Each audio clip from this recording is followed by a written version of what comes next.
All right, friends, welcome back. It is another beautiful Saturday here in Pasadena, Texas. A little on the warmer side towards the end of summer, but hey, the duels are about to heat on up too, so the weather is just right for that. We are just getting started here, so in about 10-ish odd minutes, we should be ready for our gameplay here. I'm going to go ahead and get things set up on my end, but we should have 9 rounds of Swiss. We'll confirm that when we get a chance here, but yeah, it's going to be an exciting one. Why? 2 reasons. One, Justice Hunters format has been crazy so far. This is technically a Duelist Advanced Regional, but everybody knows Justice Hunters is what is on people's minds. And second, we got the World Championship coming up next week. There's some great duelists here. So don't go away. We'll be right back. So we'll see you soon, duelists.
Hi, friends. Good to see you again. Pheromone here, of course. We are here again at Game Guys, the OTS in Pasadena, which, as you saw from just like the crowd camera, we have a very different vibe than some of the official tournament stores you may have been to.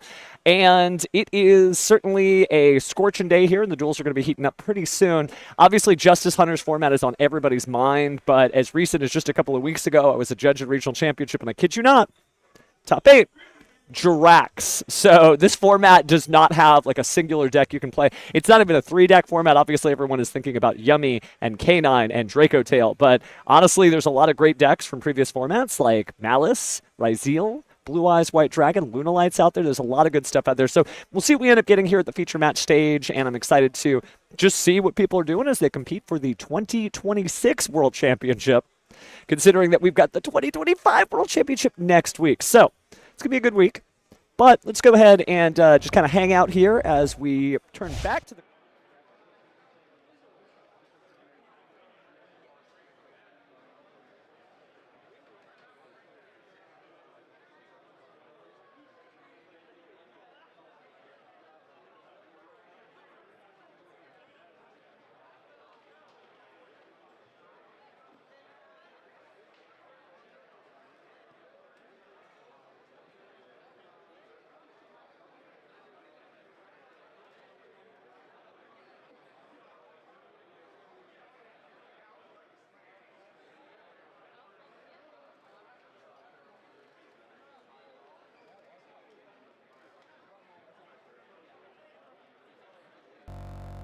to the game camera here, as our duelists should be getting in here in just a moment.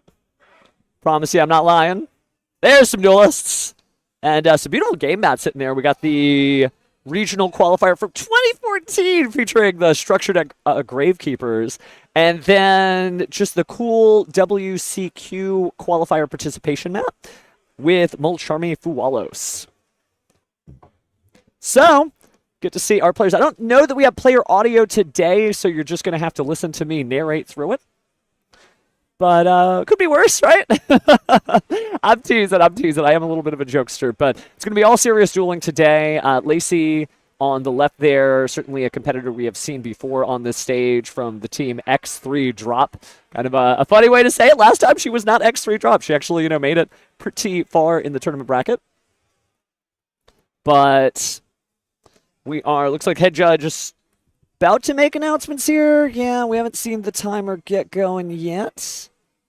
Double checking. I don't see anybody actually playing out there, but we may get started sooner because we have our own clock here, thankfully. All right, there come our head judge announcements. I don't think you can hear them from there, but the usual stuff. Fair play, fair duel, and be kind. Looks like we may need to have their game mats pulled a little bit over to the side. Be right back as I get that fixed up just a little bit, friends.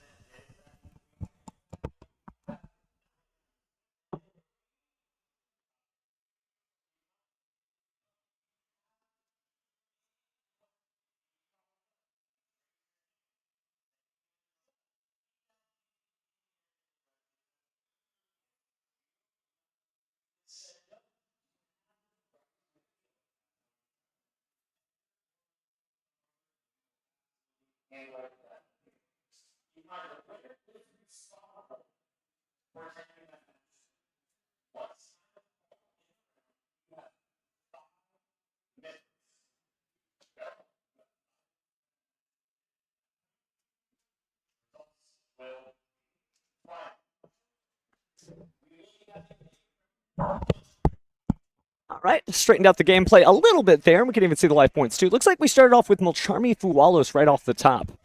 And thank you for joining us here. Always appreciate that the duelists are here, but it's more important to you guys if you get to see and hear the duel. So again, thank you. We do this for you. Everything we do for you.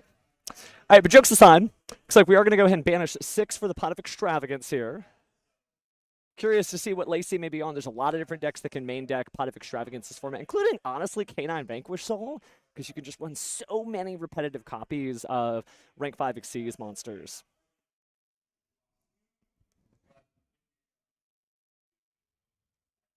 Lacey taking a moment to think there. Haven't gotten the deck list from her opponent. I know he's not just running a Molcharmi deck, although you might think that looking at the Molcharmi Fuwalos on that beautiful Molcharmi Fuwalos mat.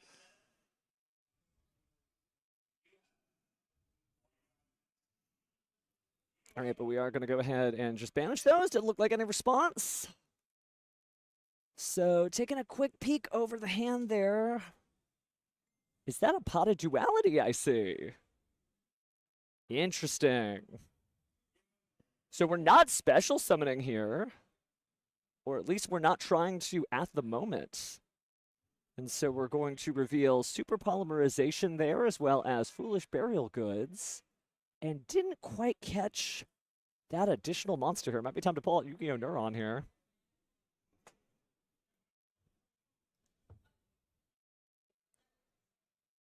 Oh, we're doing Morgana! Okay, so this is going to be a control deck. And it looks like the mats may be flipped here, so I'm going to go flip that on my end just so everything matches up. Because it looks like, actually, it is going to be Lacey on the left, and it is going to be his opponent on the right, or her opponent on the right.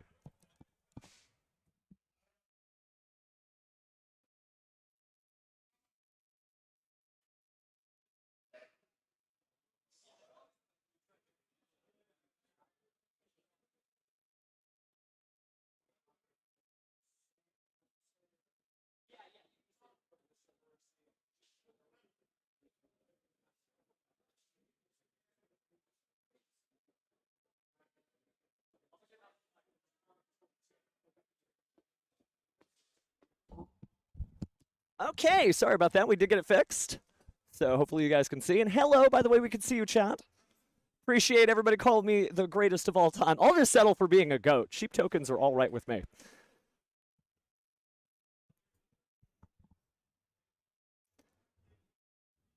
And they're going to help us out with the production issues. But yeah, we are on track, so it looks like the opponent is the one running the Morganite control deck. We haven't seen what Lacey's running on the left side. Again, you could make the joke that it's a Molcharmi Fualos deck. Obviously, it's not a Molcharmi Fualos deck, unless. But we appreciate, you guys growing with us, a little bit of growing pains here as we continue to expand the stream. We got to make sure all the tech works, so... again, thank you to the Game Guys staff who could hear my voice, who is working on fixing some stuff up now. I won't be at the World Championship. C'est la vie, n'est-ce pas? But I'll be watching from home and going to official tournament stores as well. So it'll be nice to join in the celebration. Remember, you can watch that too. I think Game Guys may even have one too. And I do the packs that they've shown off with the cool French flag cards. I'm excited to collect as many as I can. But that's next week. We got to focus on this week for now. And looks like we're going to go ahead and banish our Morganite.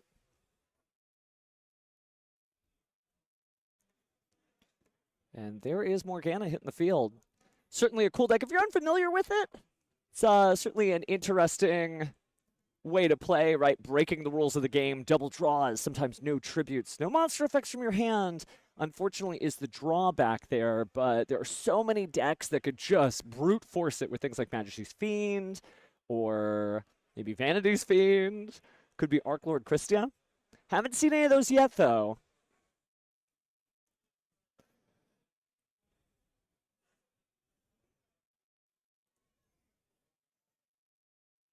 But the quest is going to continue here. Other than Ash Blossom, we really haven't seen too much coming out of Lacey's card pool.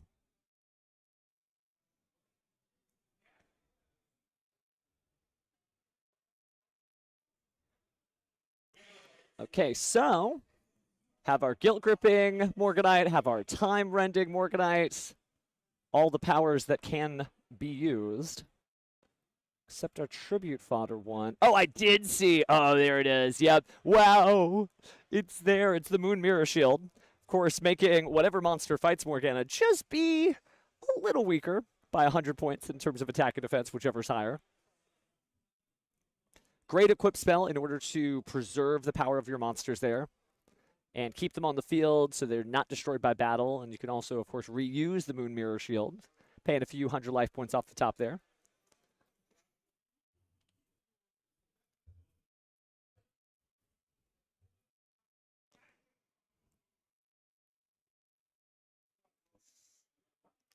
All right, so as we continue here. Oh, it's Lunalite. Discarding the Lunalite Black Sheep here. So certainly a deck that didn't do maybe as well as some duelists were hoping for at the North American World Championship Qualifier, but still a really good deck. Grabbing that beautiful copy of Polymerization there. Don't see any crazy things that are going to be able to stop a big Lunalite punch here, so this may be all that was written for the opponent here.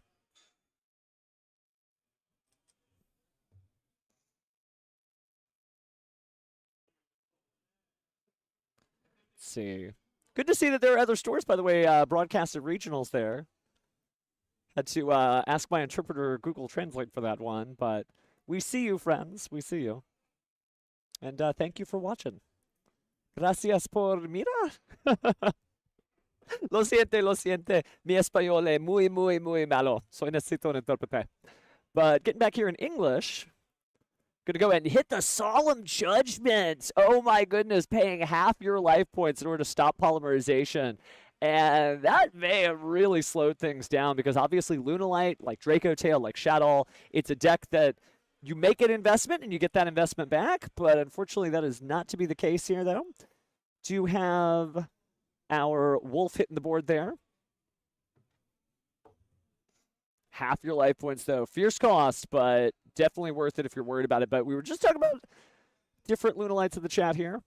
Not the gold Leo starter we're looking for, but we are going to go ahead and return. Oh, nope, it's fusion time. Okay, so we are just going to go ahead and fuse from the grave. Banishing Martin and Black Sheep here. The materials are 2 Lunalites. Maybe there's a little perfume in the air.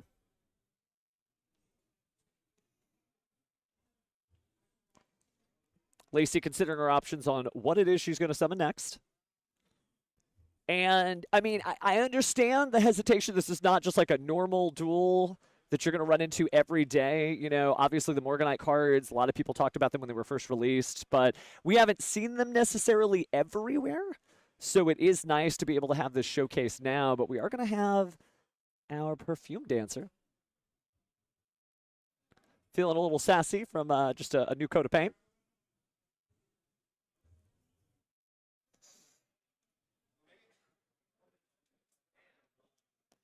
So it looks like we will have some other entries in the tournament as well. Just saw a procession of duelists who are going to be on entering round 2. You can always actually enter a regional championship if you're late. Don't feel like, oh no, I can hear Pheromone's voice. That means the game has started. No, you could actually still show up with a round 1 loss. And still make it out.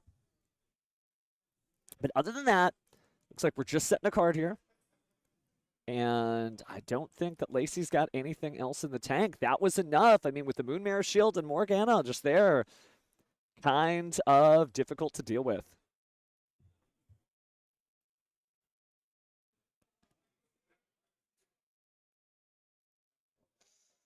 All right, taking a moment here. And, you know, definitely no shade on any particular player. You should always take the time to read your cards thoroughly so that you understand what it is you're looking at, right? Don't just pick the card up and put your eyes at it. You want to cognate. But not going to be a whole lot that gets done here. Looks like we're receiving some kind of judge instruction.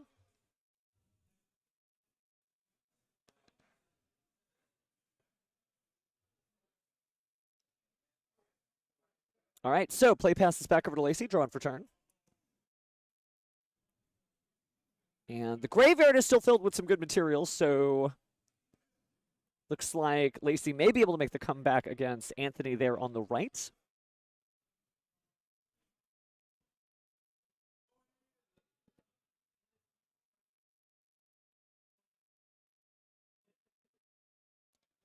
But she's going to go ahead and get rid of a beautiful platinum secret rare copy of the Lunalite Perfume. Always funny because it's not a Lunalite card, it's a Lunalite card. Taking a brief, you just have to pause, take a breath there as you're saying it.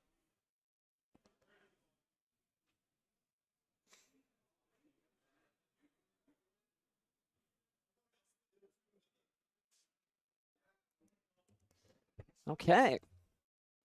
So it's going to be a little difficult here. That Dark Bribe, obviously a very powerful card. Having all these counter traps, not having to pay life points. Not having to tribute, not having to do anything, just brute force Yu-Gi-Oh! Is Anthony's game plan. He's just kind of sitting there comfortably on the right side as Lacey considers their options.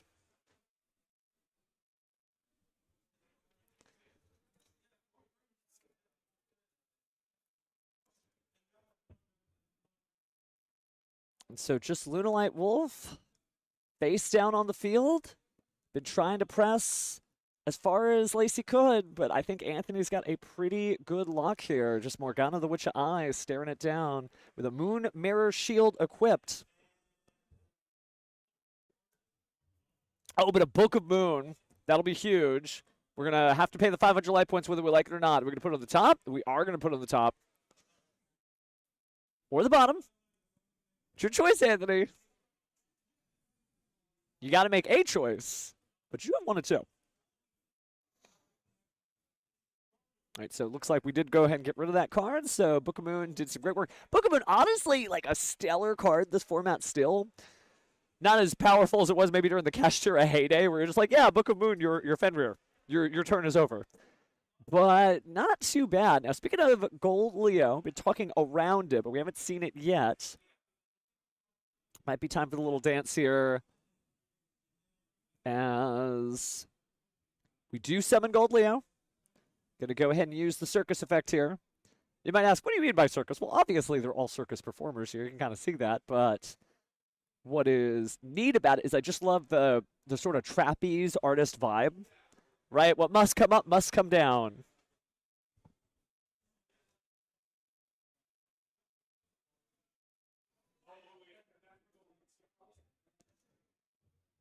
But finally breaking through here.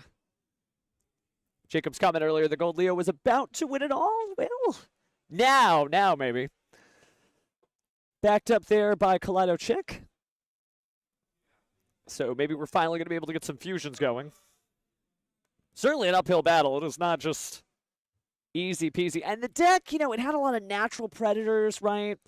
People were running things like Artifact Lancia, and you love to be able to banish cards in this particular deck. And so, just like Crystron before it, maybe it just kind of got caught in the crossfire, although Crystron seems to be doing a great job coming back. I keep seeing Crystron K9 and Crystron Cyber Dragon, so machines, they exist. But all beasts all the time here. No fusion fun in sight yet. Lacey taking a pensive look at the graveyard here, considering options. Didn't notice she was rocking out Fusion Purple here as the team color. All right, getting rid of our Dancer. And, oh, wow, we're actually 4 materials.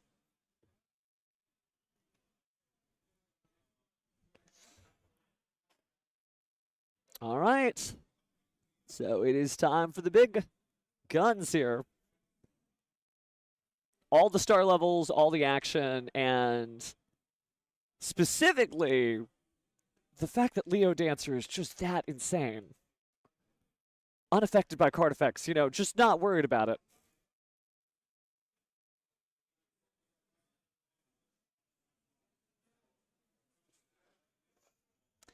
All right, so just to kind of explain. Now, this may be finally the thing that punches through. Obviously, the in-archetype out for most duelists to get through such a giant monster such as the Dancer is to be able to destroy it in battle, right? Because it can still be destroyed in battle. Of course, you got to get through card effects and so on and so forth because it can send a Lunalite monster to the graveyard in order to destroy all monsters on your opponent's side of the field. But looks like that was enough. That's all she wrote. So we're going to pack it up. And Lacey wins game 1 here. Strong start for Anthony. Rocking out just some great Morganite stuff. But yeah, just managing to power on through. And that's what Lunalite is really looking for. It's just trying to get an opening. And as we take a quick look over the shoulder there, I think I see the arts of heavy polymerization. Are we really going to, like, self-burn? I mean, it's not that scary.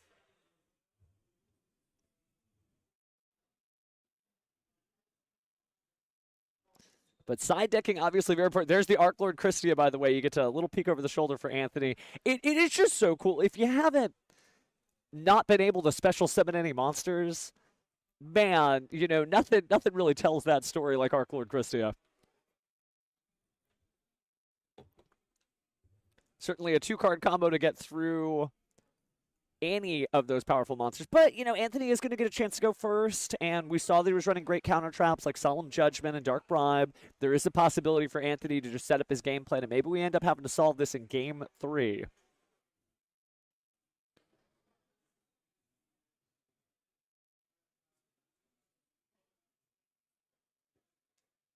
But again, we're just in round 1, and I believe it is going to be 9 rounds. We'll get a confirmation on that. But just wild stuff here again. Not to sound like Grandpa Moto, but back in my day, we didn't have live-streamed Yu-Gi-Oh! Tournaments. You had to read it on metagame.com just like everybody else. Hey, but that was then. This is now. We're living in the future. And hopefully one day, if you're just watching, maybe you're in the Texas area, maybe you're in North America generally, there are people that specifically fly out to this regional. I do not live in the greater Houston area. This is worth the trip. But speaking of trips, I think we're going to pack things up here from the side deck and almost be ready for Game 2. Certainly going to be a fun year of Yu-Gi-Oh! Ahead of us. Remember, we do have the World Championship next week for Duel Links, both in Speed Duel and Rush Duel. For Master Duel, time to find out that Team 7 Snipe Hunters rivalry, can it go the distance into a third match? We've got the coveted TCG OCG World Championship. And that's all next week. That's incredible. Certainly our format's going to look a little different than the World Championship format. Remember, they are not going to be able to use Battles of Legend Monster Mayhem. So that means no Orcus, no Gem Knight, no Drac, all of which have gotten top 8s at regionals and even YCSs in the NAWCQ. They also won't see any of the world premiere cards that are only in the TCG. So you won't see any Mitsurugi at the World Championship, which kind of wild, right? Because you're just really going to have Justice Hunters decks, Duelist Advanced decks. Maybe somebody will run Archmage. That'd be really cool. Sorry, Archmage fan here. And maybe we'll be able to see some other great stuff from throughout Yu-Gi-Oh's recent history, such as Crossover Breakers, Malice, Ryzeal. They can still get it. But speaking of getting it, let's get on in to Game 2 here of Round 1 of our featured match. Lacey on Lunalite, Anthony on the Control Morganite deck. Going to start off with his own pot of extravagance.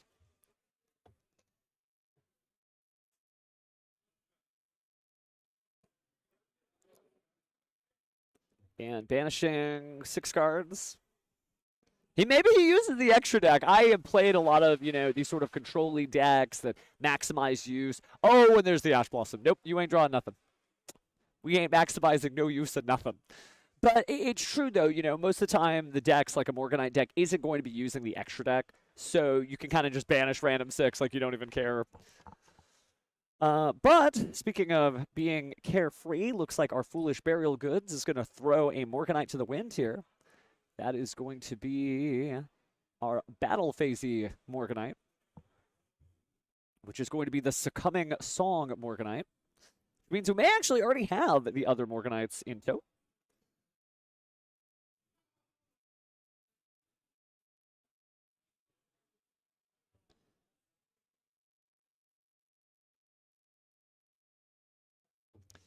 Now, looks like we're just going to set a card to the bottom of the deck there. And then reaching back in. Quick check of the hand as Anthony makes this decision. The Ash Blossom no longer an issue. Plenty of... Man, if we see any of these cards hit the field, Lunalite may have its days numbered. But it looks like we're going to go ahead and take the Time Tearing Morganite. To render. Time useless, meaning you get 2 normal summons and 2 draws. That's why it's the time one.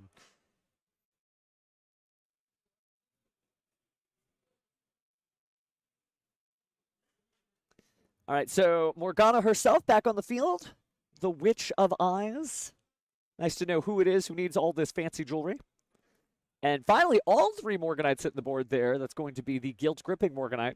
So we succumb to songs. We are gripped by guilt. We have torn through time. All 3 are here.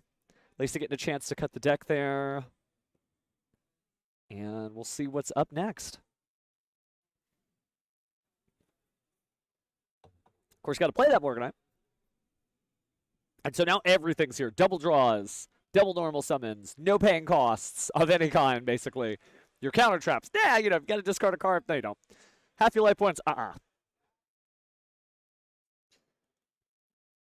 Lacey drawing a card for turn. Doesn't know what she's up against in terms of the set card, but looks like Anthony has no hand to speak of, so this is pretty easy to get through. It really just depends on whether or not Anthony can get to another turn. If he does, draw 2 and just drop some of the biggest, baddest boss monsters we've ever seen. Art Lord Christie is good. It is very good. But Lacey was able to punch a hole through this strategy before. Can she do it again now? Does need to make some kind of move, but it looks like here it comes. Polymerization.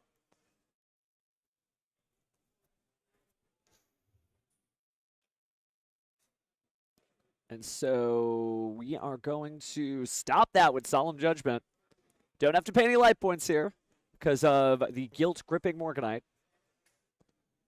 I guess if you feel guilty, you don't pay your life points. Maybe that's why you feel guilty. But now Lacey's got to use another card here just to try to punch through. And we're going to go and start off with the Kaleidochick hitting the board here.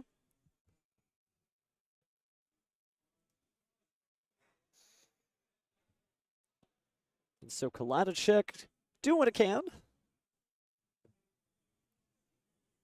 Just kind of explaining, because it doesn't seem like there's anything we can respond to at this point on Anthony's side, so we may just be going in.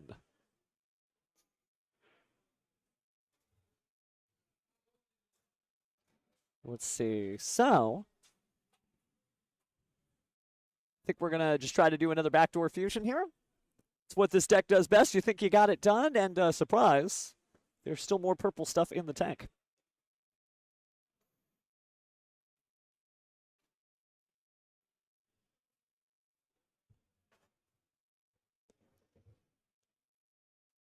All right, so taking a moment to look through the deck here.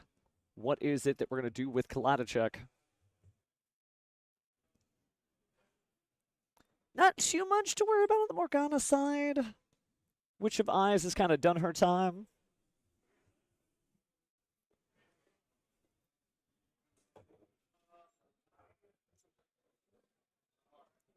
All right, so finally we're going to go and resolve.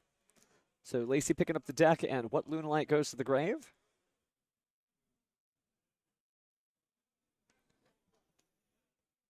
Definitely a good time for beasts lately. If you forgot for any reason, won't spoil nothing. But you might want to check out the official card game channel for the latest episode of The Fallen and the Virtuous Chronicles. And it definitely worked out so far. Looks like our yellow Martin is going to go and hit the graveyard. And Lunalite's, you know, just such a terror in the format whenever it sort of pops back up. So we're going to pop it back up. Yellow Martin's going to use its effect. Going to go ahead and return that Kaleidochick back.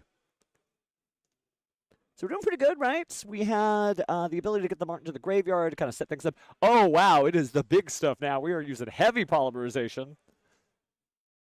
Heavy Lunalites coming on down. So if you're unfamiliar with it, again, you're going to fusion summon a fusion monster from your extra deck using 3 or more monsters from your hand or field of material. But you can also banish monsters from your extra deck as material up to the number of monsters your opponent controls. That would be 1. But you do take life point damage equal to the total attack of the monsters banished this way. There's a version of this where you can just like make it on the first turn and it hurts, but it's worth it. So Lunalite to a degree, kind of a glass cannon deck, if you're unfamiliar with the term. Big punch, little defense, right? And I know there's some people like, whoa, whoa, whoa, whoa, whoa, what do you mean unaffected by card effects that could destroy all my monsters and is a really big monster's little defense? Well, it's just that monster, so as long as you punch through that, then you're able to, well, punch through. Let's see what happens here as we take a look at our graveyard effects. Looks like we are going to go ahead and banish our Yellow Martin.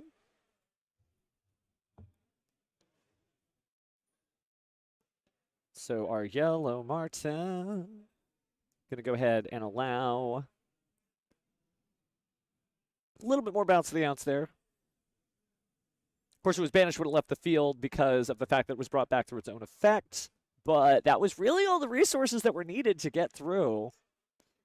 Lacey eyeballing maybe the Gold Leo, maybe the Black Sheep. So many Lunalite names, so little time. Although we're doing great on time. Should be about 27 minutes left on the clock as we're in here on game 2 of round 1.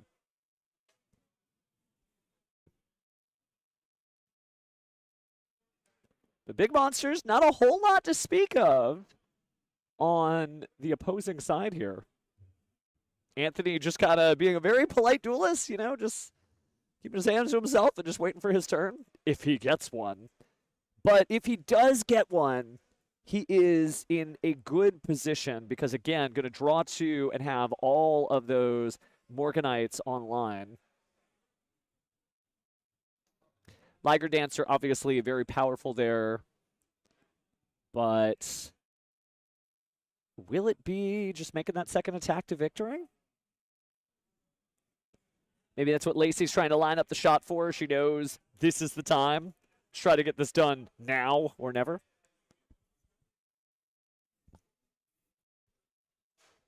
All right, so we're going to drop the polymerization. And I think this might be it. Just looks like 2 cards in the hand there left. Doesn't seem like we're committing anything further to the field, so it does look like we go battle phase. And it does look like Liger Dancer wants to declare a big ol' attack. Remember, it's 3,800. And Morgana is only 15, so that's going to be 23 across the port bow there.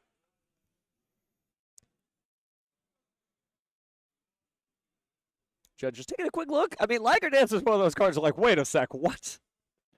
That seems too good to be true.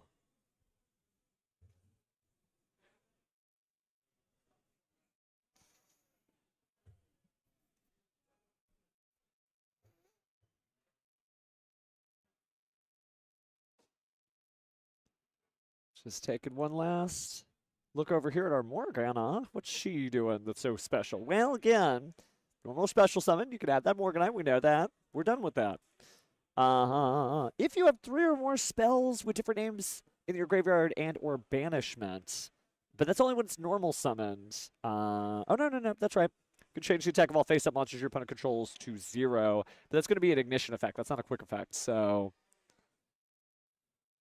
think whatever judge intervention we have is done here.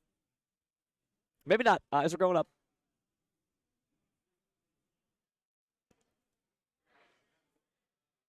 It's the only issue here where you're living silently, living vicariously through images and not sound. Nope, okay, we're back to normal. So 2,300, bam. And then looks like it'll be another 3,800 direct. And then after that, just a little Gold Leo here. Gold Leo adds another 600 to the equation. Not a big number there. But if my math is not wrong, 23 plus 38, that's 61. Plus 600, that's 67. It's early in the morning, and I went to dual school, not math school, but that should bring Anthony's life points down to 1,300.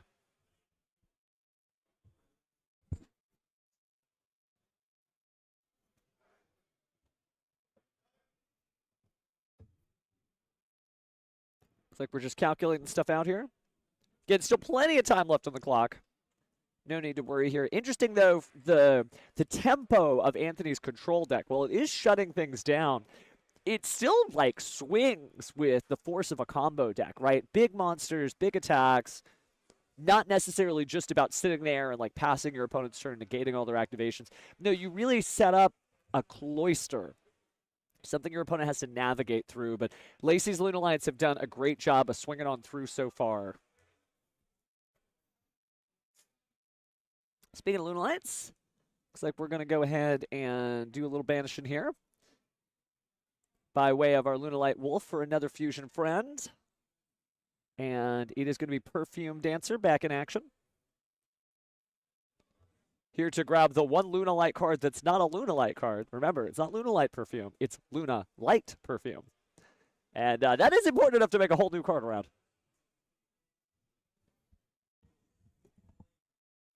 But Anthony is the boy who lived. And he draws 2 cards. I see a Morgana Witch of Eyes. And I think I see maybe an extra Morganite. Not necessarily going to be helpful there. Can change all the monsters' attack to 0. But not if they're unaffected by card effects. Going to go ahead and banish a Guilt-Gripping Morganite. We're going to go and reveal that Morganite in our hand. Oh, but there's the Ash Blossom and Joyous Spring locking things down.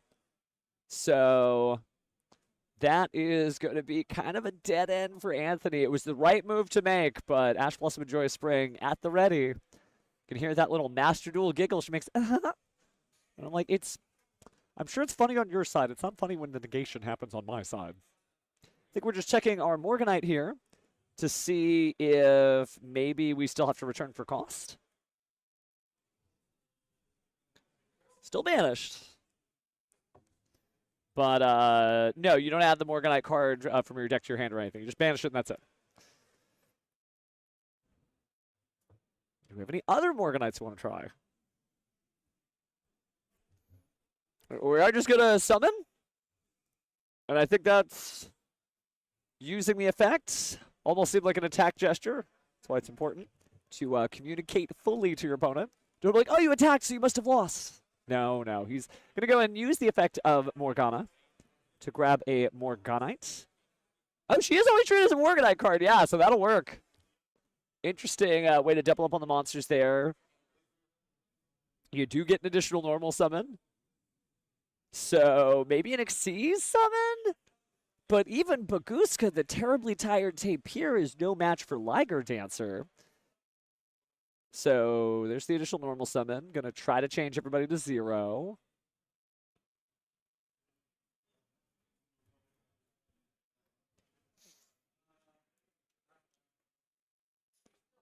But don't know that that's going to get a whole lot done considering that Liger Dancer is unaffected. So Perfume Dancer getting real small. But this could be a little difficult.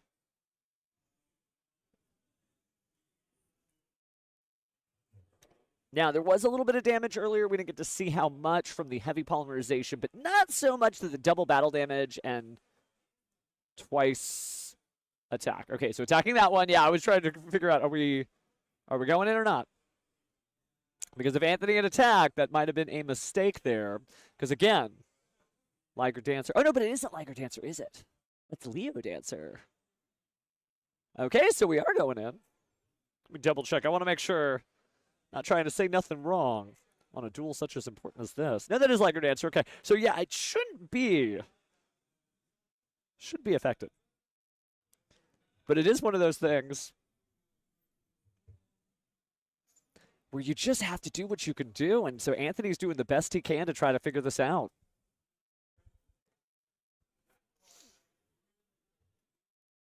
Hard situation to navigate through, but this may be the end of his first game. Is he going to try to... He's not going to try to attack? It's saying, yeah, okay, I think this is where the disagreement is certified. It says change them all to 0. But they're unaffected by card effects.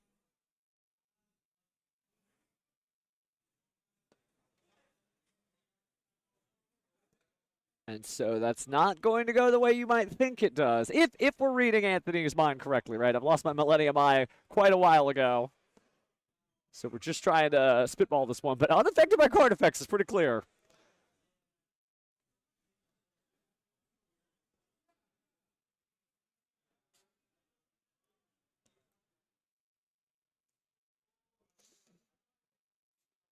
All right, so that is going to be placed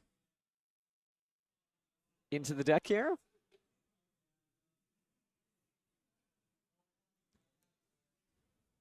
Looks like we might be rewinding the game state a little bit. But that's still not going to change things too much.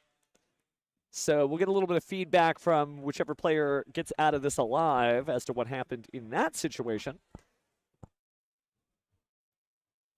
Oh, perhaps not being able to search out the other Morgana. Interesting, interesting. So double taking a look at the Morgana's card text here. Just to make sure we're on the same page. I was certain it was a Morganite card. It's always treated as a Morganite card. That is right. But when it's summoned, you can add a Morganite spell from the deck. So I missed that too. My apologies, chat. But that means there would be no double normal summon. Everything else would be the same. You'd still reduce the attack of all the monsters to 0. You'd attack over the Lunalite Perfume Dancer, do a crisp 3,000 damage because of the double damage from our Succumbing Song Morganite.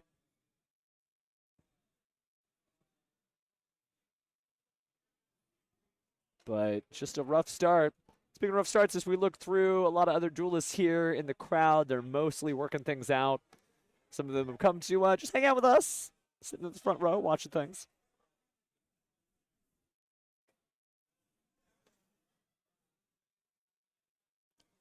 But appreciate all the love and support from everybody coming on down here. Lacey beaming the songs that coming Morganite into her brain, allowing that to be what adds. So basically, Anthony just, going the long way home. And for those of you just joining us, hello, Julio. We are here for round 1, game 2. About 15 minutes left on the clock. But we got at least 8 more rounds after this. So you picked a good day to drop on by. All right, so it looks like turn play passed back over, I think, at this point. Just attack. And that's game. Okay, so Anthony taking the long way home, but still ending up in approximately the same place. And good stuff. Good showing here. We'll get to hear from her in just a moment about why she chose Lunalite, how she's feeling, if she's going to honor the team name X3 Top. Or it's going to be X3 Drop, not X3 Top. That's a whole different narrative there. But interesting start to our Justice Hunters Forum tournament. Again, it is still Duelist Advance. There's a lot of great cards in Duelist Advance. And I think a lot of duelists are still working their way around this format because there's just so much to do, right? I could list off like 15 decks and they would all be in contention to be first place at this tournament. You want to do it? You want to do it? Yeah, Malice, Ryzeal. Of course, the 3 Justice Hunters, Yummy, K9. Perhaps Draco Tail. I've still seen a lot of people playing Blue Eyes. Got Lunalite, Morganite. Wait, what are we at? We're at 8, I would say. Can I list 7 more decks? Oh, yeah, what am I doing? Jirak, Gemknight, Mitsurugi. Of course, Orcust. Various Fiendsmith variants. Pure Fiendsmith can make it. Monarchs, actually, I would love to find... If we could track down Monarch gameplay, oh my goodness. I don't think I've seen a single feature match. Maybe in written coverage, I need to go back and check that before I stick my dual disc in my mouth here. But jokes aside, no, that would be really neat to see some of the Duelist Advance content for Monarchs because they got a nice little level of extract. Monarchs doing well. Somewhere across the pond, Lithium is making another Monarch video as we speak.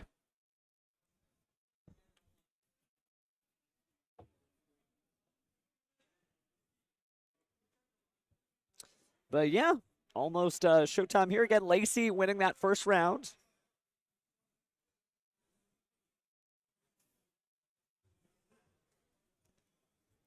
Other thing that'll be nice, we get to see a little bit of duelist creativity on display. We usually have our own game mat out. But we decided to let people just rock out what they brought out. So nice to see the Gravekeepers. Goodbye, Gravekeepers. We'll miss you. And same deal, we will be hearing from Lacey shortly here. Give him just a moment. Oh, wow. Gorgeous deck box. Everybody's got great taste. What I love about Yu-Gi-Oh! In general. Just such creativity, such expression, such freedom. But GG's to Lacey and Dean.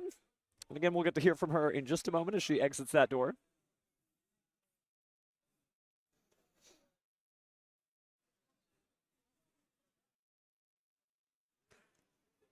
And away we go. So again, Hello, friends. We are here again at the Game Guys Regional Championship. Maybe you're just joining us. You're like, what is this guy doing talking about cards? Well, we're here to find out who the best and brightest duelists are in Texas for the Duelist Advanced format, although it's much more the Justice Hunters format, if you catch my drift. We just had Lacey win. We're waiting for her to emerge from the side stage over there. So she could talk to us about, playing Lunalites, what it feels like to play the deck, kind of matchup she's worried about, and so on and so forth. If you got any questions, I can see the chat right here. Little box. Last words were GG Lacey. So if you have any questions, please let us know. Because this is not the Me show starring me. This is not Yu-Gi-Oh! This is Yu-Gi-Oh! Just saying. But speaking of Yu-Gi-Oh!, it is kind of lonely up here, so I'm wondering where Lacey is. Is she still... Buttons. She's still over there? She is still over there. Okay, my bad. I'm not trying to rush nobody. But soon. Soon, my friends.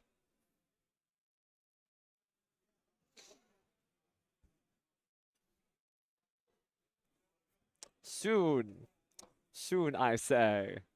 There they are. Yeah, she knows. She's waving. She's coming. Okay. Well, we saved you a seat and everything. Introducing our round 1 winner. Let me just throw the deck. One. Wait. Okay, well, we'll find the judge later. Don't worry. So, we're going to have to... Well, I'll wait for you to get the headphones on. We're going to have to change the team name. It can't be X3 drop anymore. I think it's about to be X3 top or higher.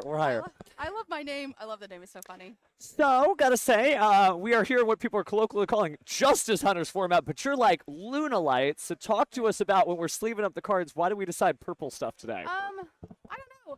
I like to do a little bit like a different. That's why I had cash last time. So I feel like people don't really expect Lunalite. So I kind of wanted to sneak in there. So that's why I chose Lunalite. Everyone's going to be prepared for Yummy. Everyone's going to be prepared for K9. I feel people are going to still know what Ryzel's doing. They're going to... I feel like we're going to still see Mitsu out there. So I was this close from...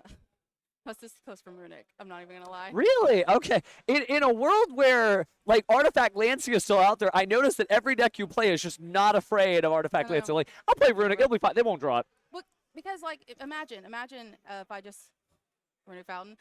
What are you going to do? Like, oh my gosh, I did not prepare for this. That is true. So... When you're picking, are you trying to find a deck that's more comfortable for you? Yeah. Okay, and that's fine. Like, gameplay knowledge and comfortability is a thing. Because it is true. You did show up with Cashier last time. You did show up with Lunalite. I got my invite, yeah. Well, so you've already got your invite for 2026. No. Oh, that was 2025. Okay, so we've reset everything, right? The World Championships next week. We won't be there. We'll still be watching from the cheap seats. With that in mind, though, as you're starting, because obviously, the joke was X3 drop, like, hey, we're just here to play and have fun. Do you feel like, as you keep ending up here, do you feel leveled up as a duelist, or you're just doing the same thing? I feel like I'm getting better and better and better, and I love this game so much. And I did misplay a little bit in there. I'm sure people saw, and I'm sure you can for me in the comments. That last play, I should have OTK'd him when I had the gold Leo. That's why I searched the wolf. I meant to fuse into perfume so I could OTK him, but I kind of got ahead of myself. And honestly, I didn't want to look like a jerk, I didn't want to put too much power on there. And then I was like, oh, I don't have enough on here. And so I had to wait for another turn. That's fair. It's always sporting when you've got a younger duelist there, too. Yeah. So I'll say, though, that the gripping Morganite stuff is still like no such. I was scared. If Christia shows up, you're dead. I was like, oh my gosh, if he puts vanities on there, I am scooping and going to the next game. Yeah, it just didn't happen. We were seeing, like, he drew all the gas, but none of the breaks, the stuff that would stop you, like the Fiend and the Archfiend. Yeah. He did the pot. I had Ash, but I was like, where's it going? I wanted to see. I didn't want to just waste it because I didn't know what I was playing against. That's fair. And then he had the other pot of duality, and I was like, okay. And then he dropped a Morganite. I was like, oh my gosh. It does get scared because you see that and you hear about the deck, but somebody's got to be the one to be like, I'm here to make sure you don't play. And guys, my first hand was not that good. And the fact that I was able to kind of like even get my big monster out, because I think I had like a wolf and something else. I don't know. And I was able to still figure it out. I was like, I don't know how this happened, but we got here and I was happy with it. We made it. Right. With that in mind, though, it is still, like we said, Justice Hunters format. Is there any of, like, the big three that you feel like Lunalite's going to have the toughest matchup against? Like, is it the Yummy matchup, the Draco Tail matchup, the K9 matchup? I've practiced against Draco Tail a bunch. I practiced against Yummy. I haven't done against K9 enough, so I'm scared because of the unknown. But other than that, I feel like it holds its own. It depends on the hand. But that's true. every deck. Yeah, and I will say you have a unique advantage where it's just unaffected by card effects, period. And then you have the towers. I mean, everyone. It doesn't beat everything. You can still get over it in Ryzeal's a great example. Yes. Just double power up the detonator. It can't be Yummy, destroyed and punch through. Yummy Oh, can yeah, do it. they just Yummy yummy can do it. mignon. It's like, hello, all my monsters, they're all big enough to beat you. Correct. So, yeah, that could be crazy. Well, you still have the whole tournament ahead of you. Is there anything you want to shout out? Just my teammates, X3. We play test all the time. It's making me better and better every time. I hope to become more of a regular face. Hopefully, y'all see me at Nats and everything, and maybe I'll be on the live streams over there one day. Okay, well, best of luck, friend. We'll see you Thank you so hopefully soon again. Thank you. But until then, we're going to be back in a little bit. Take care.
Hello, friends. It's Pheromone again here at Game Guys here in Pasadena, Texas. Hold on to your hats because we still have 8 blistering rounds of Yu-Gi-Oh! Left, and there's some interesting stuff on the feature match sign-in sheet. Can't get everybody up here, but we are going to try to get as many interesting decks, dynamic matchups, stuff like that. And of course, on the final round, it'll be our #1 players, undefeated players going head-to-head to figure out who is the #1 duelist for our Duelist Advanced Tournament. It's a great scene here, as you've seen. I mean, I could just turn the camera right back on there.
And maybe you're sick of looking at me. Maybe you can just take a look at the duelists that are about to sit down here.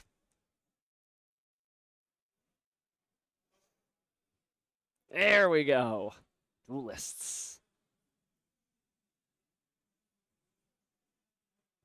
So we'll find out who it is we got.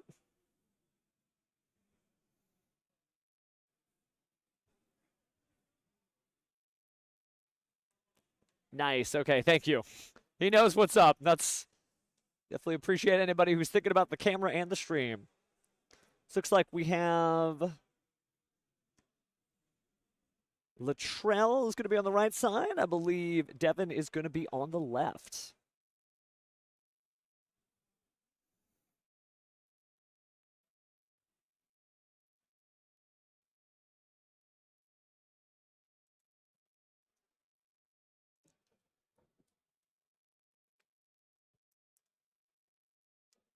Curious to see what we got in store, but only one way to find out. Shuffle up and play.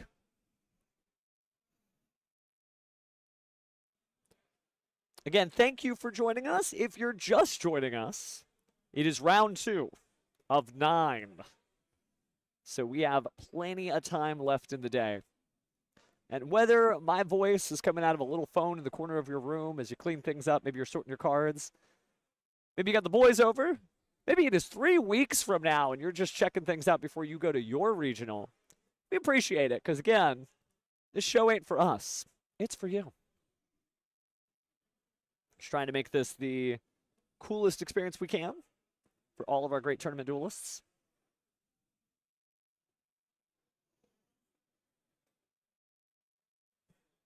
And speaking of tournament duelists, I think it's tournament dueling time. Get some dice out. And an 8 for David. Latrell giving us all. A 9 for Latrell.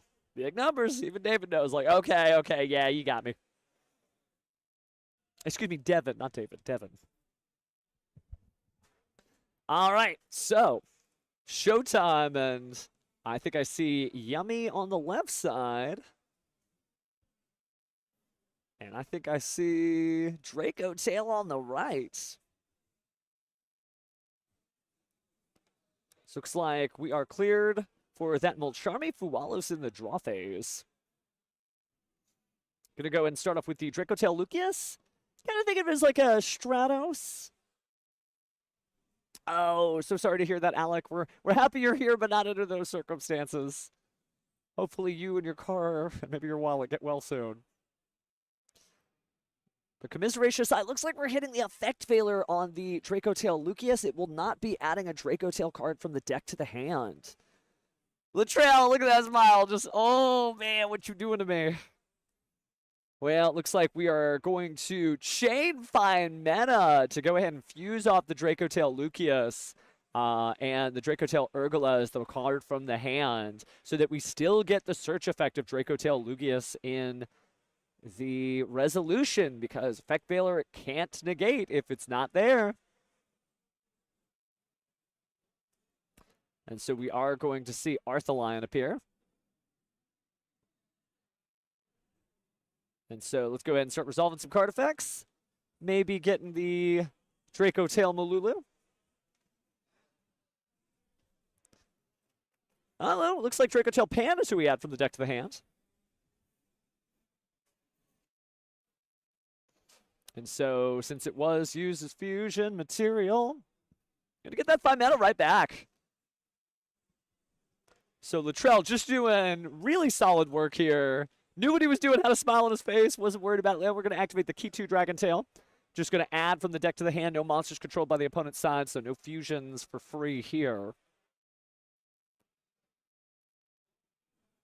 Very powerful deck, obviously.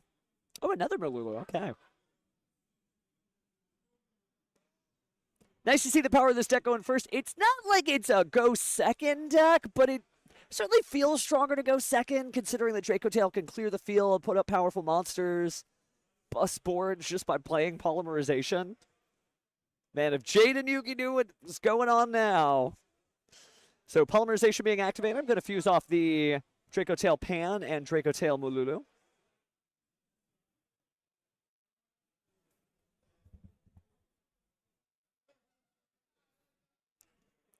And now Gulamel join in the field here. Looks like we are going to go ahead and get the Draco Tail Horn and Draco Tail Flame. Going to go and get those set on the field.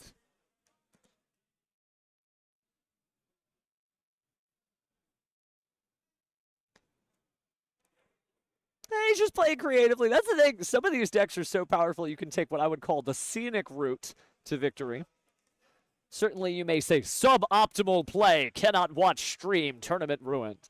But the truth of the matter is, you don't know what Latrell's breakfast was. You don't know what his sleep schedule was. He's doing his best. And, well, every duel counts. Still just round 2, game 1.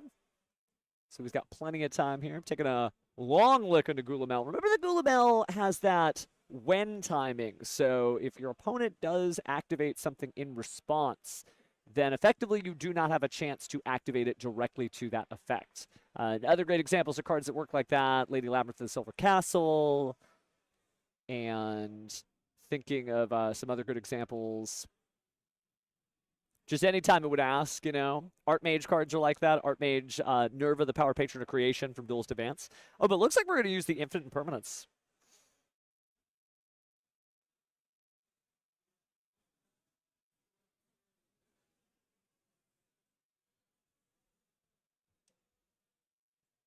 But we're going to go ahead and start with Cupsy Yummy.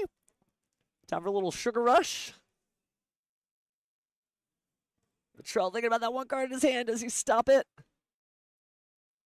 Is it time to rain down? No, it's time for the Sugar Rush.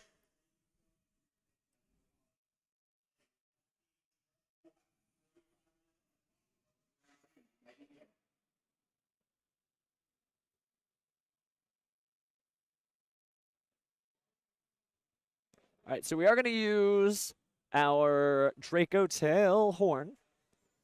Going to try to buck away the spell card by negating its effect. Of course, Yummy Surprise, powerful card. Powerful effects, plural.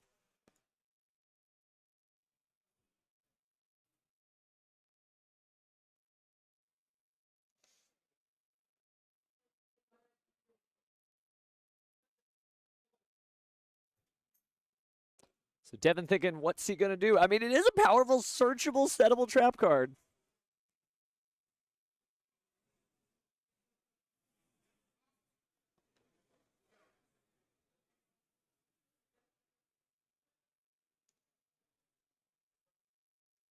All right, so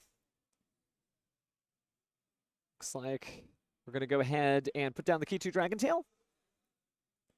Go ahead and shuffle up and cut the deck.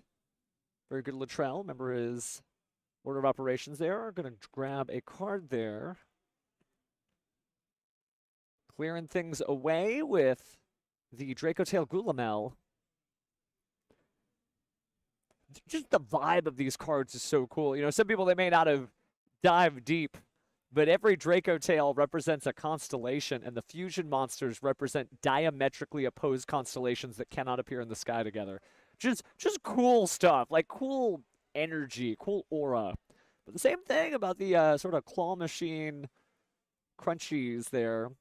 Cookie, Cupsy, Lolipo, like breaking up the alliteration. All right, we do see Draco Tail Lugia sit in the field. Time for a little Strato search. Devin ending his turn only able to set 3, staring off into the distance, shuffling cards in his hands as Latrell figures out what he wants to grab. So it's going to be Draco Tail Urgula. Oh yeah, Q round. It's really the same, actually. If we get to see some good Yummy play, you'll see that it's basically a crane game. And you know what happens when you slightly nudge the crane game. It drops all the stuff it picked up with its claw hand. Or UFO catcher, depending on how you want to say it. Polymerization at the ready there. And looks like we're just entering the battle phase. Lucius attacks, Gulamel attacks, Arthaline attacks, and we're packing it up.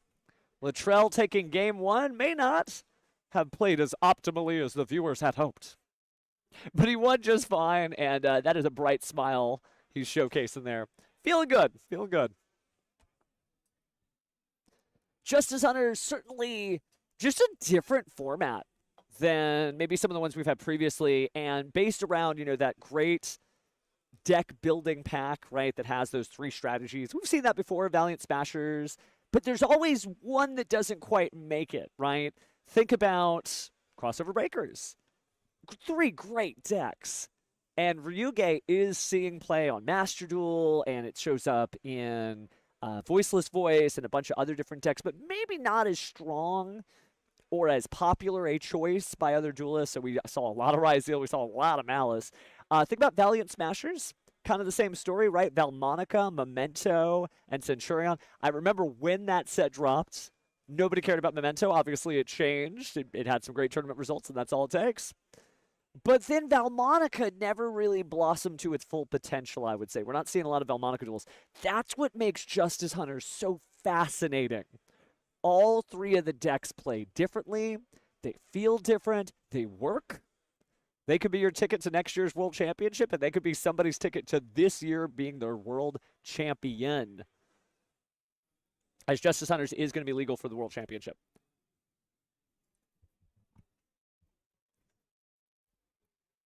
That said, I'm not sure who I support in the yummy Draco Tail Canine Wars. We haven't seen any Canine yet. I'd hope to get that up here soon. Although not a lot of Canine duelists signing up for the featured match stage. Maybe they want to keep whatever cool level 5 monsters they're hoarding to themselves. Speaking of hoarding some monsters, that's some interesting stuff we saw out of the side deck for Latrell there. Full little Shadow package. I mean, hey, Edge Imp Chain, right for Patchwork, still gets it done. Searchable Polymerization, rinse and repeat. Now, I did find out there is a Jirac duelist in the tournament. If we can get him up here, we'll try. But that, again, is up to the duelists, not up to me. But there's some really good stuff out here. That's the main thing. Like, long story short, you're like, I've just been listening to this guy yap on for so long. Just get to the point. Okay. Yu-Gi-Oh! Feels good to play right now. All right, I am done yanking your chain because our duelists are going to yank 5 cards out of the deck. And it's time to duel. Sumit Lee, Devin on the left there, going to go first.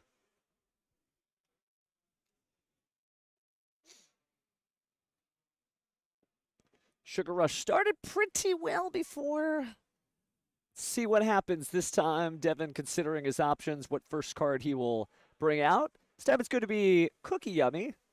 So last time Sugar Rush, this time Sugar Crash. So hard not to say Cookie Yummy.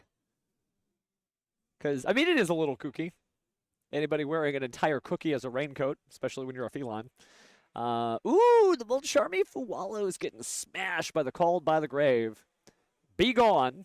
Banish and no effect for thee. So we are going to go ahead and link off into Yummy Snatchy. Activate the effect of Yummy Snatchy to try to place a field spell from the hand or the deck. Only 2 of those right now, maybe a third one on the horizon. Can you believe that Doom of Dimensions is in less than a month? Less than 30 calendar days. We are going to put up the Yummy Amusement Mignon.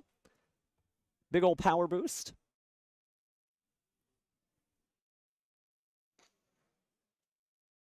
All right, go ahead and cut the deck there. Now we'll see Cupsy Yummy being special summoned because there's a Link 1 or level 2 Synchro monster on the field.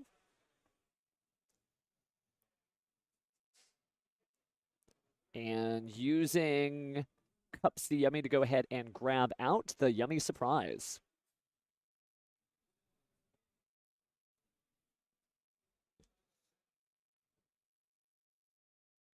Of course, Yummy Surprise, great effects, right? You've got the bounce effect, special summon from the graveyard effect, a little recycling there.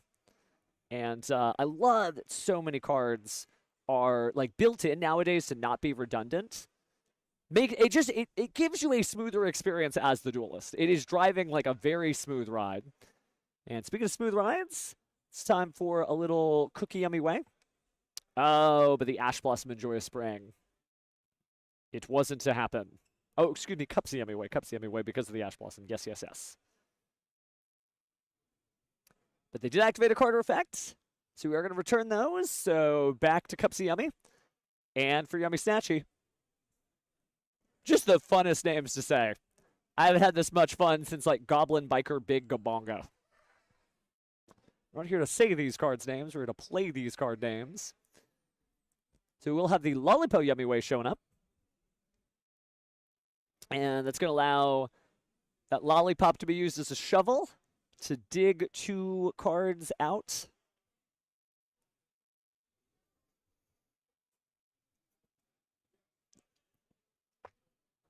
And so that'll be another Yummy Snatchy and Cookie Yummy returning. Now we're actually going to go for a Synchro level 3 here. And it's going to be the Marshall Metal Marcher. And then we get our Lollipop Yummy Way back onto the field. Don't think we've special summoned the Lollipop yet. No, we've only seen the Cupsy and the Cookie. It absolutely is, Alec. All right, but we are going to go ahead and synchro here. 1 tuner, 1 non-tuner monster. 3 + 1 = 4. And that's going to be Herald of the Arc Light. Basically, you're in Archetype Dimension Shifter. Those cards are getting banished instead of going to the graveyard and negating the activation of a card and destroying it for the low cost, attributing your little low-level synchro.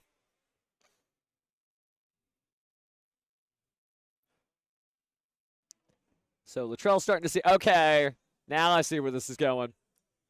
And speaking of seeing where this is going, time for a little Yummy surprise. Is it really a surprise, though? We're going to go ahead and target that Cookie Yummy, special summon it back to the field.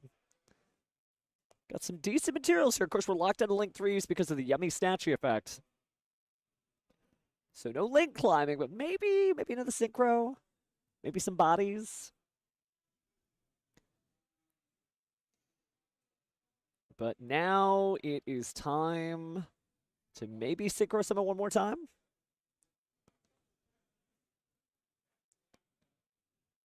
Devin just has so much sugar in front of him, can't figure out what to eat first.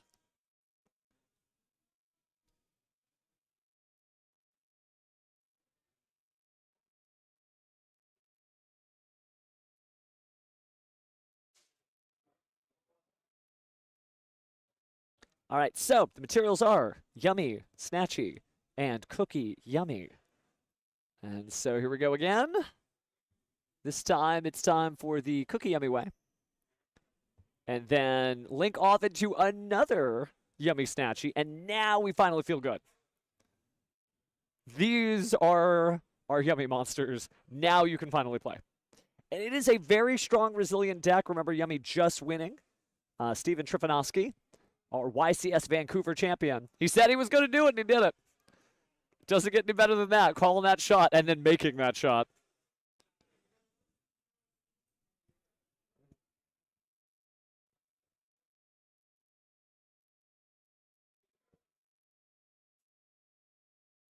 Come see me way, just hanging out there, of course.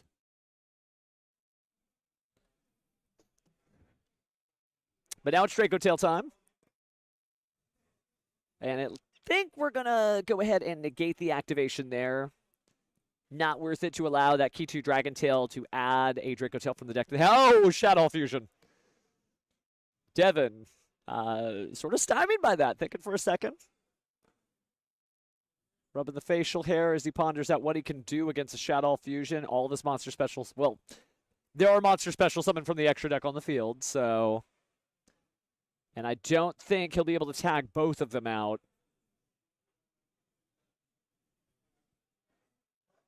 Looks like we are going to drop the Cupsy Yummy Way. Returning it to the extra deck to activate its effect to get 2 Yummy monsters out of the graveyard. So is going to resolve.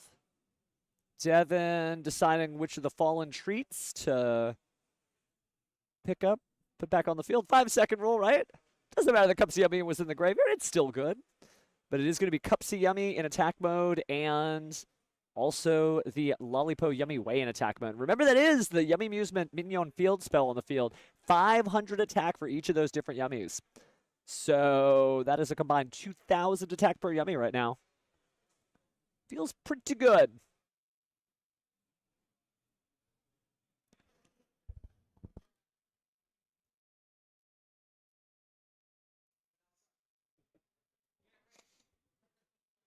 Sometimes you think your opponent has the card, sometimes they don't, but looks like the Shadow Fusion is going to go ahead and... Can't be Molulu. Yeah, we need a Shadow monster there. I think we forgot where we were going. Shadow Hedgehog. Latrell smiling. Yeah, he knows. He knows. But our Shadow monster is... Ooh, El Shaddai Shekinaga. Been a minute since we saw the Earth Friend. But we are going to Chainlink 1, Chainlink 2. So Shadow Hedgehog going to do its thing.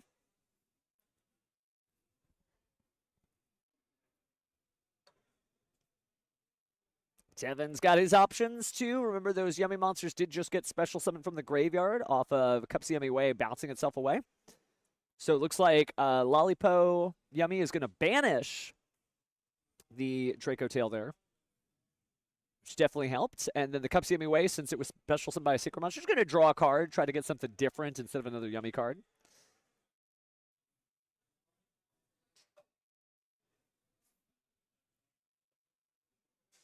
Taking a quick look there. Negated the activation, destroyed it. It's going to go back to the graveyard, so we know what it does. But what Shadow card are we going to send? I think we just grabbed maybe the Squamata there. And I think that might be what we're going for. So Molulu to the hand.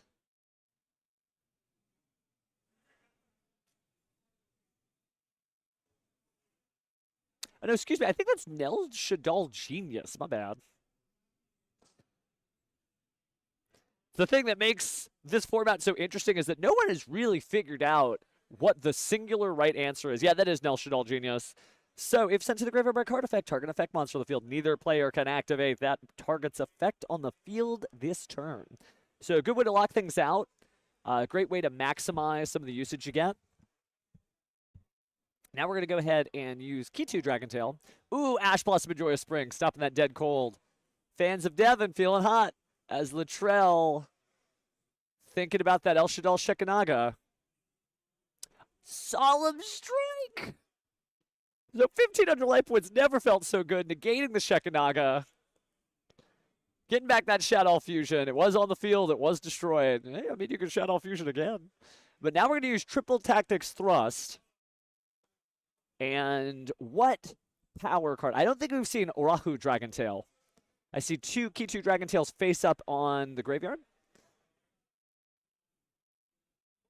But Triple Tactics Thrust doing a lot of work this format, seeing everything from Dark Ruler No More inside of Yummy deck lists alongside Triple Tactics Thrust, because they'll get around to it, don't worry. All we need to do is make you sugar crash out. And we'll just come for you next turn. But there's the Rahu Dragontail. Talked about that. Which just reminded me. I definitely need to go get some Key 2 Dragontails while I'm here. I was trying to put together Draco Tail, and I'm like, oh, I have everything except the supers. Oops. Sometimes that happens, fam. But Latrell doing a beautiful job reminding us why these cards are so good. And now we're seeing the Rahu Dragontail. So Rahu Draco Tail going to find itself.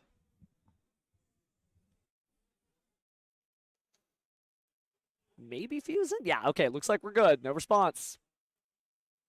So we get to use materials from the field, the deck, and the hand. And you're like, isn't that branded fusion? No, because the materials for a Draco Tail fusion do require at least one monster from the hand. Although, man, Brandon Draco Tail probably feels pretty good to play.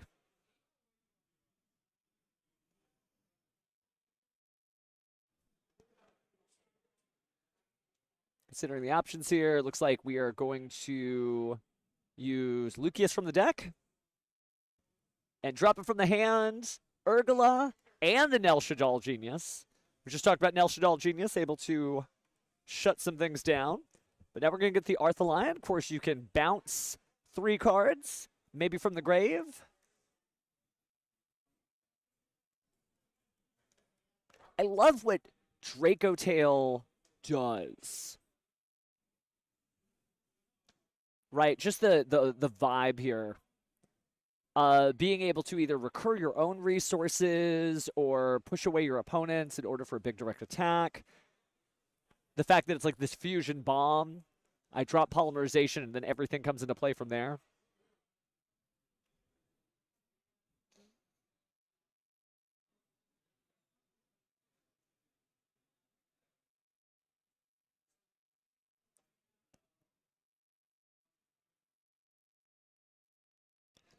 But as we're figuring out the fusion bomb, many chain links, many card effects.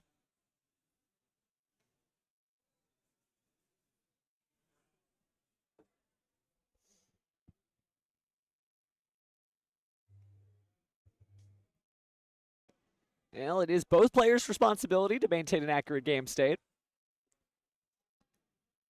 This even happens at the highest levels of play, so it might be entering an accepted game state here, unfortunately.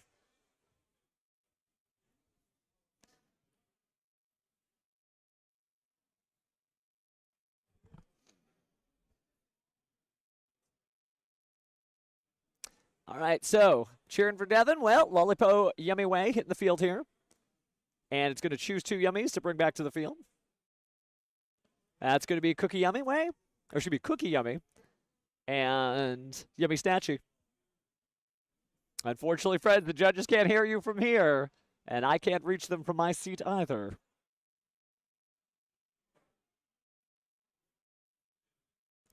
Looks like we are going to go ahead and set that Draco Tail Flame. Reading is important, but it's comprehending it. So reading it carefully, that is the way. Now I've got an image of a cuppy, yummy way with a helmet on saying, this is the way. Little reference, little Cosmo reference for friends. Teasing aside, though, we are wrapping things up.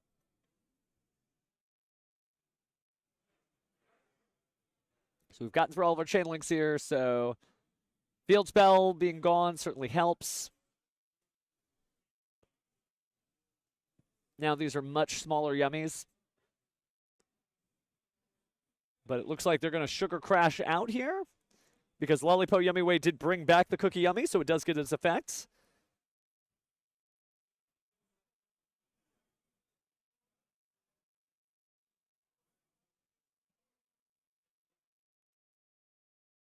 And so we are going to get out the Acro K here. Whenever we're getting a Synchro Summon of a Light Beast monster, we're also blowing something up. Just for fun, just for fun. So you got rid of my power boosts. Say hello to my resource destruction.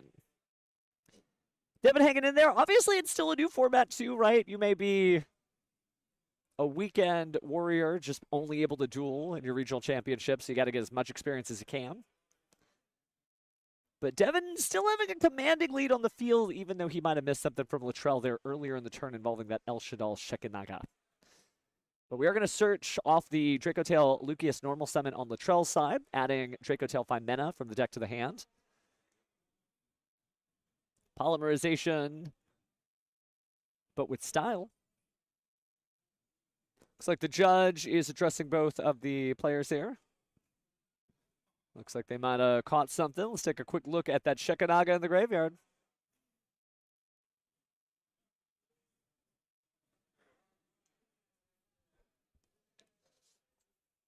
Players standing by, receiving information. Don't have any audio, unfortunately. At least not on this side, so I cannot read the lips I cannot see. I guess I could stare deeply in Devin or Latrell's eyes and watch the reflection there.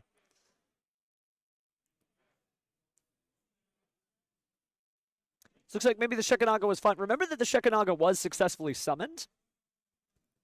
So it was on the field when it attempted to use its effect, and then Solemn Strike negated and destroyed it. So I'm going to trust the judge, because I didn't hear what the player said. So gameplay continues. Fusing Ash Blossom and Draco Tail Lucius. And they're going to conform into a new shape. Draco Tail Gulamel. So Chainlink 1, Draco Tail Lucius. Chainlink 2, 2 monsters went to the graveyard. So maybe Draco Tail Arthurlan. I think Arthurlan's got to be in the graveyard to see that. And I believe it was, actually, now that I think about it.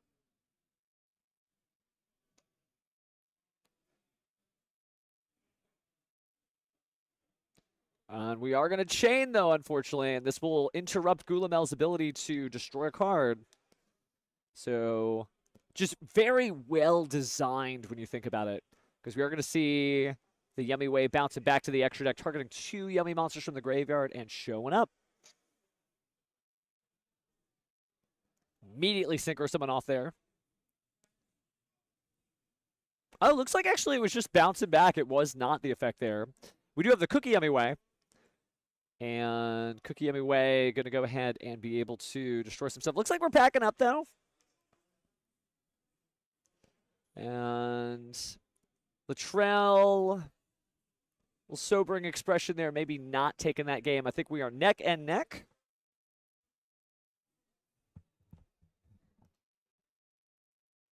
At 1 apiece.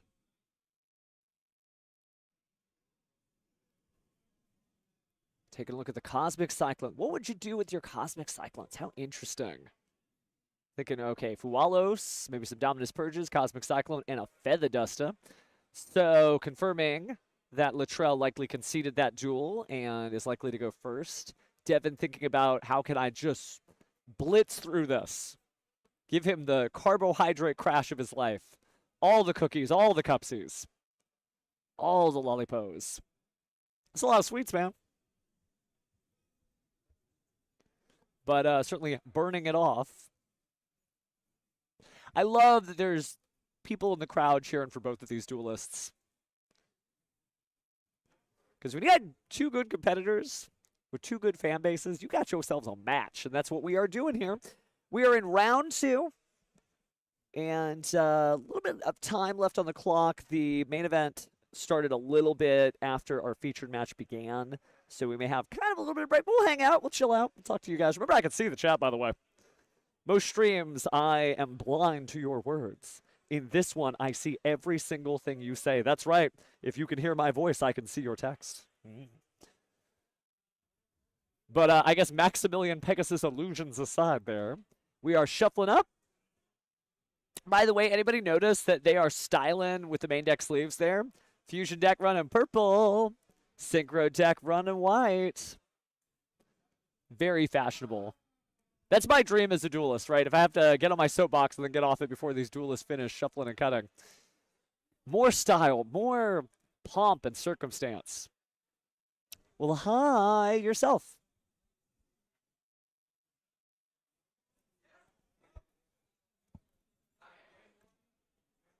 All right, looks like we are going to go ahead and pass things aside here. Draco, Tail, and Yummy going to slug it out again. Yeah, respect. Both duelists, you know, did a little bit of a whooping from each other, but we're going to start out with that Moncharmi Fualos. And, oh, there's the Ash Blossom and Joyous Spring. Still feeling safe. Devin nodding here. Going to have to take it. Key 2 Dragon Tail activated.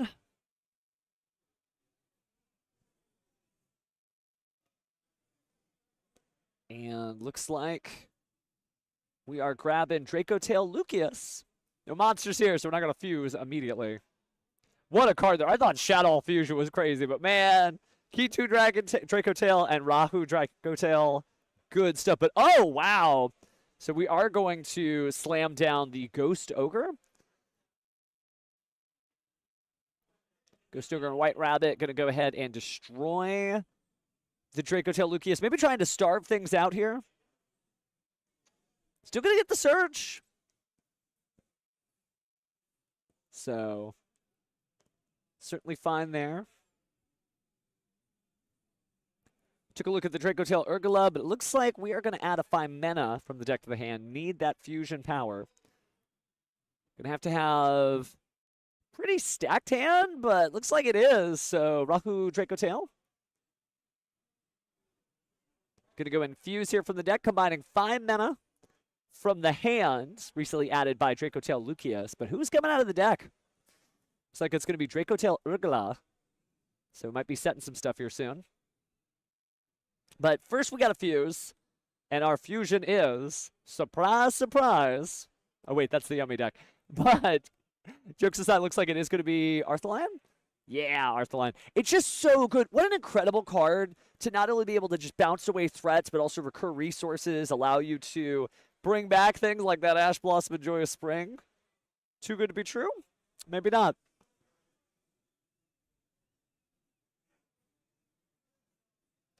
All right, so getting both the flame and the horn. Solid cards, easy to access. Always feel great when you could just, you know, use every piece of the card's support. We're not seeing every Yummy card played. Not the continuous trap, but maybe in the future. It's still really cool.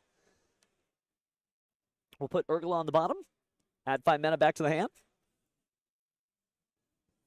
And I think Latrell's fine. Yeah, pass. That's what I got. I fused. I set some cards. What else am I supposed to do, fam? All right. Devin has a lot of spell cards in his hand, and one of them is a very powerful one. He'll start with Sky Striker, Mobilize, Engage. Knows that Ash Blossom's there. Do you try to stop the Hornet Drones? Nah, you let it through. Certainly a popular play here, and one that Devin is well set up for, is Activate Obedience School. Chain the Sky Striker Hornet Drones there.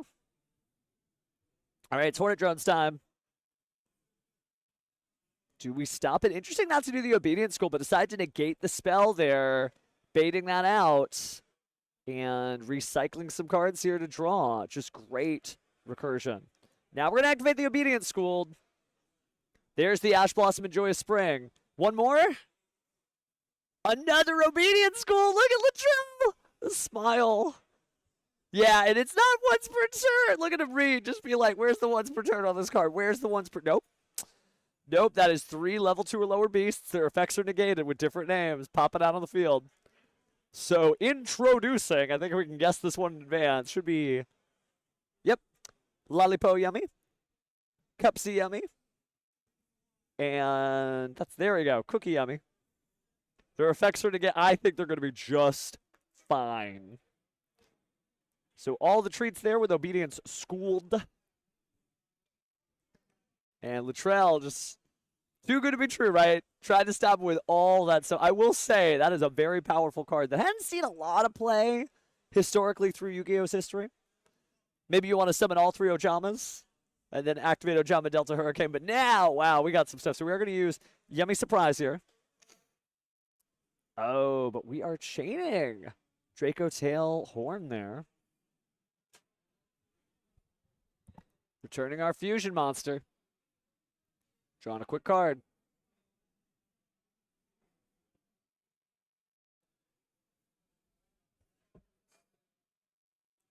So overall, just some solid stuff.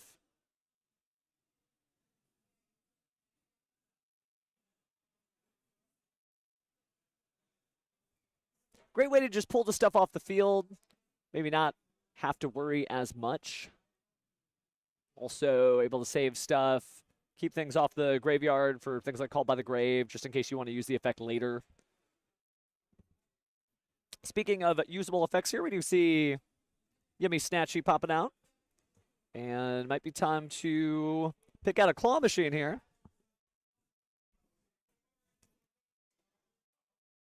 Now, it's really interesting. We talked about their fashion senses before, right? Purple sleeves, fusion deck. White sleeves, synchro deck. However, their actual outfits are a little mismatched, right? Devin looks like he's dressing up to play fusions. And that's a clean synchro hat if I ever saw one on Latrell's head here. But fashion, be gone for now. Because we are in Yummy Amusement Mignon field spell time.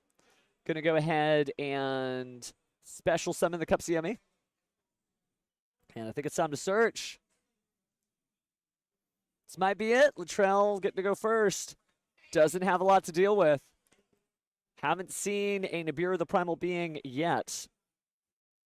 And that could be problematic. You know, Nibiru, not the end-all be-all for every deck, but it would be a nice way to get out of this situation. We know he's got 5 mana in the hand, though, so there's still a possibility of a well-timed fusion.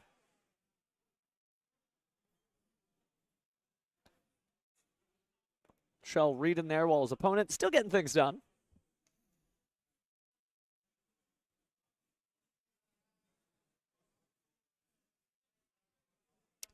All right, time for some additional yummies. So we're going to go ahead and add the Cupsy Yummy way, using it to grab Cupsy Yummy and Lollipo Yummy. And they're going to discard a card. Got another Yummy coming our way quite soon. September 19th will be here before you know it. Doom of Dimensions. I thought we just started new sets. But the game continues. Speaking of this game continuing, Devin in a really good position here. Really just has to not drop the ball here. So he will go ahead and summon the Lollipo Yummy. Believe it was special summon via its own effect. Yep, and there's a normal summon to boot. All the Yummies, I mean, each one of them getting a 2,000 boost. That's enough. Don't even worry about Nibiru. 2K, 2K, 2K, 2K. Unless you want to find mana, so we're going to find mana during the main phase. And Fusion Ha. So we are going to use cards in the hand. It's going to be 2/5 manas, actually. Oh, no, excuse me. Yeah, no, wait. 5 mana, 5 mana, 5 mana. All right, so we'll bounce 2 Yummies off the field. Lollipo. But before that happens, we are going to try to return some Yummies back onto the field here. That being a Cupsy and another copy of Yummy Snatchy. But the Lollipos, we're going to grab them by the sticks and pick them back up.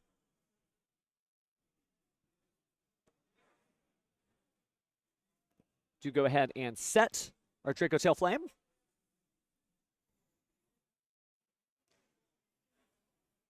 Definitely the burning question, right? No, it's ever a Synchro Summon. I haven't seen that in a minute. Decided we're going a different route of the materials, though. Leaving Cookie Yummy on the field.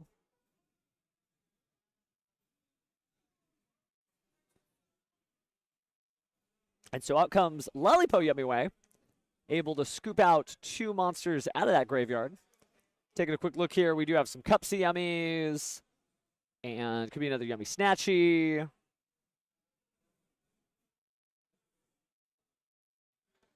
So we're going to go ahead and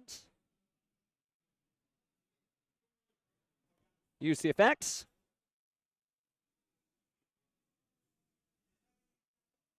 And it is going to be a Lollipo Yummy. And also a Yummy Snatchy there. So, Devin still has to figure out how to get through. He's basically in the same position as he was before, with each of these getting a 2,000 attack boost, but it's not enough to clear through the Arthur line, so he's got to find a way out. Looks like we're going to perform another Synchro Summon here. I don't believe we've seen the Cookie Yummy Way, so we're going to go ahead and flip that face down. 1,500 point boost to everybody. Oh, maybe more.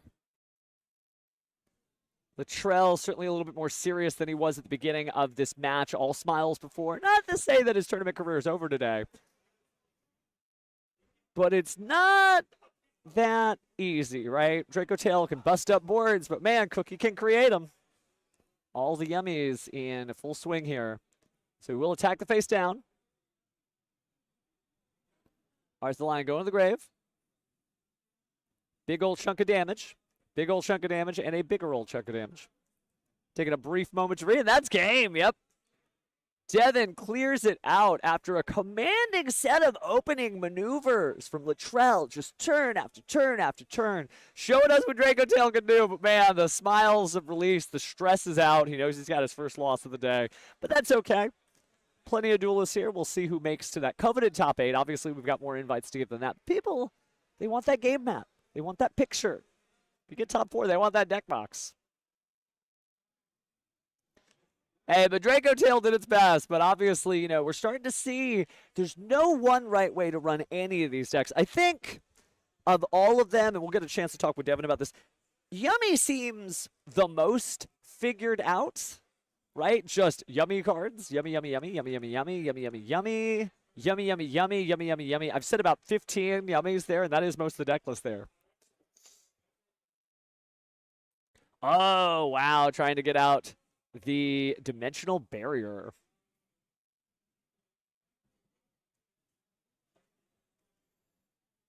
But yeah, just solid stuff. Didn't see any crazy side deck techs change the tempo here, but the tournament is still young.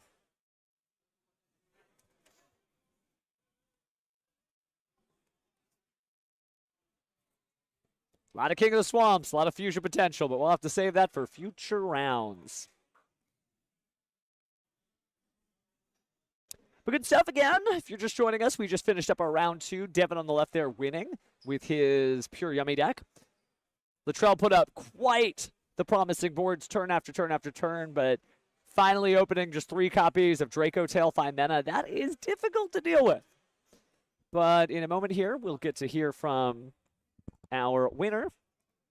Oh, man, I saw the Red Eyes Dark Dragoon. It's too cool. The coolest. I mean, anytime Dark Magician, Blue Eyes White Dragon, Red Eyes Black Dragon, any of the classic cards get to be tournament relevant, even for just a moment. And yes, I know King of the Swamps is how they're bringing that out. Still cool. Still cool. Speaking of cool, though, looks like I think we are going to see our duelists here in just a moment. And let me go ahead and pass these off to our judge, because in a moment, we've saved a spot for you, Devin, if you want to just have a seat. Put on the headphones. We're about to talk about that grind of a match. My goodness. Bring yourself in. We're all duelists here, right? So, got to say, quite the Olympics the Yummy had to go through to get through Shadows and Draco Tail, and I even saw him flashing the Red Eyes Dark Dragoon that didn't show up. Is this a matchup you've gotten to play a lot so far? No, I haven't played advanced format Yu-Gi-Oh since Snake Eye format. Okay, that's been about a year and a half so far, yeah. I've played the Yummy deck a total of like 6 times before today. So with that in mind, obviously you're a good duelist, but what about Yummy where you're like, this is what I'm doing, this is what we're sleeping up? Yummy has a lot of interaction, a lot of different actions you can do at different times. I was always prominent just playing tier forever, so I prefer the decks where there's just a lot of micro interactions, do a lot of different things at different times, make it a little bit harder for opponents to play.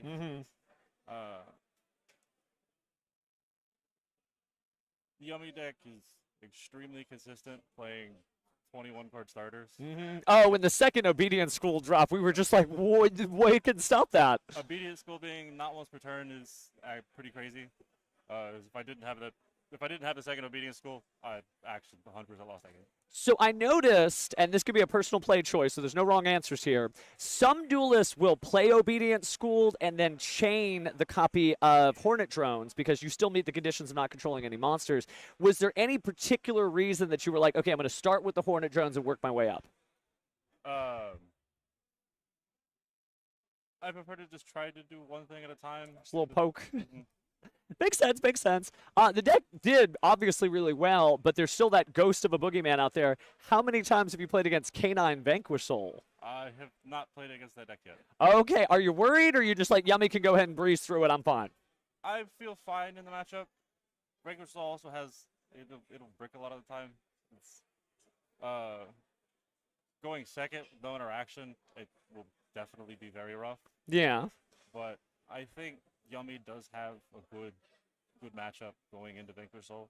Seems like it's strongly suited for it. Since you missed out, now that I think about this, you didn't play during the whole like Ryzeal and Malice format and all the other stuff. Are you worried about maybe some missing matchup knowledge, or are you just going to play it straight whenever you face those opponents? I'm just going to play it straight. Hey, that works, that works. I watched a little bit like during those formats, so I kind of know what the decks do. Just didn't play it. Okay, that's fine. There's no wrong time to play Yu-Gi-Oh! I mean, as long as you're here, it's a good deal. I will ask then, a lot of people were saying Space City Slayer in the chat. Can you tell us what that means in the context of you? This is my team. Oh, it's the team. Okay. So you're a Space City Slayer among other Space City Slayers. Okay. Well, is there anybody you want to give a shout out to while we're here? Shout out to Angel for letting me borrow the deck. And shout out to the rest of my team. They couldn't make it today, but I know they had fun watching the live stream. Yeah, no, they were definitely shouting out in the chat there. Well, good deal, fam. Go ahead and slay as many people from Space City as you can. We'll be back, though, pretty soon, so hang out in the meantime.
status update on what's going on. Well, we were just waiting for an outstanding match to finish up. Once the outstanding match finishes up, we'll go ahead and get our pairings for round 3 going. But round 3, afterwards, there's going to be a lunch break. They're going to give me detailed times on when to be back. But we will just kind of just like chill here for a little bit. We got to get some stuff done in between, of course. Hopefully you're having a good time. And this has been an interesting format. Seeing the people who are registering for the featured match, like there are some decks that I would love to show you. But both duelists have to say yes. So hopefully we get another chance at some of the weird secret tech here. Because yes, it's Justice Hunter's format. But I think this is such a cool format when you think about the fact that Justice Hunter's decks, you know what the 3 are, Draco Tail, Yummy, K9, all doing great. Decks from previous sets are doing great. Decks from new sets are doing great, where we had great Duelist Advance gameplay at the beginning of this Duelist Advance Regional. And so it's just kind of nice to be able to like play whatever you want. Like dream up your perfect strategy. It's probably going to show up, but we'll find out soon. And remember, after round 3, there will be a lunch break. We'll have more details on that soon. But don't go away. We'll be back as soon as we can.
It is good to see you as always here in beautiful Pasadena, Texas, right?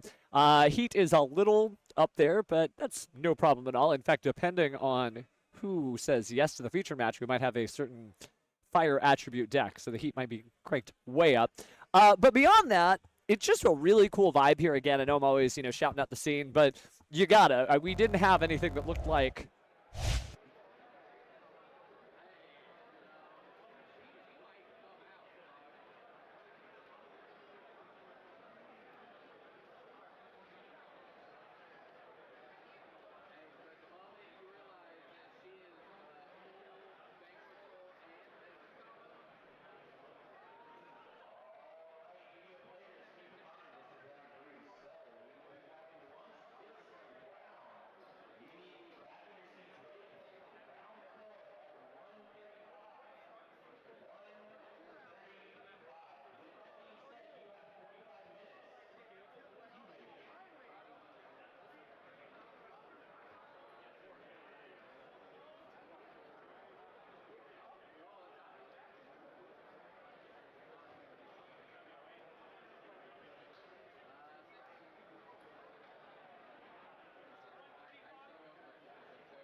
I'm trying not to spoil the surprise. So if you're like, what do you mean interesting stuff? Well, let's take a look in our duel room and find out firsthand. All right, so pressing out the playmats here. Oh, I love the little Blackluster Soldier Envoy at the beginning pin there. Oh, wow, that's a cool little deck box transformation here. Everybody's got such great swag.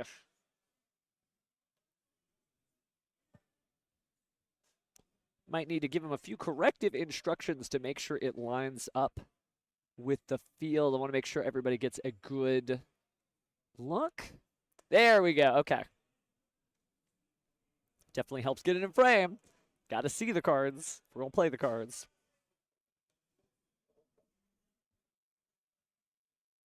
But so far, the regional is going well. And I guess it depends on who you ask, right? If somebody is 0-2 right now, they're like, yeah, why did I wake up today? But you have to get in there and duel it in order to make that top cut. You can't stay at home. And not everybody is going to make the top cut. But it doesn't make them a bad duelist. It's not their day. Right? 2,000 duelists go into a YCS. Half of them, in the very first round, will either fail to win or draw. Doesn't make them bad duelists. Doesn't mean half the room is terrible. It just wasn't their day, or at least their start. They're going to go ahead and see what appears to be a 5 there. I think that's a 2. Oh, it wasn't the 2. Okay. Star, I think, was the 6. That's the 5. So it looks like our left side duelist is going to get to go first. Rocking out a great token there. Looks like they were just recently at the World Championship Qualifier. Oh, interesting. Okay. Oh, it is. It is. It is. Okay, so let's get excited here. Zachary on the left here, Hector on the right.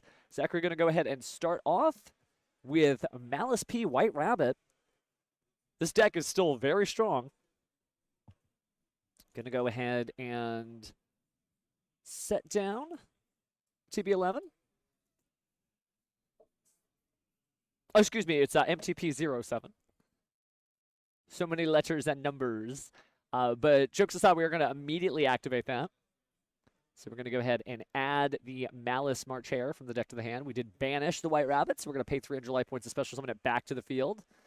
Taking a quick look at Hector's hand. Not seeing anything too crazy, but once you start seeing the fire flung around, man, this duel is going to be all right. Since that time, though, we did see the Malice P. Chessy Cat storm the field. But right now, we're going to go ahead and link off the Malice P. March Hare and the Malice P. White Rabbit, combining to link summon. Looks like it's going to be Cyburst Wicked. No dropping the Miru here. Then after that is going to be a Link Devotee. Easy Link 1 to sort of waste there. I think it's actually Disciple. It's like Disciple. Devotee points up, Disciple points down. Then we will go ahead and grab the backup Adagnister. And so far, so good here. Got a monster from the extra deck on the field, so free special summons aplenty. No Nibiru just yet. If there even is Nibiru. But time for a Link summon here. Link Disciple and Cyburst Wicked combine for Link 2 Splash Mage. Gorgeous copy there. I think that's Quarter Century Secret Rare for sure. And now we're actually going to see some fire flung around. So it's time for our Fire King High Avatar Kieran. Destroying Ponix there. Play pass and back over. And then immediately in the next open game state, it's time for the Fire King High Avatar Garunix to make its appearance. Card was destroyed, and he did get to see it. So we can destroy something out of the deck here. But Fire Explosion going off. Looks like another Kieran, actually. And so that Kieran will special summon the Ponix back to the field. And then destroy the Splash Mage. And again, activate the effect of Ponix. Hector immediately jumping into the duel. Let a few things go off. An Ash Blossom and Joyous Spring stopping Ponix in its tracks from adding what is typically the Fire King Sanctuary from the deck to the hand, although there are other options. I'm going to subtract a few life points, but really just took the duel by storm. I think both of these players might have surprised themselves. Thank you, Saint, by the way. I am having a good time. Hopefully you're having a good time, too. All right, so draw for turn kind of stymied everything on Zachary's side of the board. So is he going to show the surprise right away? This is where I'm very curious. Looks like we are dropping a Molcharmi Fualos. Could just be a strong normal summon and attack. Taking a look at the math here. We are going to activate the Fire King Sanctuary to place Fire King Island. Here it's lovely this time of year. Got an opportunity to maybe destroy Ponix to grab a different Fire King monster. Somebody a little bigger here. But it looks like Kieran's going to be the choice. So goodbye, Fire King High Avatar Kieran. And hello. Oh, the Fire King Courtier or Old Connix. Fire King Courtier Old Connix. There we go. All right, now we're going to use this effect. Chainlink 1 and Chainlink 2 is going to be our Ponix. This isn't even the crazy part of the deck yet. But we are going to see an infinite permanence drop down, stopping the Fire King Courtier. I guess it could be Courtier. But we're not in Paris yet for the World Championship.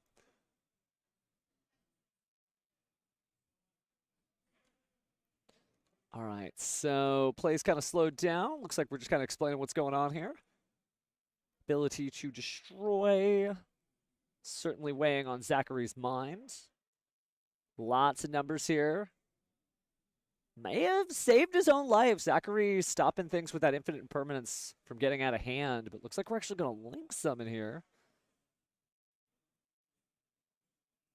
So we are going to grab these two monsters combining. Cannot quite make out, but I think that's a Salamangreat Sunlight Wolf Ghost Rare. The up and down arrows confirm that. The bright white definitely confirms that as well. So, woo! And then using that Ponix to try to make the effect activate by link summoning Relinquished Anima, but another infinite permanence drops down. Not going to get any recycling here, but now you could just immediately go into Promethean Princess, Bestower of Flames, getting one draw, Zachary, off of the Molcharmi Fualos. But now we're going to go in special summon. Garunix back on the board from the Prometheus. There's going to be Promethean Princess. Not Prometheus herself. We are going to go ahead and destroy the Arvada. Arvada's effect is going to activate, special summoning another Fire King from the grave. That'll be the Fire King High Avatar Kieran. Big numbers on the field. I think at this point, maybe the battle phase is where we're headed.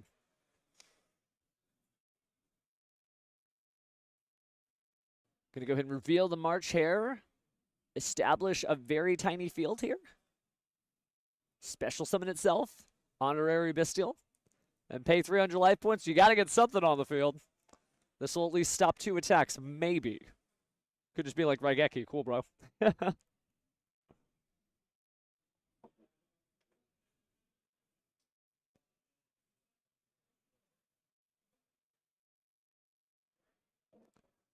Hector's certainly well known in these parts. Maybe recently topped 8 a regional in Fort Worth with some interesting cards.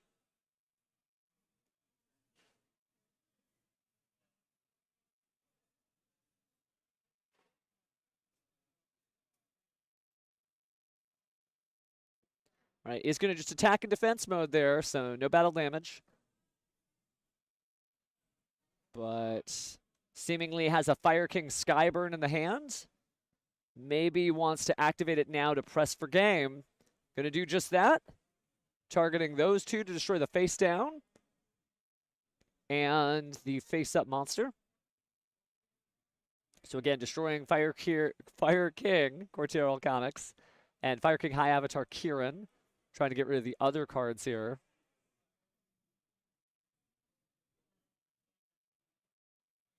A couple of questions back and forth between the duelists. I don't think it's determinative of anything just yet.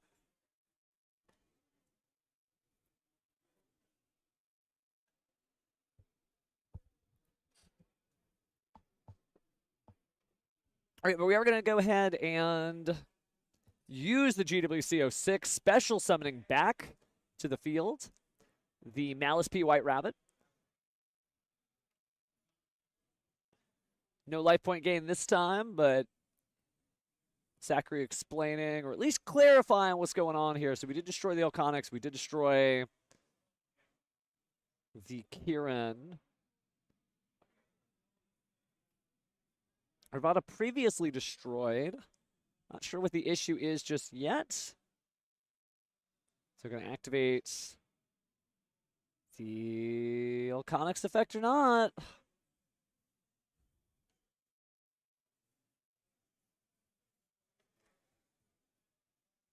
Certainly not every day you get to see Fire Kings, but this is actually not the part of the deck I was most excited to see.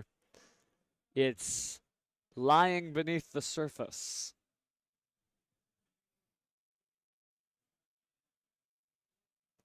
So we are going to go ahead and use the effects. Going to go ahead and drop down just a traditional Garunix here.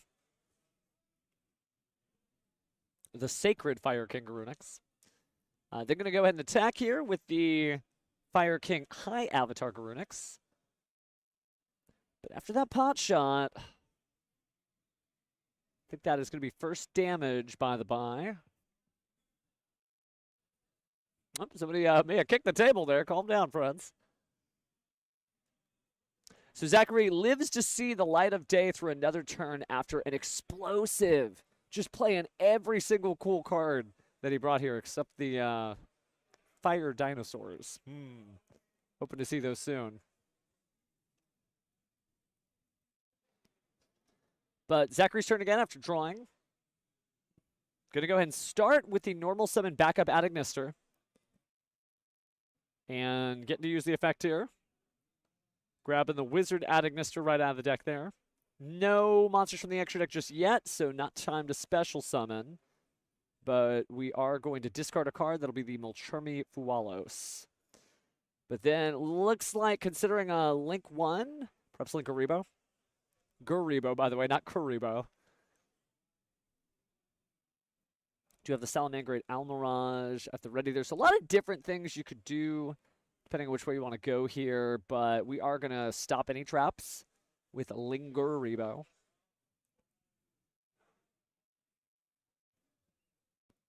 And then considering additional options there, Zachary not too sure what he's going to do to get out of here. Maybe he hasn't played against too many Fire King decks before. Obviously, you know that if Fire King Sanctuary leaves the field, it'll destroy all of the monsters on the field for its owner. However, you can use Fire King Sanctuary to protect that field spell from destruction. But banishing is something that Malice is known for, so White Binder could spell Doom. Speaking of White Binder, we are going to see a special summoned backup Adagnister. Going to go ahead and then combine those into SP Little Knight. SP Little Knight able to banish as well. Don't even have to wait for the White Binder.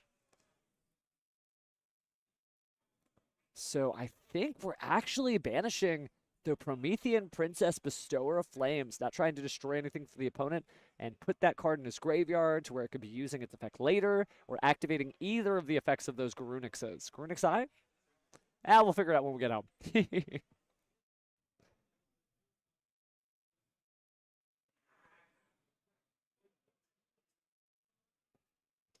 So using the Malice P Marcher to banish the Chessy Cat, using Chessy Cat's effect, pay 300.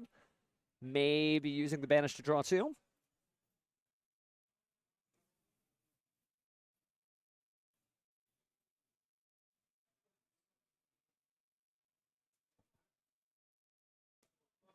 Thinking out loud here, Zachary deciding to link off these two. So the materials are Malice P Marcher and SP Little Knight. And that's going to bring us our Red Ransom. Not a huge help with the swamped attack and defense points, because they're pretty well-rounded monsters, right? They know what they're doing, but we are going to get the add there of the Malice spell, and that's going to be the Malice in the Mirror. So using Chessy Cat here. Let's go and cut that deck. Good catch.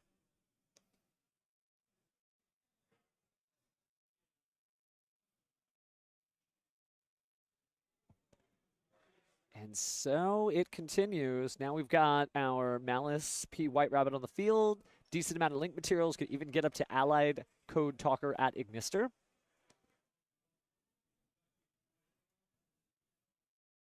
Not a lot of life points, I would imagine, left after so many payments and the burst across the chest from that Fire King High Avatar Garunix. But now we're link summoning off. Could be an access code talker. It is access code talker, including a link 3 material. It's going to be 5,300 attack. And those Malice monsters are pretty good, especially when they're banished, which access code talker is charged up and ready to go. Looks like it's going to start with a water? No, it's going to be a light with the Link Disciple, getting rid of the Fire King Sanctuary there. Now we're going to banish. Just explaining what it does. It comes back, it wipes the field. It's like Phoenix, but for your monsters. And now it's a throwback. Sacred Phoenix and Neptus. Kind of the original Fire King. Now we'll banish Splash Mage to destroy. But we'll banish Fire King Skyburn to prevent that destruction. Now we're going to banish the Red Ransom, activating the effect to get rid of the Fire King Island. I know we're not doing Fire King Island after all. Okay, so it's going to be that. Then we'll pay our 900 life points. Special summon our Red Ransom back to the field.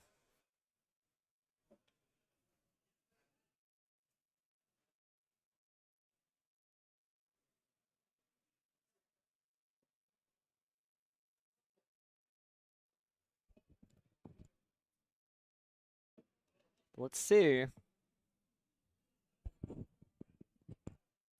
All right, so banishing our Malice P. Dormouse, finally making its appearance on the field, paying another 300 life points. Slowly but surely crawling on back here.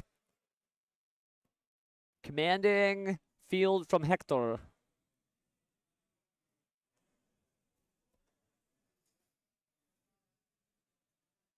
We'll go ahead and banish the Chessy Cat from the deck. Big attack boost for all the monsters there. Still have Cyber's Wicked in the graveyard in case you want to do anything to the Fire King High Avatar Garunix, but I doubt that is on the menu here. We're going to go and link off. Oh, we're getting rid of the access code talker. So the materials are 3, maybe 4 monsters. It looks like it's going to be 3 after all with Heart's Cryptor. So Heart's Cryptor is just going to go and banish that. Best way to do it. Why even worry about it? So returning to the field in defense mode is going to be our Wizard at Ignister, searched earlier in the turn. Link materials could be up to 5. This could be the Allied code at Ignister, but it's a White Binder this time. White Binder going to pick banishing Sacred Fire King Garunix and maybe 2 Ponixes? 1 Ponix, 2 Ponix. Zachary feeling himself, but just trying to be careful here. Don't want to mess up when you have finally carved your way back into this duel.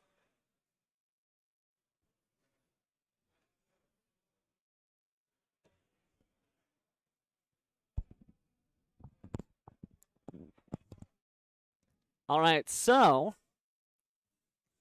looks like as the quest continues here, still hasn't sized him up for game. Hector not conceding. Kind of have to make Malice play honest. Powerful deck that is susceptible to losing the duel under the end of match procedure. So your opponent's got to play it out. You don't need to surrender anything to them, as long as it's not there any intentional slow play there. That's a different story, but making them play it out is perfectly fair and game.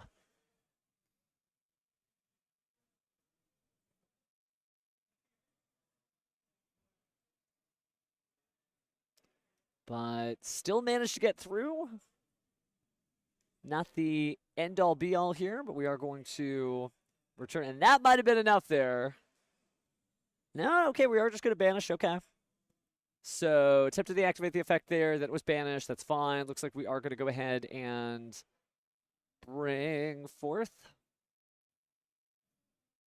Wow, just the classic Fire King avatar here in normal summon there. Been a minute since we saw that, friends. Certainly some consternation when Fire Kings were first getting popular, especially around Team YCS Las Vegas. A lot of people writing the wrong Garunix, the wrong Kieran down. Now we're seeing duelists run all of them anyway, so it's not a problem. But be very careful when you write stuff down.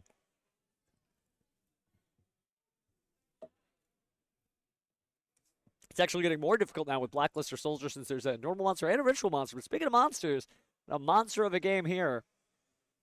Looks like that Malice in the Mirror negating the effect of the Superstar Slayer Sky Crisis Typhon. And that was all she wrote for Hector. He's got a smile on his face. I think the tension's kind of eased out of him. This is my favorite part of any best 2 out of 3. You know, it's just like, okay, yeah. It's when the stress releases. Because everybody's locked in the duel. By the way, speaking of locked in the duel, Retaliating C. Interesting. That could be good. It's an earthquake in the building here. Teasing. Somebody just knocked the camera. That's fine. But making some choices. I think I just saw a Dark Ruler No More hit the extra deck there. Or it could have been a Triple Tactics Thrust. They've got like a similar color scheme. A lot of green, splash of red. Looks like we're taking out some of the Fualos. So, oh, and the Purulia too. Yep, there goes into the Purulia.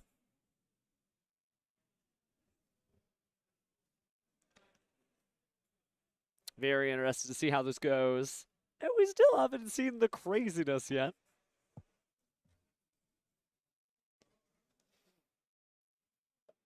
Yeah, take a look at this deck list. I'm not going to spoil it till it happens, but oh my goodness. Love the pins on the mat. Just caught the SP Lunalite in the top center of the screen there next to the calculator. You can get those, I believe, from picking up the little special sets from your official tournament store. And it's just neat. Again, grandpa duelists like me will know. We did not have this. When we were growing up in Battle City, we were lucky to have what, just a dual disc and 2 cards to shuffle together. But again, thank you for joining us. Again, we are on round 3, proceeding into game 2 here. And remember, very important, although it shouldn't last too long, but round 4 will not recommence until 1:35 p.m. Central Standard Time. You might wonder when that is, depending on where you're watching from around the world. Well, about an hour away. But looks like Hector's going to start with Fire King Island. And Fire King Island, got to destroy something. Looks like we're going to say goodbye to the greatest Garunix. To add from the deck to the hand. Looks like going for Little Ponix again. The legendary Fire King Ponix. Yeah, we know he's a little bit of a pint-size pal. But he is allowing to add from the deck to the hand a Fire King spell. Looks like it was going to be the Fire King Skyburn for a second. Thinking about the Sanctuary again. Back to the Skyburn. Sanctuary. I'd try to read his mind, but I don't know that he's made it up. But it looks like Sanctuary is what we're going for. Not sure if we're going to activate it now.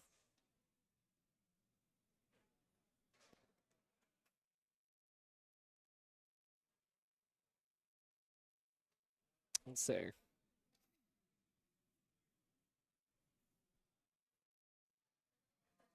All right, so a little bit of life point damage there as we finally get into Malice down.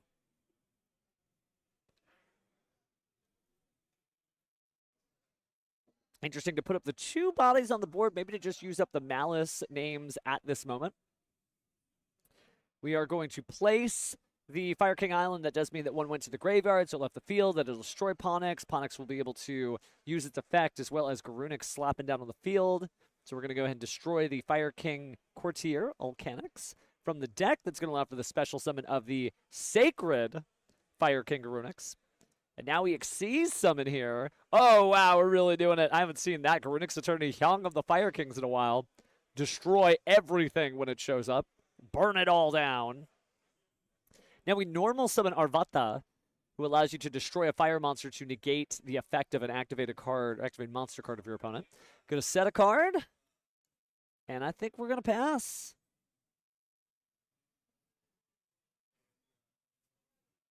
Oh, a Bestial, how interesting. Do we use Arvata here? No, we don't, but we do banish the Malice P Marchair, and that's going to allow Malice P Marchair to pay some life points. Come back to the hand, maybe banish that Chesty Cat next turn. Just great stuff there. From both duelists, really. Like, both duelists establishing a turn 1 field on, well, sometimes not their own turn 1. Our turn. Our phase. Speaking of our phase here. Do we put the Ponix on the field? Or do we destroy everything with Garunix? Ponix and Courtier. All Canix. Of course, it was destroyed. The Hyang of the Fire Kings, that is the Xyz monster, able to bring some friends out. Play continuing here.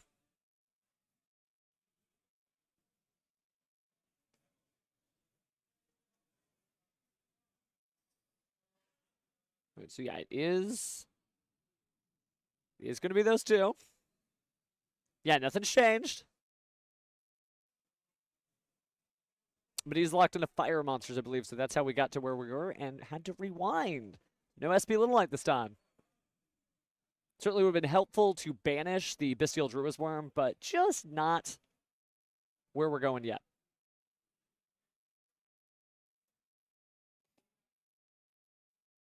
So confirming Arvata, confirming the effects we have live. Hector just doing a great masterclass to show you that this deck has not gone anywhere. And the format's really like, it's not always about the decks that best deck, top list, this. It's also about when the format is healthy enough to allow various different deck types to sneak on through. And some Fire King duels may be very offended. I said, sneak on through, we're Fire Kings. We're kings, it's in the name. But it is true that we are seeing just a broad setup here, and there are still Primite duelists out there, Blue Eyes duelists. I've seen Mermail duelists out there. And still haven't gotten to see one of my most favored synchro monsters out of Battles of Legend. But Hector here may be able to put it up soon. All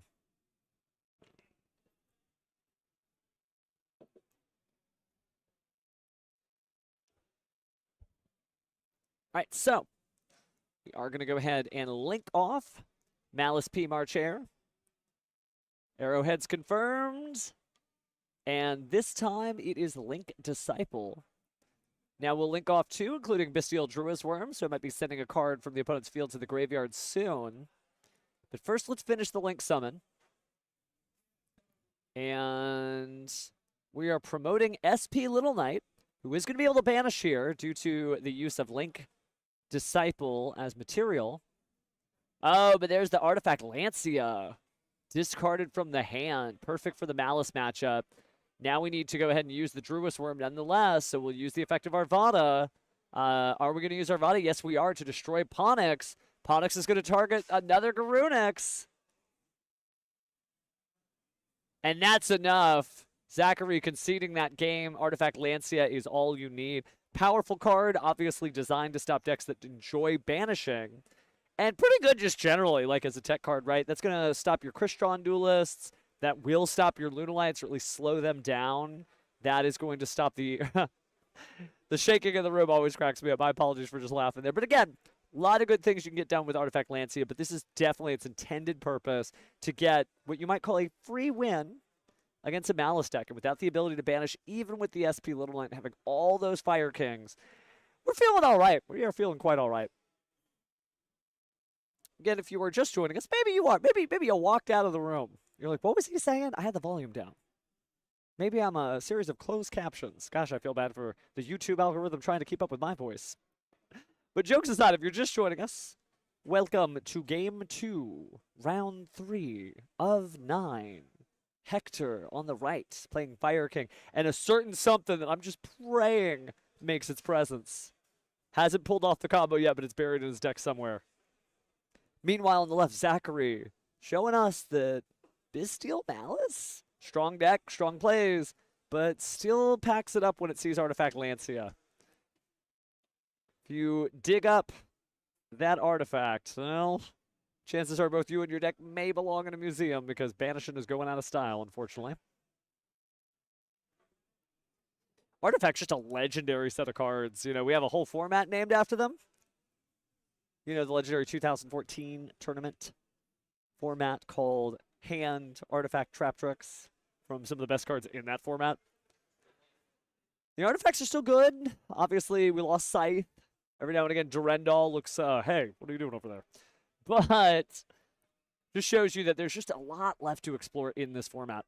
And the format's still only about a month left on it. Because before you know it, Doom of Dimensions is here.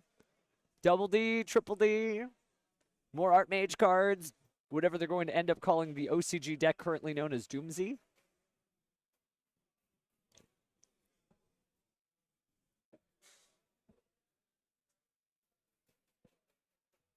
But yeah, so far, all in all, a good time. And hopefully you're having a good time wherever you are in the world, whether you're watching from literally physically in the venue. Maybe you can hear my voice. Maybe you can't hear my voice. Maybe you don't want to hear my voice. That's okay. You're allowed to mute the chat. But the good news is, although you probably already muted me, so you can't hear me, is it is time to duel. And unless I'm hallucinating, I'm pretty sure this is game 2. And I would imagine Hector likely, or it should be game 3, game 3. So Hector managing to slow things down. So pivotal game 3, we're going to go ahead and banish the Malice P. March here. Draw 2, pay 300 life points, get our card back. That's better than Pot of Greed, by the way. Pot of Greed, you play it, start the duel with 5 cards, end up on 6. There's 7 cards total now. 6 in hand, 1 on field. All right, so we are going to use the effect of the Malice P. March here, banishing the White Rabbit. And then we're going to activate the effect of the White Rabbit.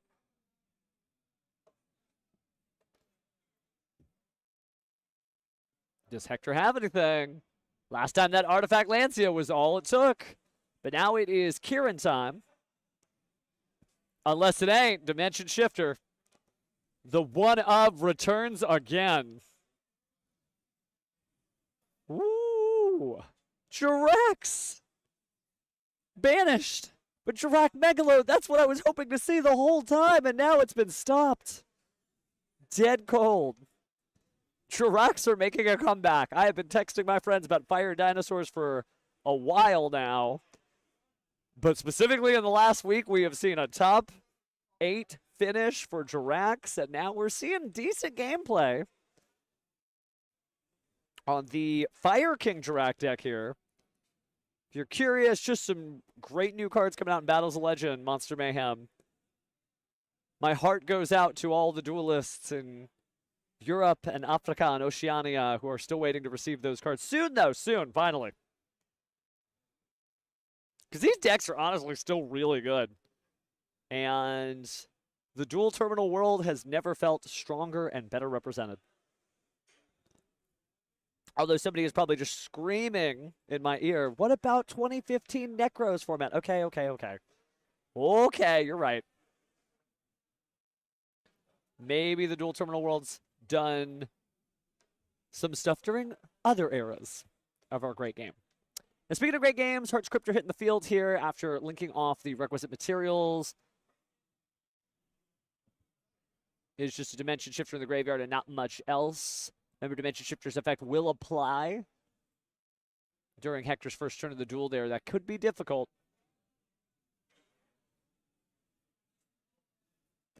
But now we are going to link off. And they are banished. Super helpful for Malice. Doesn't have to do too much to pay its life points.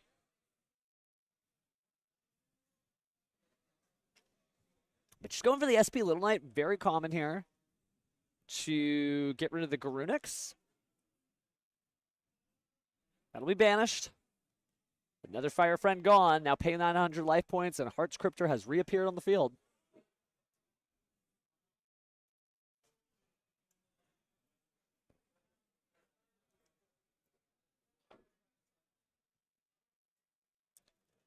So Hector having a strong start for sure, but Zachary slowly but surely showing you that Malice is still a choice. And there's a world where next week, even though we have all this great new Justice Hunters decks out there, that Malice still just takes it. Granted, the World Championship format's just a little different.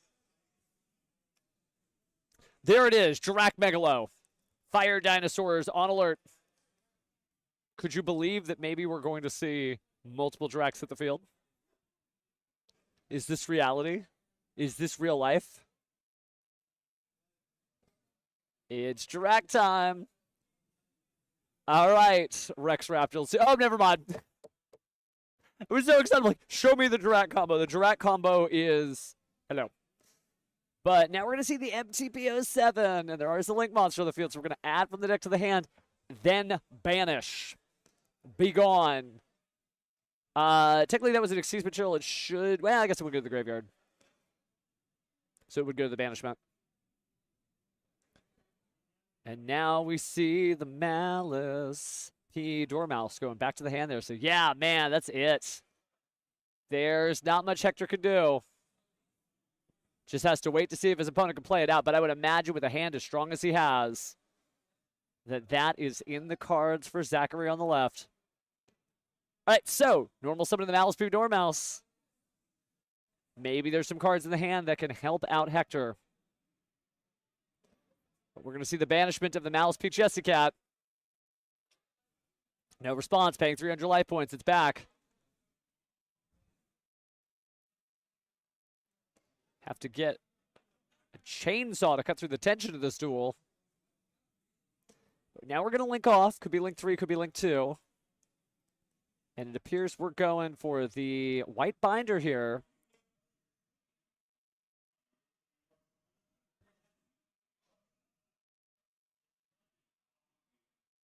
So we're going to go and banish additional cards there. So think about an SP Lunalite and the Malice P Chessy Cat from the grave. And here comes some big attacks. Is it enough? And it's enough. Hector's dinosaur deck does not prevail, and Zachary shows that Malice is still a very strong force in this format. Malice is allowed to exist. Powerful deck. Oh, and more Drac combos. If only we could have seen it. Only we could have seen it. Now, my hype for Drac is because, if you were unaware, at the Fort Worth Regional Championship, a pure Drac deck made top 8.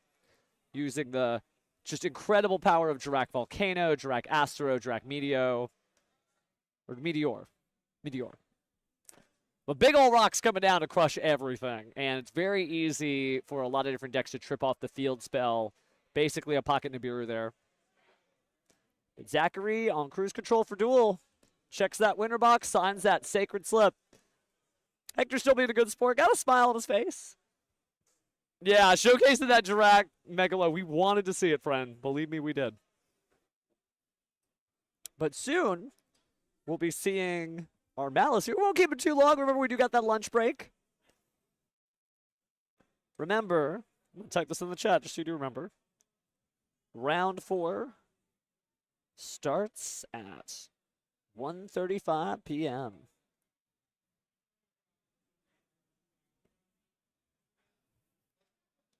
So look at your clocks and think X35.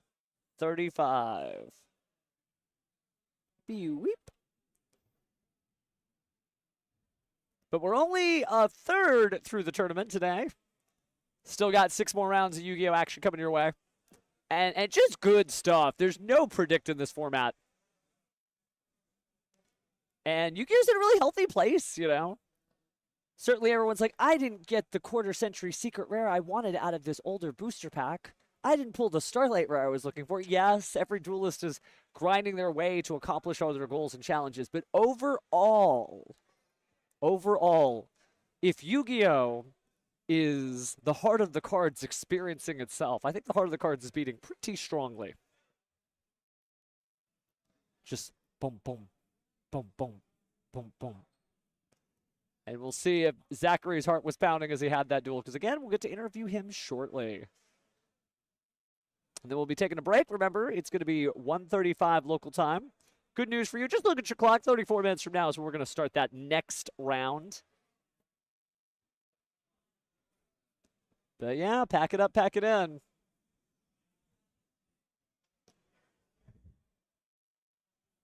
Aw, cool bag charms. So that said Game Genie, and I'm like, what year is it? Well, it is the year 2025 of our Raw.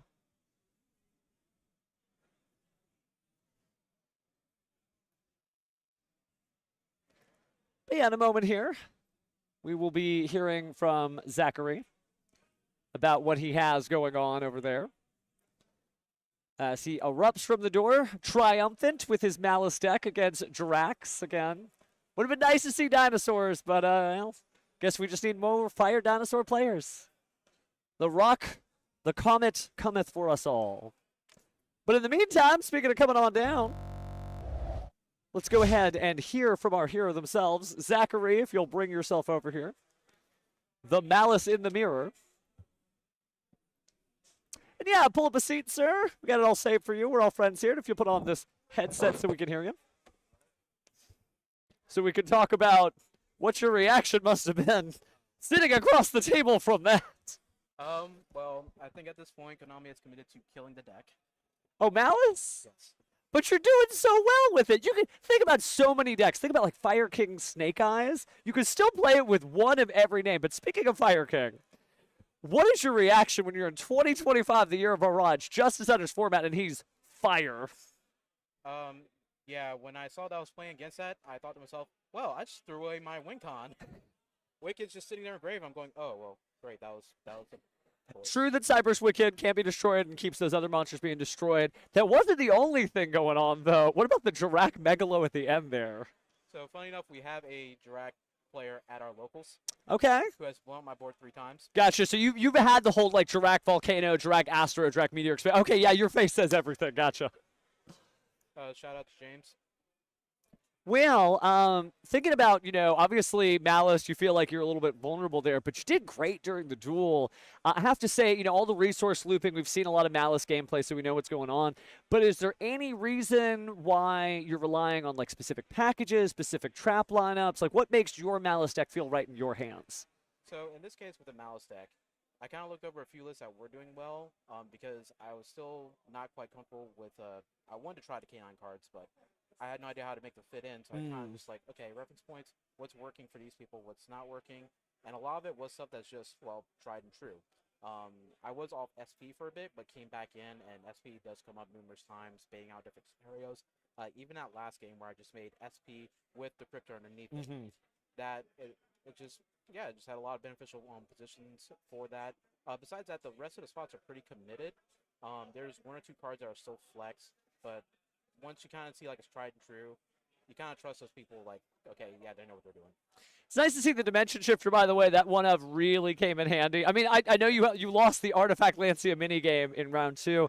Are you seeing a lot of Artifact Lancia still? Because, people, they don't think about Malice until it just shows up and starts paying 300. So is every time you're playing, are the game 2s and 3s just Lancia? The first 2 rounds, no. Okay, so far so good. Yeah, so far it's been pretty easy going with that. The first round I played against Draco Tail. My hand was far better in both of those games, so it was very much simplifying their resources, and now I was able to just make my board and have presence there. And then the second round was someone playing Cyber Dragon. Ooh, okay. Were they doing like the defensive Cyber Dragon cards with the new fusion, or was it just still punch, punch, punch Cyber Dragon? They were going first, so I assumed there was some interaction there, but the thing was that it was searching for Cyber Dark cards, and a lot of that is pretty vulnerable to a lot of hand traps. And unfortunately, they didn't get to really play much. Oh, well, we'll get them next time. A lot of stuff. I don't want to keep you too long on your lunch break. You only got 30 minutes left. Is there any shout-outs you want to give to maybe your Malice friends at home? Shout out to the Lafayette locals. We got like a good number of us, like probably like a dozen of us here today. Oh, nice. They help with a lot of testing. If I play against Yummy, I definitely have a lot of experience with that. I played 3 of them straight like Tuesday. Whew. Yeah. Well, good stuff. We'll let you go ahead and get back in there. Good luck, Zachary. You've had a strong start so far. And don't you go away. We'll be back at 1:35 local time. See you there, friends.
don't know that we've actually got our duelists. Oh, no, there they are. They're coming along.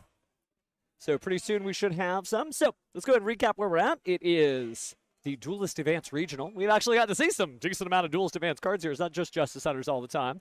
We are in round 4 of a 9-round regional, and we are excited to be jumping back in. Speaking of jumping back in, why don't I snap myself off the screen? And in a moment here, we'll have some duelists having a seat here.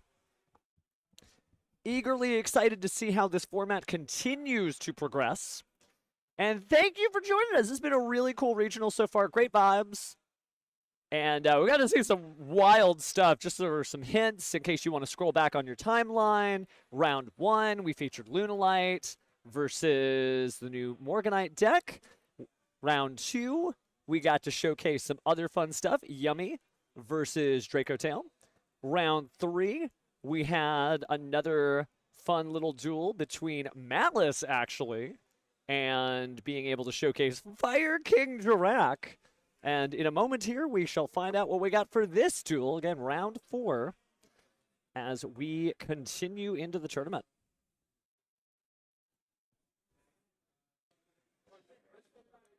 So far, so good. Nobody out of the running just yet. And our duelists are getting shuffled up and ready to play. Gorgeous World Championship qualifier token there. You too can have a token of your own if you decide to take the time to come on down to an WCQ. Maybe you're going to another event. But looks like here we're going to have Joseph on Vanquish Soul K9. His opponent is going to be Hang. Hang is running Draco Tail with some Shadow spruced in. So this is going to be very much a full Justice Hunters format game.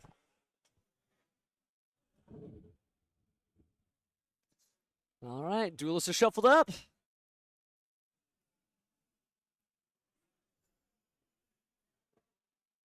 So far, so good.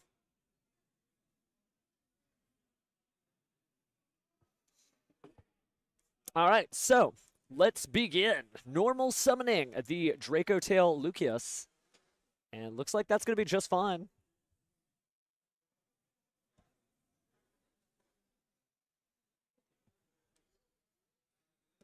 And we're going to go ahead and get the 5 mana, discard the 5 mana.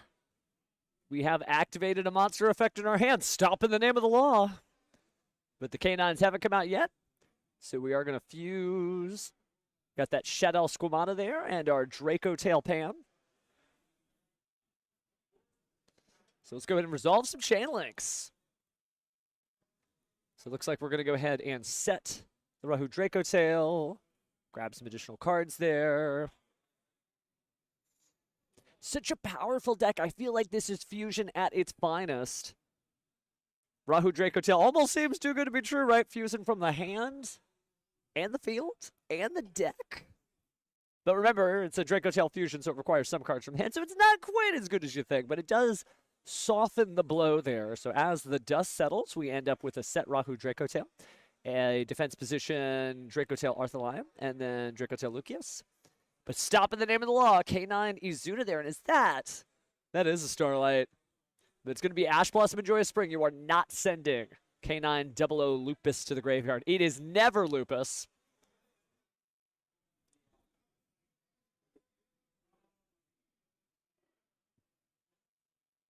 Looks like we're going to flip up the Rahu Draco Tail. And Fusion Ha.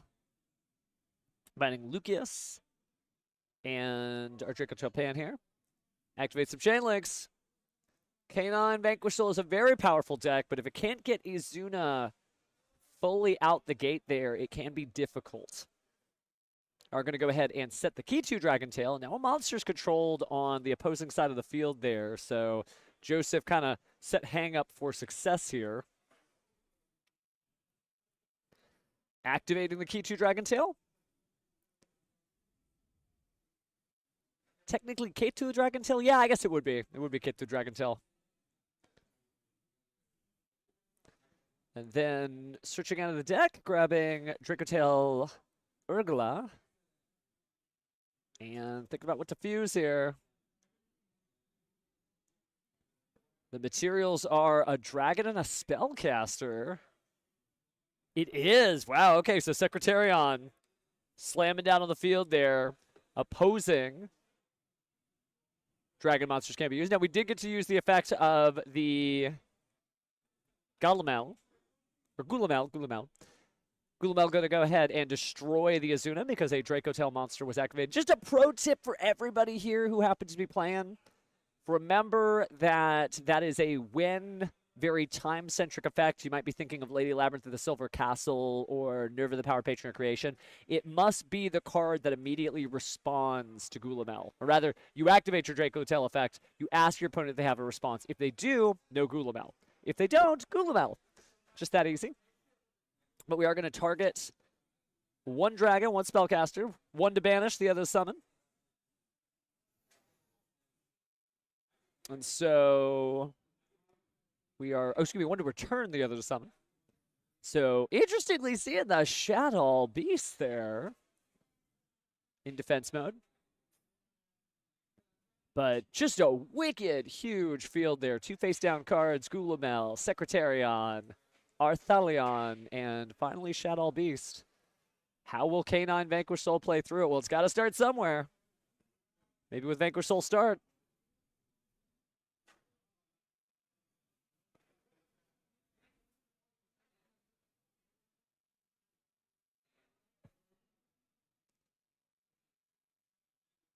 All right, so looks like we are going to go ahead and return after using that Draco Tail Flame. Powerful way to stop that spell. Not going to sake your soul at all here. And it's just a spell negate, but man, having an in-archetype searchable spell negate is very powerful. Speaking of powerful searches, going to normal summon the Vanquish Soul at Razen. But Razen's effect is going to be negated by the Draco Tail Horn. Doesn't look like there's any way to trade it back into the hand with a quick effect. Oh, maybe? We are with a heavy Borger targeting, trying to bounce it back to the hand so that it is unable to negate that face-up monster's effect. Oh, but we're 5 mana-ing. Gonna fusion summon. How interesting. So it's fusion, huh? 2 shadow monsters for El Shaddai Winda. Oh no, Duelist, not like this. So an incredible response there by Hang. Now you've got a monster unable to be destroyed by card effects, which is something that could come up in Vanquish Soul. But even more importantly, locking your opponent to just that one special summon for the turn, and they've used it up with the heavy Borger. And a draw to boot. Just too good. Too good.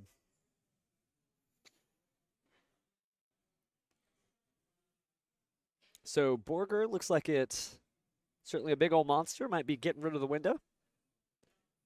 Shakes things back up there just a bit. Now we're going to link summon into the Rock of the Vanquisher.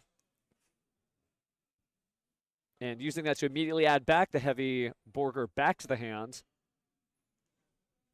So Joseph not down and out yet. Just took a second to get there. Revealing another Vanquish Soul monster for the Vanquish Soul Holly Sue. And then immediately revealing an Earth and a Dark monster to go ahead and special summon a non-psychic. It's going to be Vanquish Soul Xiaolong. Usually just an extra summon if you happen to get in the hand, but this time revealing those 2 fire cards back into the deck we go.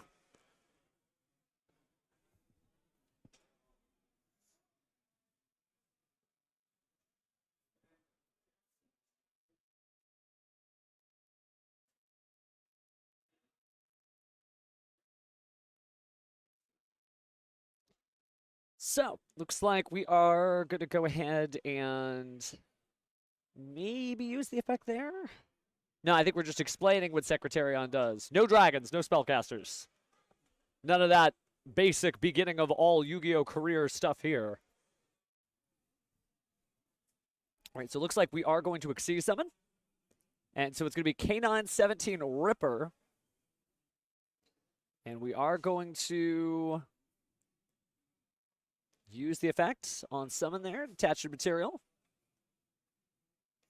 Gonna go ahead and grab a K9 card. So it looks like a case for K9. Man, this is a case for K9 if I ever saw one.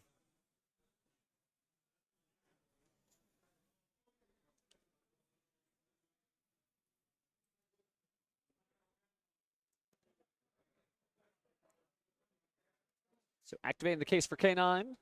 Going back into the deck once more to grab another K9 card. Take a brief look at the hand. Certainly some good stuff there.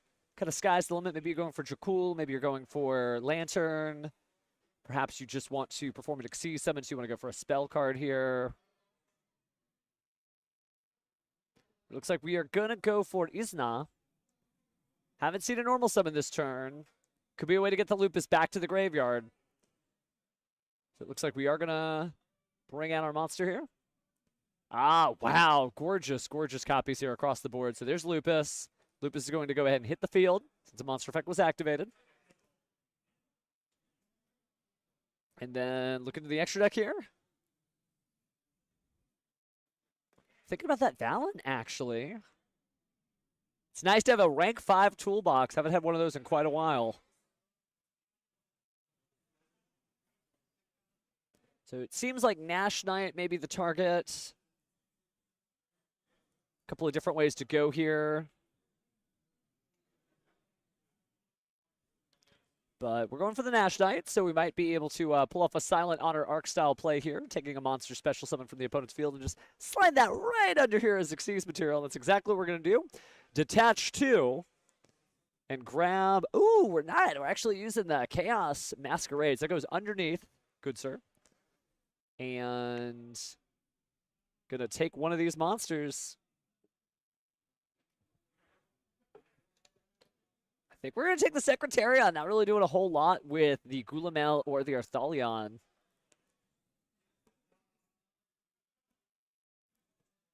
Big old monster, powerful attacks, and using the number 104 Masquerade as material. Pretty cool. I mean, there's a lot of cool stuff that's happened. Certainly the sky is the limit when you have access to so many different powerful monsters, but it does feel like ridiculously funny to go ahead and have the number 104 Masquerade under there.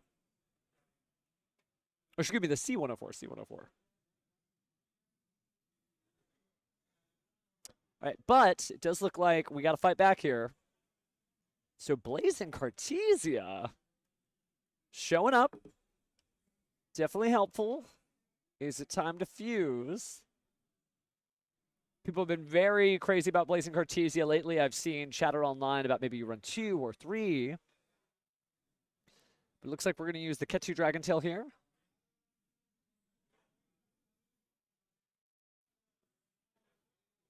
Big think here on Heng's side, but...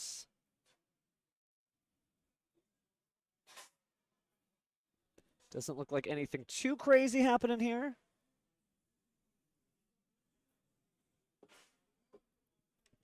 Although I don't know that Joseph has actually decided whether or not to respond. Okay, finally, there we go. Target. The face down because we activated a Draco Tail monster or spell or trap card effect. That means that Gulamel does get to try to destroy. It looks like it's the main phase, so we're going to go ahead and use... Actually, technically, it doesn't matter if the main phase or not. We are using the forced release here. Time to Xyz summon with an Xyz monster and then destroy one card. K9X Werewolf.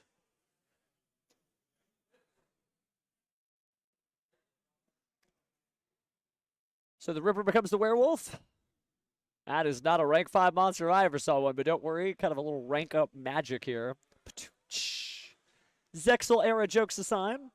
Play continues here with the Ketu Dragontail, adding the Draco Tail Urgula from the deck to the hand. Fusing Urgula, and what I think is Pan, a little difficult to see on the glare there. But 2 Draco Tail monsters. Gonna make another Arthalion. And now it's time for some fun effects. Let's see what we can recycle here. So we are gonna go ahead and return that to the hand, or at least attempt to.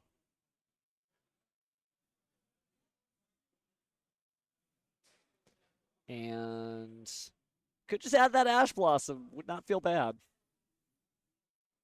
And we've talked about it all day, but that's what makes this deck so interesting. It's so weird in terms of like the recursion it does. And just get.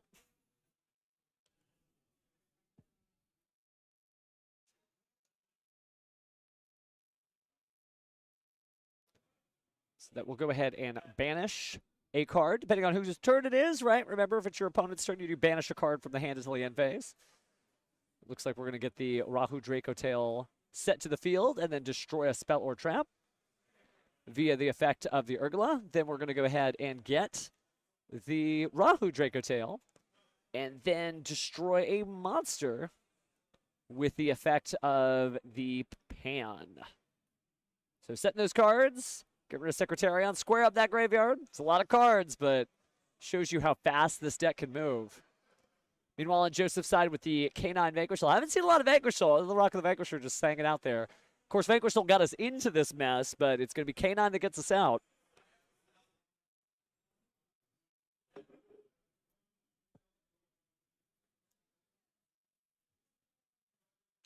Some interesting choices we saw briefly in the extra deck there, and I love the tier laments.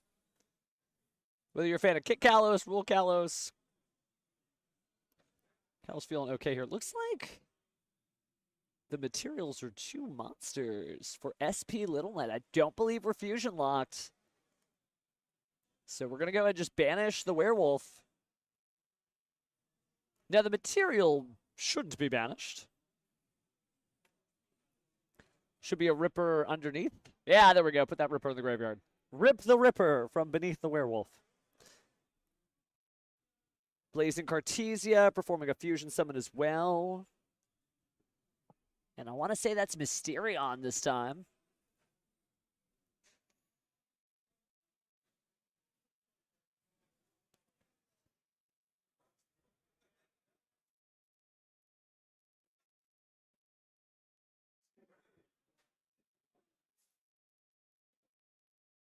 Of course, can't be used as fusion material. Lose 100 attack for each of your banished cards. And there are a few banished cards here from that Mysterion, so make it a little smaller. But if a monster uses its activated effect to special summon itself or a monster with the same original type, except for in the ambush step, you can target one of those monsters and banish that monster and banish all monsters from the field with the same original type. So what a huge boon there, especially for the mirror match. If you see a lot of dragons, just be gone, dragons. Wait, no, my dragons. Well, it's okay. You got rid of theirs too. Looks like we're just going to battle. Goodbye, Rock of the Vanquisher. Big damage. So Hang just hanging out here. And I think going to use the Blazing Cartesia's effect maybe in the graveyard. Nope, looks like no. We are going to go ahead and use Vanquish Soul, Holly Sue, revealing another Vanquish Soul. So we'll special summon defense mode.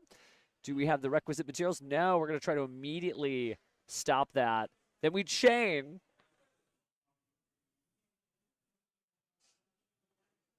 Oh, and then Caesar Valley is in another chain to try to return it. And then the SP Lunalite trying to get that. And then the Heavy Borger trying to bounce it back. So unable to banish. There's the Heavy Borger. SP Lunalite staying on the field. Caesar Valley is nowhere to be seen here, since it didn't return the monster it attempted to return. Now we'll go ahead and get that special summon. I believe it was the special summon effect. Lots happen in just a few moments here.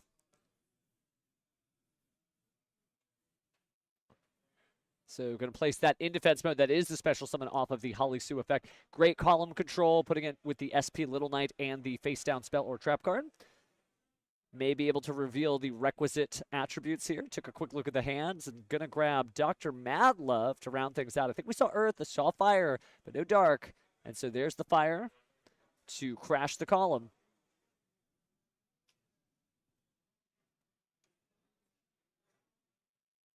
Been a minute since we saw Pantera this tournament. Not as popular a choice, since there's so many great cards to pair up with Vanquish Soul. Sometimes your favorite fighters get squeezed on out. We await your return, Warrior. I guess Beast Warrior.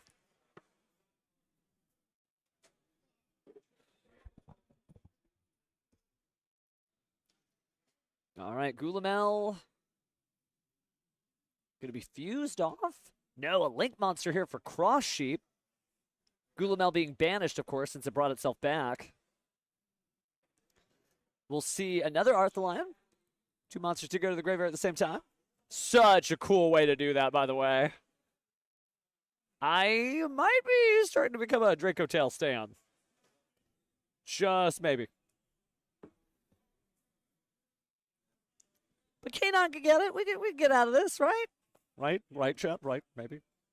Squamata back on the field. Going to lick that off. Including a spellcaster, yeah, that would mean that you meet the material requirement there for Celine, Queen of the Master Magicians, and it does come with some counters. Let's remove some of those counters, by the way, using the Equip Spell dice from the Wayback Machine. So many cool YCS swag. Remember, if you pre-register and appear in person on Friday, you can get some cool stuff. Technically not allowed to use that dice for that purpose, but still not bad.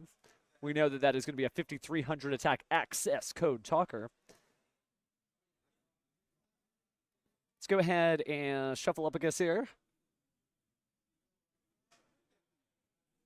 Slowly but surely making their way over here. Link monsters. Just banish, banish, banish. Is that what we're doing? Just goodbye. Goodbye. Yep, that'll be everything. And while it appeared like the graveyard was... Oh, that's true. Yeah, the Ripper needed to return that back to the hand there. I don't think they would have changed things too much, considering duplicates of those cards should be face down on the field. But an extra card in the hand didn't hurt nobody. Access code talker rearing and ready to go, but looks like we are going to go ahead and reveal another Vanquish Soul card in order to bring out our Vanquish Soul Holly Sue once more.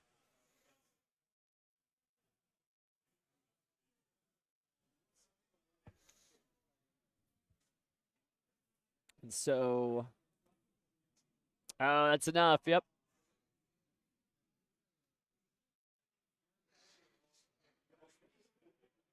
So interesting. Just worried that he couldn't fight back through that.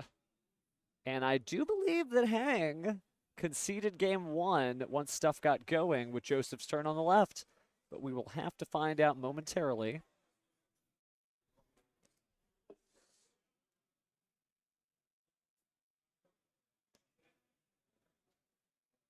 See if I can get a confirmation myself.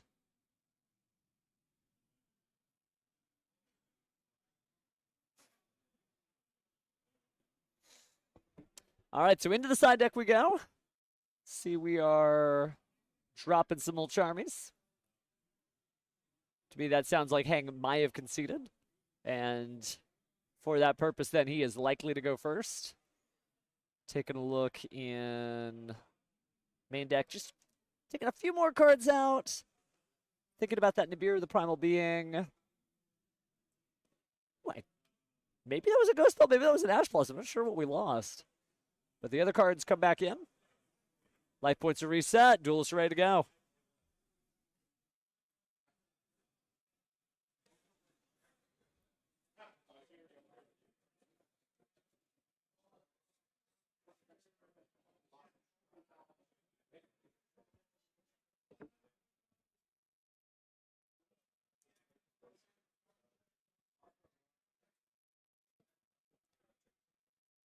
So it looks like on the left there, it is going to be confirming that Joseph Valdez did win.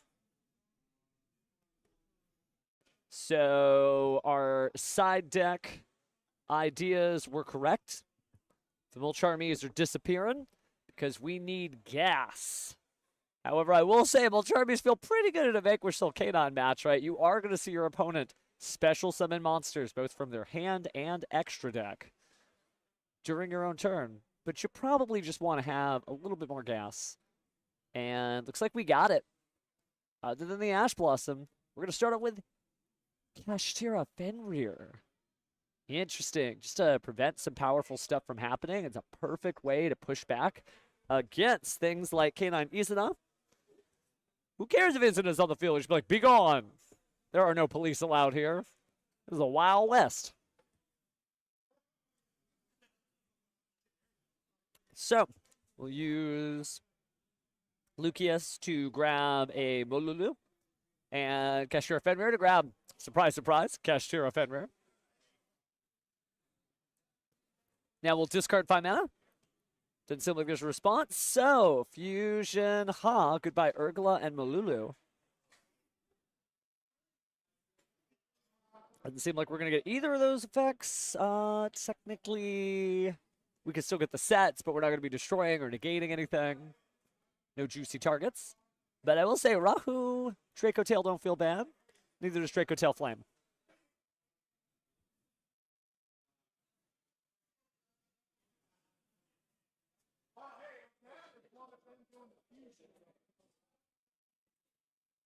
So, tossing the cards to the side here. Leg 1 into Spirit with Eyes of Blue. That's going to trigger the Fantastical Dragon Phantasme out of Joseph's hand. Special summoning itself to the field. It is a dragon monster. And it is a way to keep the Lucius off the field, but will Ash Blossom and Joyous Spring because that effect does include drawing cards. No targeted protection or destruction effects here. Powerful card. But so is the Heraldic Seal of the Heavenly Spheres. Great way to get another dragon onto the field. Getting rid of a spellcaster makes perfect sense. Now we'll Rahu Dragon Tail. And the Rahu Draco Tail is going to allow for fusion here. Combining Keshira Fenrir and Draco Tail. Pan, I think Pan came out of the hand. No, Pan came out of the deck. It was the other Keshira Fenrir out of the hand. That's right. So he's taking another 5 mana to the graveyard instead. And so Gulamel slaps on down.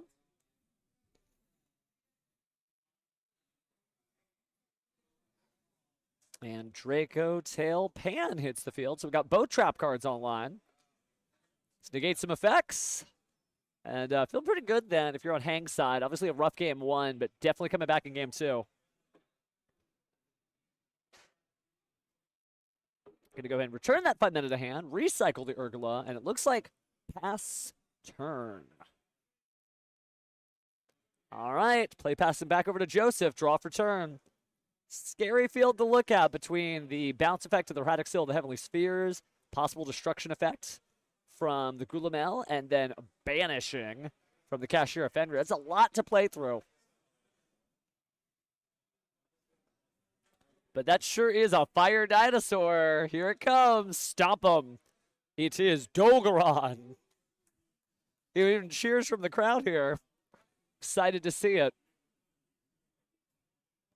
Staking our soul, revealing Ash Blossom and Joyous Spring. All fire. We had the fire deck earlier, but I see we're really working the fire attribute with Vanquish Soul. But we are going to negate that spell, and let's do a little recycling, putting the Rahu Draco Tail back into the deck and drawing. Ooh, maybe not. Discarding the Ash Blossom and Joyous Spring after revealing the Ash Blossom and Joyous Spring. Really heads up way to stop that card. That means we'll still see the Vanquish Soul Razen special summon in defense mode. In defense mode, right? Good stuff. So, Razen's effect activates. It's a great match as they trade each other card for card for card. Once you think you've got it figured out, wrong.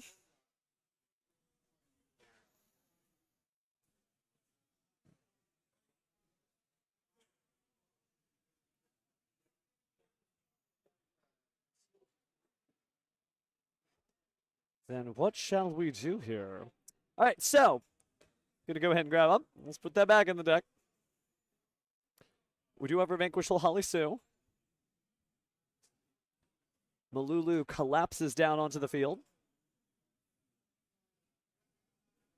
Now Joseph to try to shuffle things up again, pass it back over.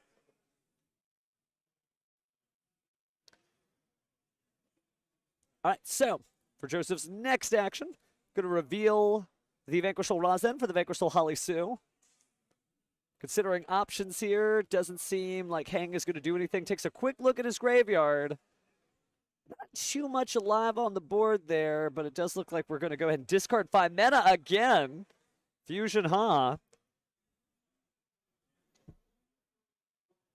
So let's say goodbye to Malulu.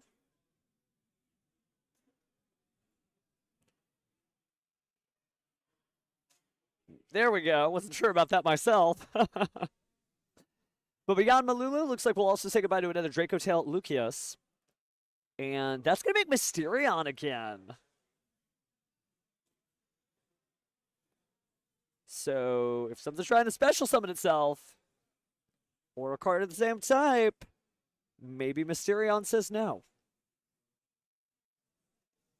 Really neat to see a lot of these cards sort of just come back Because, I mean, it was always a really cool card, but until we got Draco Tail, we didn't have interesting ways to bring out things like Secretarion. It almost felt like a super polymerization target for Blue Eyes White Dragon alone, right? Combining spellcasters and dragons. And not just Secretarion, but also Mysterion as well. But slowly but surely the game evolved and developed new cards around what had become familiar household names. But before that, not so much.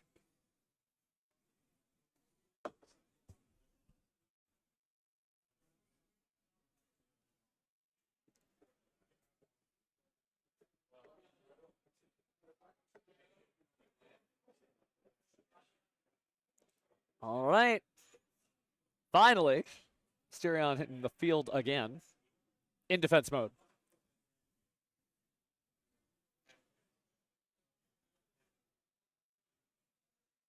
Definitely a nebulous turn, right? We've both just been summoning monsters nonstop. But we're going to reveal a Fire in the Dark. Let's take control of some weak monsters, shall we? Now, we're going to go ahead and special summon first. Hang, seemed like you want to jump in for a second explaining something. Judge intervening, a little bit of pause play here.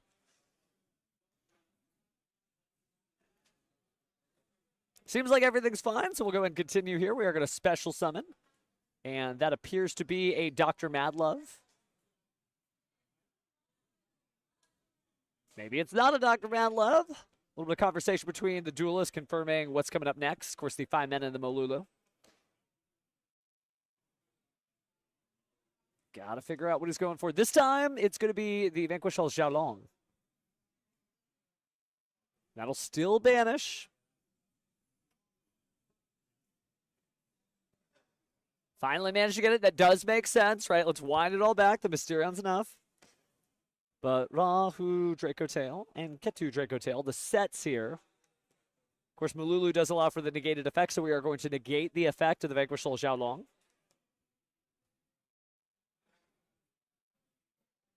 I gotta say, Chad, if you're unfamiliar with these decks, man, you've got a masterclass with them so far. Because both of these duelists doing really good work with them. And if you scroll back earlier into the feed, of course, you can watch the great gameplay of Devin on the Yummy deck. I want to say that's round 3. Oh, actually, no, that was round 2. That was round 2. All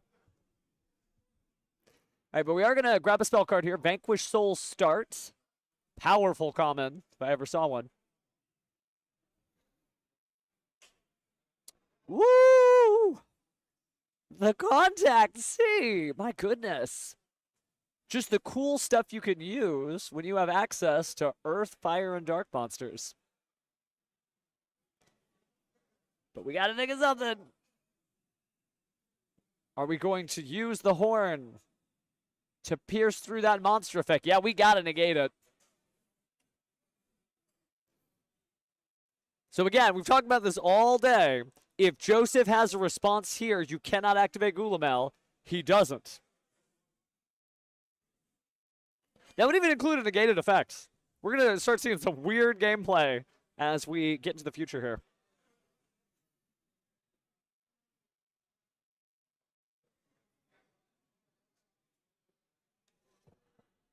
All right, so we do go ahead and proceed on. Oh, and there's the Pikachu. Just we do all that work, just like, ooh, spit it out. I always imagine when you think of like the vibe of the cards, what is Dogaron doing? He is just stomping down. Crunch. As the concrete crumbles around Gulamel as he's sent to the graveyard. So Vanquish Soul Start, very powerful spell. Target one of your Vanquish Soul monsters and get a different Vanquish Soul monster of a different attribute.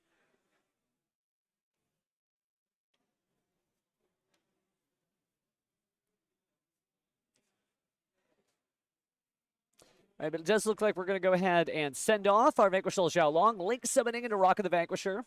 Certainly a way to kind of get a handle on things.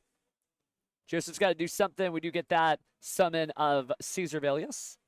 Now we get to destroy some cards. Going to go for the face downs. Or is that just a knowledge check? That's a knowledge check. Okay. Now we're going for some cards. So go ahead and attack the Mysterion. Caesar Velius, very strong. But now we're going to reveal all 3 attributes and say goodbye to the Ketsu Dragon Tail, which is certainly huge. Vanquish still a fan favorite deck, honestly, since like Wild Survivors came out. The NAWCQ 2024 game mat. But it's never just flooded the tier list like this. Little fighting game joke there, right? Since it's a fighting game themed deck. But speaking of themes, we're going to see Draco Tail Molulu back on the field, attempting to perform a fusion summon. Looks like we're going to chain Rock of the Vanquisher here. Oh, no, we're not. Going to stop that with Ghost Bell and Haunted Mansion. Oh, never mind. Both of us got that wrong. Our apologies to the viewers. Do get Razen in defense mode. Here comes the fusion. Urgala and Molulu combined, so we do have the ability to negate a monster effect and destroy a spell or trap. We're going to see Arthalion be the fusion summon target. Shades of Tearlament when you see the entire graveyard fanned out like that. 5 mana coming back to the hand. Urgla doing its thing. Molulu doing its thing. So let's go ahead and showcase exactly what we got going on here. Of course, the Vanquish Soul Holly Sue going to the hand off of the Vanquish Soul start. And then we're going to set, looks like both Rahu and Ketsu Draco Tail, but no, goodbye Vanquish Soul start. We can't deal with that field spell any longer. Really great card. When it came out as a common, I'm like, really? Really? Powerful card, though. Maybe we'll see it as a... It could be a, official tournament store pack upgrade. OTS pack in the future would be nice. I love the OTS pack upgrades because a lot of them are like, yeah, it probably should have been Ultimate Rare to begin with. This card is just amazing. Whether it's a common or the highest holography you've ever seen, I think we're still just doing numbers. Speaking of doing numbers, let's go ahead and activate the Ketu Draco Tail. Or not, because we got something during the open game state. Revealing the Dr. Madlove to special summon the Holly Sue during the next open game state. Let's drop those attributes to take control of the weakest attack monster on the field. Even Hang can hardly believe his eyes.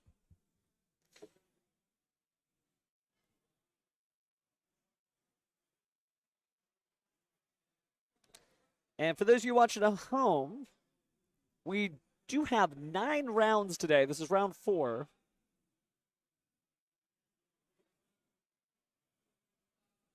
We definitely want to hear the players too, fam, but this stuff ain't cheap, so we just try to do what we can.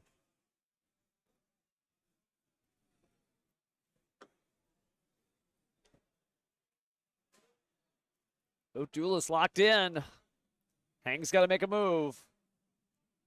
You've activated your spell, and it's time to resolve it. All right, so Ketu Draco Tail. Gonna go and do, and I cannot believe we are seeing on the field contact. See,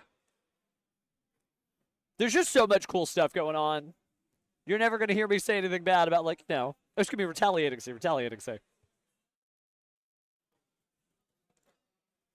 Not saying that all cockroaches look alike. But I will say, man, in Yu-Gi-Oh! La Cucaracha is a little terrifying. Who is the mightiest card in the Yu-Gi-Oh! Trading card game? The largest dragons, the biggest dinosaurs, the most powerful spellcasters, or the creepy, crawly insect monsters? Somewhere Weevil Underwood is just like, yeah! Now you know how it feels. Because he turns everybody's monsters into bugs. All right, Yu-Gi-Oh! Anime references aside.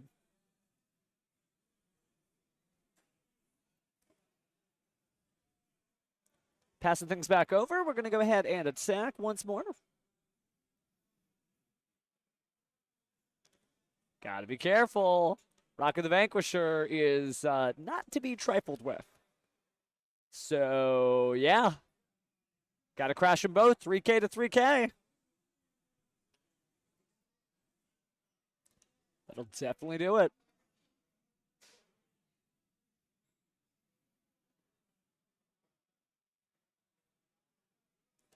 Thinking about what's next. Could just discard the fine mana. Think we're going into main phase 2 here, one way or the other.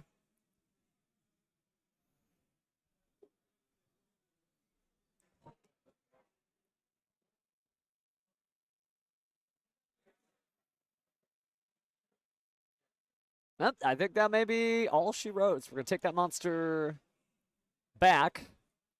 And I think, if I am reading Hang's mind right, he is going to save as many effects as he can for his opponent's turn, letting all of those names, as they are called, stack back up.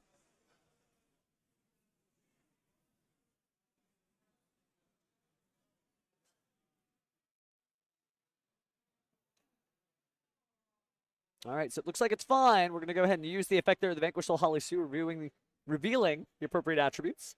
Special summon. I think we pre-selected the Dr. Madlove, so yep, Dr. Madlove. Paging Dr. Madlove. And getting the Vanquish Soul Snow Devil. Seen some Dust Devils. Haven't seen some Snow Devils in a while. Turn to attack mode. Turn to attack mode.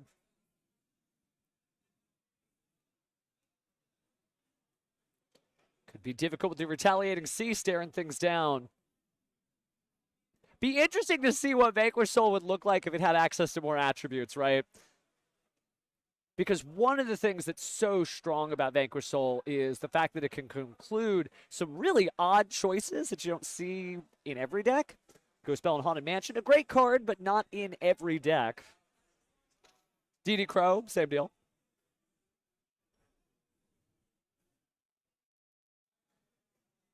Hey, but speaking of water monsters, Nash Knight showing up. Materials. 2 level 5s. Let's detach 2 materials. Let's grab, excuse me, I'm just going to take this for myself. And where's my number monster? Come on, number hunters. Here we go.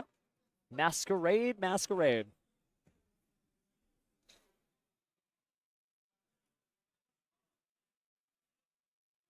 Still been going strong here.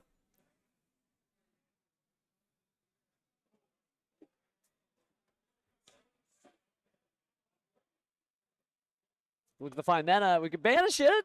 That's the thing, but that Retaliating Sea has retaliated.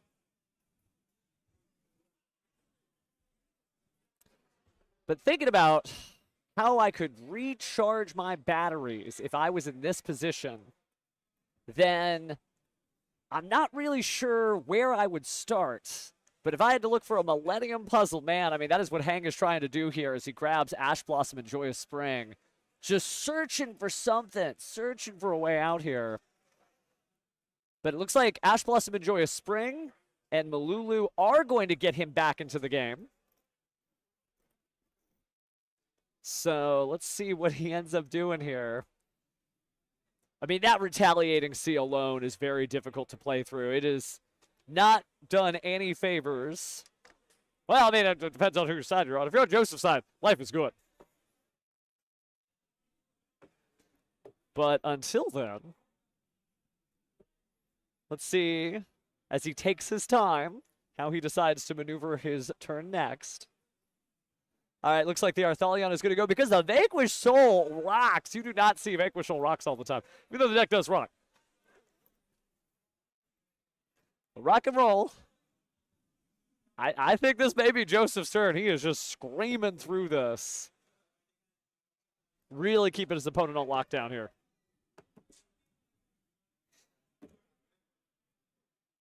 Now Zeus coming out too. All right, draw for turn. Oh, and that's it. Joseph takes it. Draco Tail is no match for K9 Vanquish Soul, at least in this matchup. And that Retaliating Sea did some work. Oh, my goodness.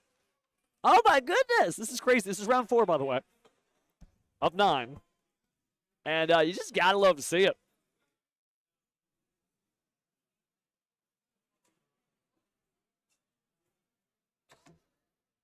And so, just back and forth good action. I know I saw what I saw. That was definitely Kurakara Div Incarnate. It was! Vanquish Soul deck construction is so cool. There's just because there is so many cool stuff about it. And you'd be like, Pharaoh, they're cards, they're earth, they're fire, they're dark, they're running the good. Yes, I know, yes.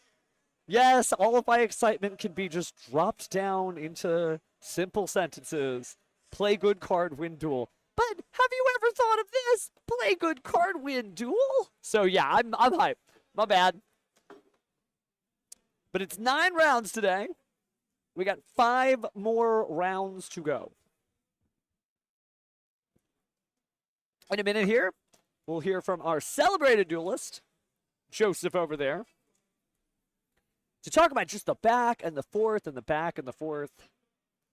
And some neat choices there. Neat choices.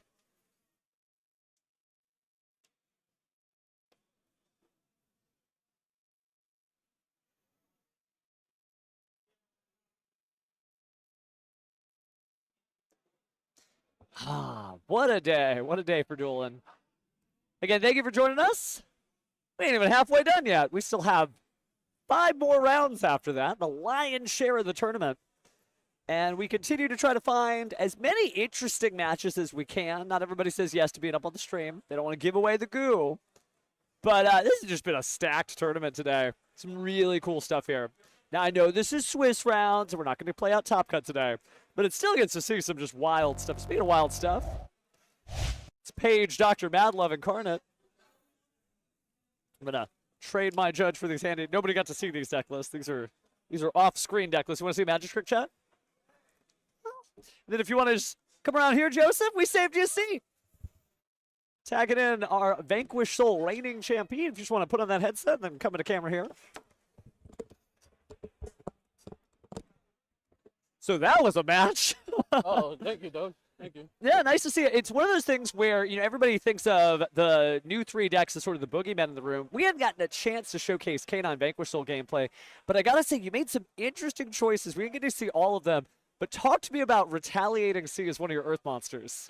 Man, shout out to my boy Aaron who told me to throw it in, but I'm not even gonna lie, that whole game too, I was just revealing it the whole time, and I don't think he just knew it was in hand. I don't think he knew what it did. But, yeah.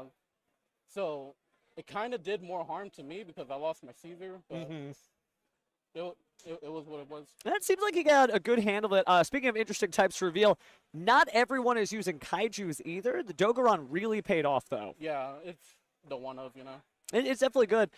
So with all of these new deck types, you're looking at your Justice Hunters pulls. What made you decide you wanted to run K9 over the other 2 big decks?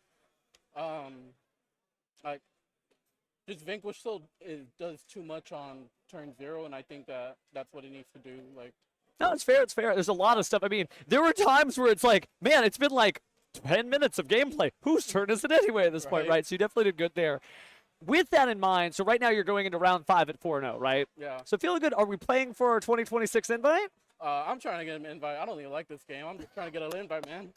Well, you're doing really good for not liking this game. Yeah. That's the thing. Like, it's one of those things where we all love Yu-Gi-Oh! And liking Yu-Gi-Oh! Is a different thing. Liking Yu-Gi-Oh! Is waking up and being like, I'm here, might as well. It's stressful, dude, man. But that shows that you're, like, into it. So when you say that you don't like this game, what still drove you to be here and kick as much duelist butt as you have so far?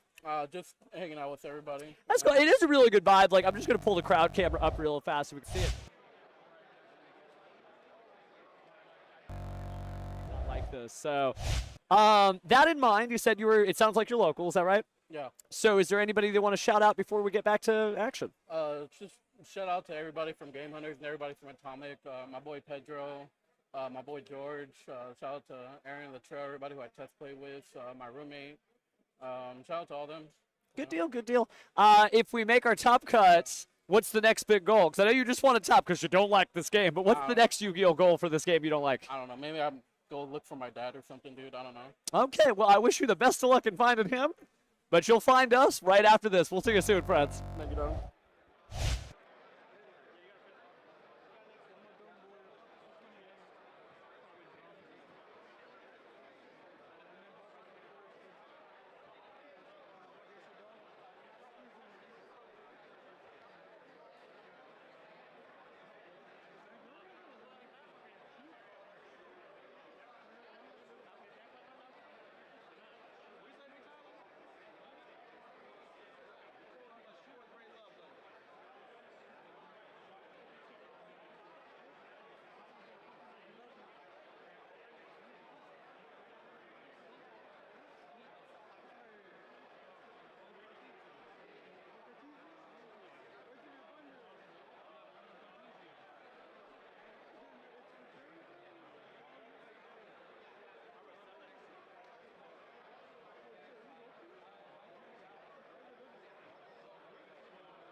Hey, Duelist, I thought we would just check in at our midpoint here. It is round 4 going into round 5, where we have 9 rounds left. And if I can count on these hands, this is 4 rounds, right? I mean, if I put this down, then that means we have 5 total rounds left. 5, 6, 7, 8, 9.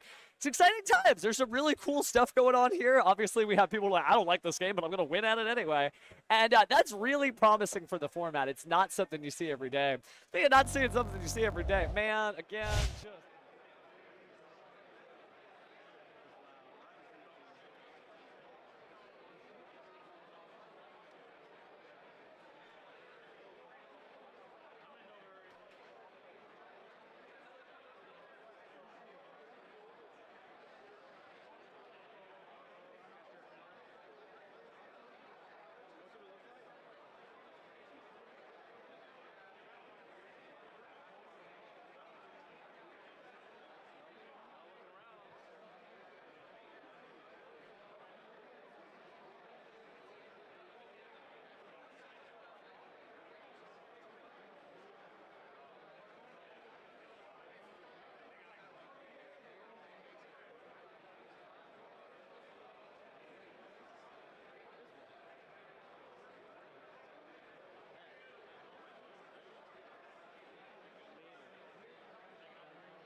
Because, yeah, again, just really cool vibes here. And, again, really cool decks, too. It's one of those things where, like, you know, some formats, you get into them, and there's a choice that, like, calls to everybody. What's been really neat about this particular tournament is, like, there's no correct choice. We've seen Yummy beat up on Draco Tail. We've seen Draco Tail beat up on K9. We've seen K9 beat up on everything. We've seen other decks still hanging out here. Lunalites. I know there's some Mitsurugi Orca stuff out there. We saw Fire King Drac hanging in there with the best of them. There are Gem Knight duelists here. You really can't run what you want. And what is the significance? Why even say that out loud, right? With 17,000 plus cards, obviously you can run what you want. But it is refreshing. Because if I say it, it doesn't mean anything. But if they do it, those duelists out there, they're really showing that, like, this format is unsolved. And before you know it, faster than you can say, Doom of Dimensions. We'll be Doom of Dimensions, and we really do have that in a couple weeks. Also, we got the upcoming World Championship. Remember, 4 formats. TCG, OCG, Speed Duel, Duel Links, Rush Duel, Duel Links, and then Master Duel's Team Tournament, which is insane. So, good stuff is coming our way. I just got the thumbs up from our production staff that we should be underway relatively soon. Looks like as I look off to the side, let's let you look off to the side.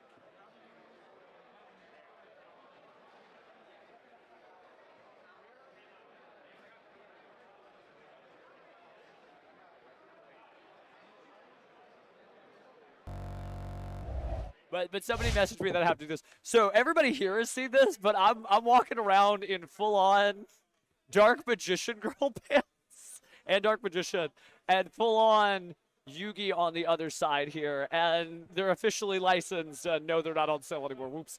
But yeah, this is a place where you can just really like show your inner duelist, which is really cool because this game is about creative expression, right? With all the thousands of cards, who cares when you can only run 40 to 60 plus your 15-card side deck and your extra deck. It's a lot of neat stuff here. And so, again, encouraging you to be here. And if you're not here, this YCS is coming up all over the world, even if you didn't qualify for the World Championship. I ain't going to be in France. You ain't going to be in France. That's okay.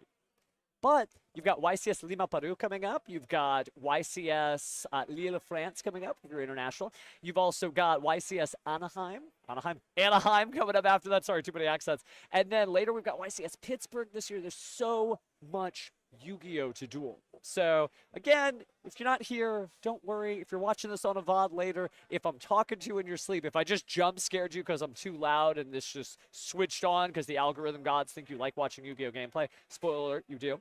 That's okay. There's other events coming up, including at your official tournament store. It's going to be a stacked year for Yu-Gi-Oh! So speaking of which, take a quick look over into our gameplay section to see if our guys are there. They're not there yet, but it looks like we've got some announcements soon, and we should be starting soon.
And this judge is right here in the chair. So, a lot of different morals of the story so far. I think the kaiju plays were horrendously good. Like, just to be like, blam, that's neat. Speaking of blam, speaking of things that are neat, looks like the tournament is going to be underway here shortly because I see some bodies going that way, which means we can go that way too. You're like, but Pheromone, you told me there were duelists in the room. Why are you such a liar? Okay, you got me, chat. Haha, I got you.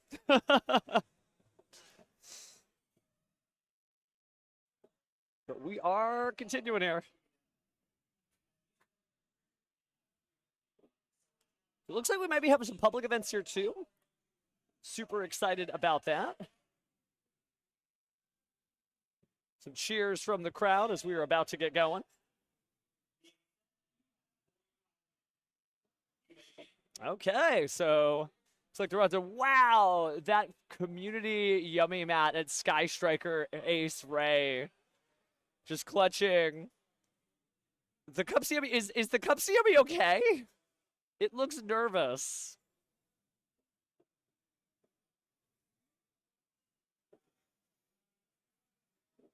All right, so we're entering round 5 of 9 as the dueling action continues. Go ahead and take these to find out what we got. So, looks like Anthony is going to be on the right side. His opponent, I mean, we know what Anthony's playing. That is definitely a yummy deck if I ever saw one. I hope it's a yummy deck. On the left side, though, we've got Mitsurugi Orchest. Won't be available in the World Championship, so it'll be nice to find out which of these two decks stacks up against one another.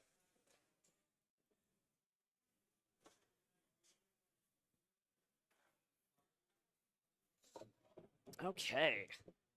So, duelists ready to advance. Oh, and he's got the YCS dice. Oh, my goodness. Those are too cool.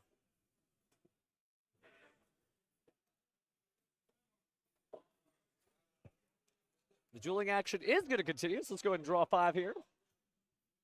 Don't know that we determined who goes next.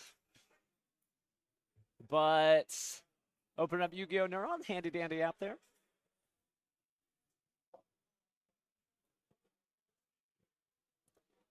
All right, let the quest continue. So we start out with Obedient School being dropped down by Anthony. I was right on the call. He is on Yummy. Ash Blossom and Joyous Spring drop down from Calvin will stop that dead cold, but it won't stop the normal summon a Cookie Yummy Link summoned into Yummy Snatchy. Effect will resolve, so we're going to place one of the Yummy field spells into the field spell zone. And it looks like, I want to say that's... Is that really Acro K? Yeah, I think it is Acro K.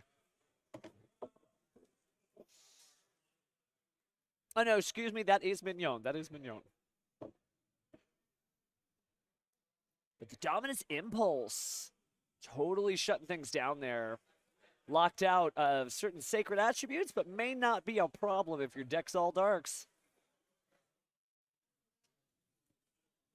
Excluding, of course, the Ash Blossom. But we will use Foolish Burial. Speaking of the dark monsters, the Orcust Harp Horror. It's going to go ahead and hit the graveyard, banish itself, and let's special summon another monster here. That's going to be our Mech Knight Orcust. So Girsu, the Orcust Mech Knight, getting hit with the Infinite Impermanence. No double tokens there. Could still make Galatea Eye. Kind of a quick little shutdown there.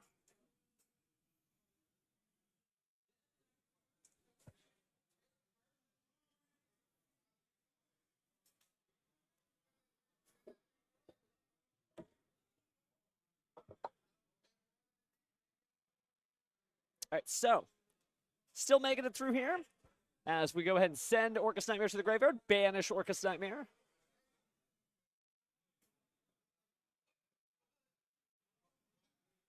Book of Moon certainly saving grace there. But we are going to go ahead and use the World Legacy Wands. Haven't seen the crown yet, but Harp Horror going to the graveyard for a Link Summon.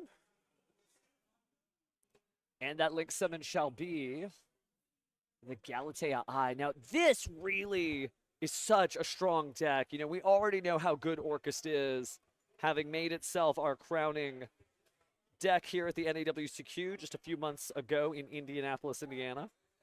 Shoutouts to Florida's finest. But here we're here for the Texas tops. But Forbidden Droplet crashing on down, getting rid of the Raigeki to negate that Galatea. Really trying to just starve Calvin of as many cards as possible. Anthony draws. And is going to go ahead and summon the Cookie Yummy. And now we may be doing a Link Summon here. Or it could just be a Synchro Summon, so let's go ahead and Synchro off. And so, yep, it is going to be Cupsy Yummy Way, so let's go ahead and grab 2 cards out of the deck and discard 1. What Yummy shall we grab? Lollipo Yummy and Cupsy Yummy. Sugar Rush is coming soon.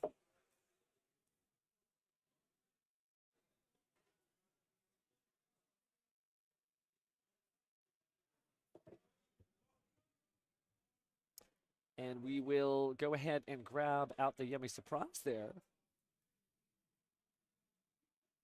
Dominus Purge obviously very strong in this deck that's all light. Just like the Dominus Impulse is good in a deck that's mostly dark. But that may be all she wrote there. Wow, after being starved out for basically all of their turn, Calvin admitting defeat there. Anthony taking the lead. Up a game on round 5.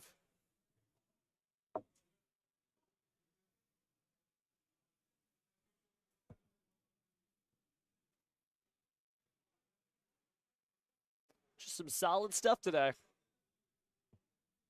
Shows you the power of this deck. Obviously, those of you who read along the featured match coverage on the Konami blog saw how powerful Yummy was. Steven Trifanowski, our most recent YCS champion. Yummy best deck. I mean, certainly is delicious, that's for sure. As you can see, Sky Striker Ace Ray there just clutching the Cupsy Yummy, thinking, could use a Sugar Rush. But now as they get ready for game 2, little side deck action didn't hurt anybody. You got to think to yourself, like, what am I going to side deck, right? This is what I'm playing. See that Book of Moon coming out? Maybe doesn't mean much when your opponent is able to Link Summon so easily. And you can't summon. Look at that Book of Moon. Looks like he's going to take the other Book of Moon out as well. So the siding pattern is starting to figure out a little insight into the duels from the hood. Anthony just locked in, you know, not sure if anything is bothering him. He just seems completely level-headed and ready to play another good hand of Yummy cards. Meanwhile, a little pile shuffling going on Calvin's side, using those beautiful Dark Magician Girl, the Dragon Knight sleeves from the judge program. Got to thank your judges. It's hard work, especially with all of you in the chat comfortably not having the pressure of the uniform on you, saying, no, we got this wrong, you missed this. Well, we'd love to have brilliant minds like you judging with us, so take your judge exam. We'd love to have you down here, too. We need the help. But looks like Calvin is going to go first here, starting off with Mitsurugi Prayers. And we're going to slam down the Molcharmi Fualos. I think we're going to grab here. We do see the Habakiri in the hand. So Ame no Habakiri no Mitsurugi going to allow for that special in search. We're going to grab Ame no Murakumo no Mitsurugi. A lot of Japanese, you're wondering what those names are. Ame no Murakumo no Mitsurugi is basically Rain of the Storm Cloud of the 3 Heavenly Swords. Don't ask me why I know that. A little bit of a nerd. All right, but English now. Going to go ahead and special summon Saji. Tribute Saji. And the effect is good. So resolving the effect and grabbing the Mitsurugi Ritual. And with both Habakiri and Ame no Murakumo no Mitsurugi in the hand, what are we going to ritual summon here? Well, it looks like we are immediately ritual summoning from the hand, tributing from the deck. What a wild world we live in. Destroying from the deck, tributing from the deck. We are tributing the Habakiri. Habakiri's tributing effect activates. Oh, but it looks like we're going to stop that with the Dominus Purge. Ame no Murakumo no Mitsurugi tries to stop it with its Magic Drain-like effect, and discard an extra spell feels fine, because we will get rid of Forbidden Droplet to slow that down. And so now just with the Murakumo, 2 set cards and nothing else, Anthony draws for turn. Let's see how Cookie stacks up to a decent setup here from the Mitsurugi deck.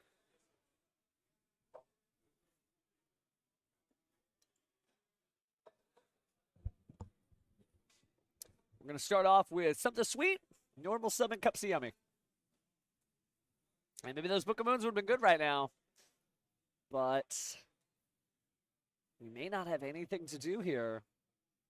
Calvin pensive, thinking to himself, allows. Seems to gesture as if that's fine. Oh, he's going to use the negation effect, and so Dark Ruler No More is going to get discarded there. Still has access to damage. Basically played through the effect as best he could. Gonna add just a yummy surprise here. Add that to the hand. It's always wild to me that, like, Cupsy Yummy, when it's normal summon or special summon, gets a search, but gets to draw, which feels intrinsically better, but less specific off the synchro summon. You almost think it would be like draw, and if you special summon off the synchro, it would search. But I don't make the cards, I just play by them. At least their effect text. We are going to see that Forbidden Droplet go away. Oh, and the Mitsurugi Prayer is tributing the Ame no Murakumo no Mitsurugi. It's good. We did tribute a ritual, so I think we're going to grab out Saji here. No. Stone Resolution. Got to search, then take.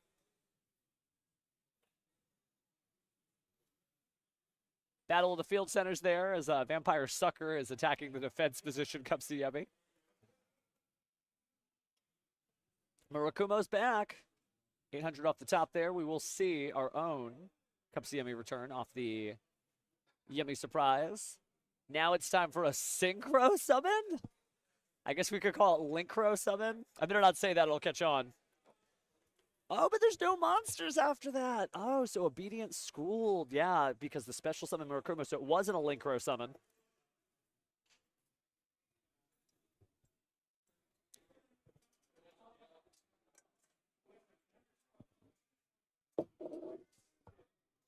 So we're going to get our 3 differently named beasts. Low-level beasts. Now, what's really interesting is when we do get the additional Yummy card. The Marshmallow that is coming in Doom of Dimensions. I'm curious what the setups will be, right? Because when you have that 4th Malice name, and I'm going somewhere with this, Your Honor, I promise. If you have that 4th Malice name, it does make it a little different. You have to make choices. And right now, this deck doesn't necessarily have to make choices. It just has to play. And it's doing a great job of it so far, at least in Anthony's hands. All right, so Link off. Cups Yummy into Yummy Snatchy. Yummy Snatchy's effect attempting to activate here.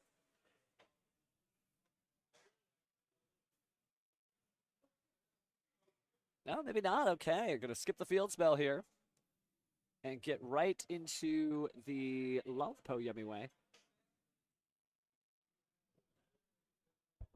And Lollipop Yummy way going to go ahead and grab some cards out of the graveyard. So Yummy Statue's back, as is our Cups Yummy, who could just draw a card.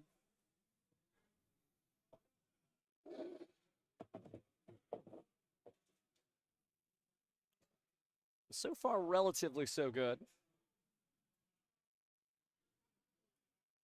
Being very careful not to activate too many monster effects, if you notice there. Just very conservative play. Trying not to overcommit to anything.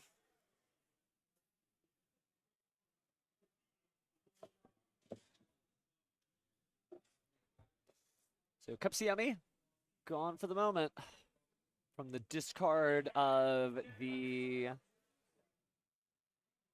Cups Yummy way, but it looks like play pauses for a moment. Anthony thinking to himself what he's going to do next. Looks like the special summon of the Cookie Yummy.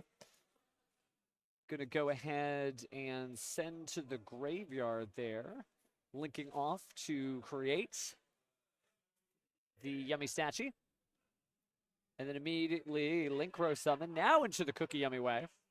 Go ahead and flip that face down. Little sugar crash out there.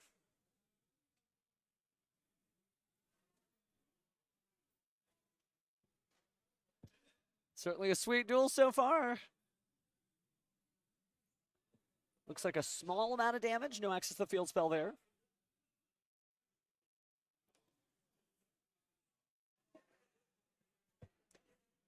Glad you guys are enjoying the Yummy gameplay. This is one of those formats that's really exciting because duelists, be honest with yourself. How many formats have you not wanted to watch the most popular deck be played? But for whatever reason in Justice Hunters, you want to watch the most popular decks, plural, be played. Something's right in the Yu-Gi-Oh! Trading card game right now. Mitsurugi Prayers is going to be activated there. About to take 8. Let's see them graveyards. Ooh, but the Dominus Purge. So Dominus Purge, unable to stop it because not sure, not hearing. But it might be that he didn't choose to activate that effect. Does have it on activation. Take a quick look at the card text here. Speaking of Your Honor, have our own little judge call up here on the feature match stage, at least from the commentator desk.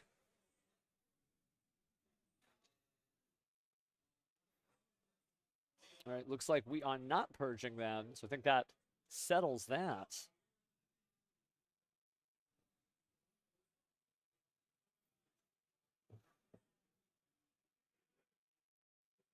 And it is 9 rounds, by the way. We see you, Roy. And thank you, Josh. All right, so Lollipop Yummy back on the field there. Certainly Lollipop Yummy actually very strong here. We know that DD Crow is good no matter what. But I think maybe that was a concession by Calvin. Because we're going back in the side deck. Perhaps that was then again a concession by Anthony. That makes a little more sense. Okay. Either or, we're going to the next game.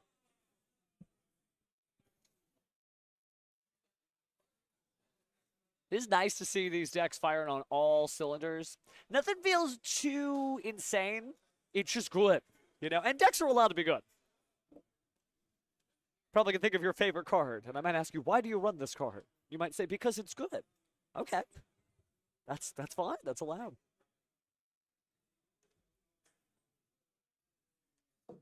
We're going into the next game. Duelists preparing their side deck, thinking about the choices they can make. are seeing some Mulcharmies come out, so I do think that Anthony conceded there. And so now we're at 1 apiece.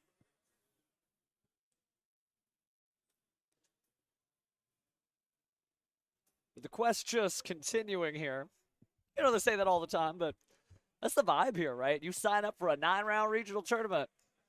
You are in it to win it. Unlike you at home, chat, you could just turn me off at a moment's notice. You could pause time. But it doesn't take a time wizard to tell you where we're going. We've got 5 rounds to go. About 4.5 at this point.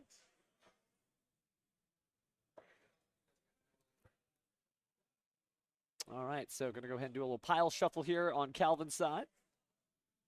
Anthony, hero of the people.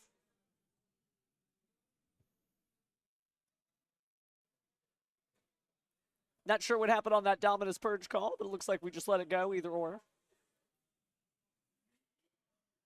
Sometimes we don't know what the question was. We don't know if it was a verbal communication thing where he said, okay, that's fine, and he didn't activate Dominus Purge.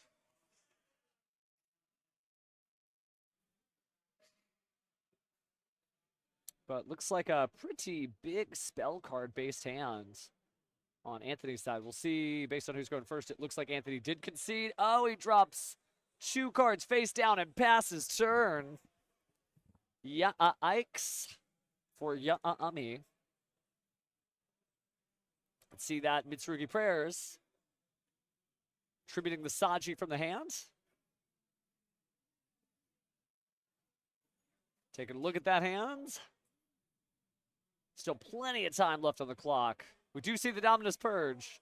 Now we're going to Dominus Purge. Whatever lesson we learned it. And you should. You absolutely have the right of appeal. If the judge tells you that it is 3:15 p.m., technically anything the judge tells you, you could appeal. Don't be disrespectful to a tournament official. That's not what I'm telling you. But you absolutely should preserve your own rights. Nothing wrong with that. Raise your hand, call a judge, talk it out. And other than that, looks like we are going to draw here. Opening up the Obedience School on turn 3, but the Dominus Impulse locks it out dead cold. Negating the effect of that special summoning card. So we won't be seeing 3 beast monsters on the field with different names and effects negated. Looks like play passes again. Another Mitsurugi Prayers drawn by Calvin. Searching the deck for whatever Mitsurugi card he needs. Anthony unable to stop it out of reactions. Grabbing Ame no Habakiri no Mitsurugi. Able to reveal it and special summon a Mitsurugi monster from the deck and then immediately tribute one of his cards. Certainly helpful when your whole deck wants to be tributed. So much powerful cards in the hands there. I see another Dominus Impulse, is that right? And an Infinite Impermanence?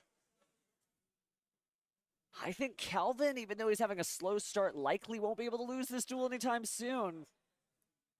Draws a card, activates another Obedience School. Saying, yeah, no, I drew it off the top of my deck. Even a little smile there cracking from Calvin. Okay, okay. The floodgates have broken. So Cupsy, Cookie, and Lollipo are back. Their effects are negated. That's fine. See in just a moment here what's next. So we're going to go ahead and link off the Cupsy Yummy to make Yummy Snatchy try to place a field spell. Think briefly. Looks like that's fine. Placing the field spell well spec'd out.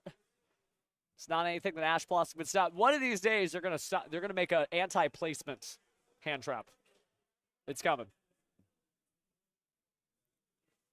I don't know when. I don't know what type of card it'll be. Maybe it'll be a spell you can discard during your opponent's turn. I love hand spells. It does look like we're gonna use. Ooh, the call by the grave, stopping it before anything happens. That's painful. Not only stopping the summon, but if you had any plans to bring new stuff out, even more painful. Because that is one of the benefits, of course, of your Obedience School. Yeah, the effects are negated. Don't activate them. Bring them out later. But now all the Cupsies are done. So break out your fluoride. We are cleaning the sugar right off of these teeth. Do you see the infinite permanence drop down? But it can go ahead and immediately chain off there. So we get to see another Linkro summon. And so now we're on to Cupsy Yummy Way. Ooh, you can see the heat on Calvin as he just sort of sighed to himself, shook his head lightly, shuffling the cards in his hand. Meanwhile, Anthony just tunneling in, discarding that Raigeki, doesn't need it at this time. Special summoning Cupsy Yummy and Lunalite Yummy. The battle phase is big here. That should be enough.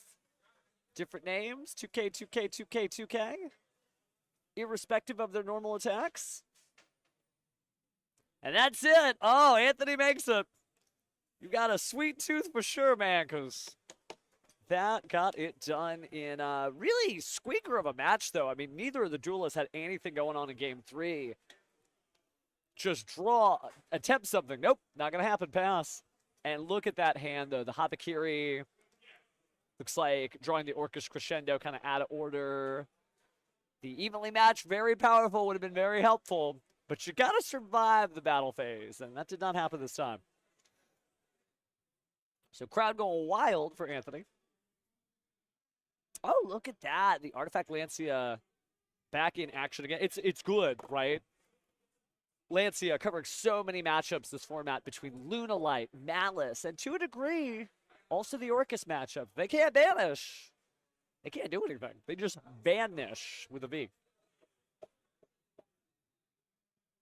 So good stuff. We see that Yummies continue to, well, they're eating well. Just use the memes that they're meant for. They are eating well. In a moment, once the duelists get done packing up, we'll talk to Anthony about how it felt to go ahead and get through this squeaker of a duel to just draw, try, nothing, draw, try, fail again. But eventually, yeah, you make it.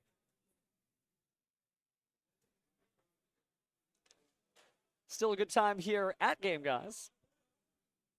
As the duelists pack up, we're hearing from them soon, but just good stuff, good stuff. That is the Justice Hunters gameplay we promised. We still got 4 more rounds after this.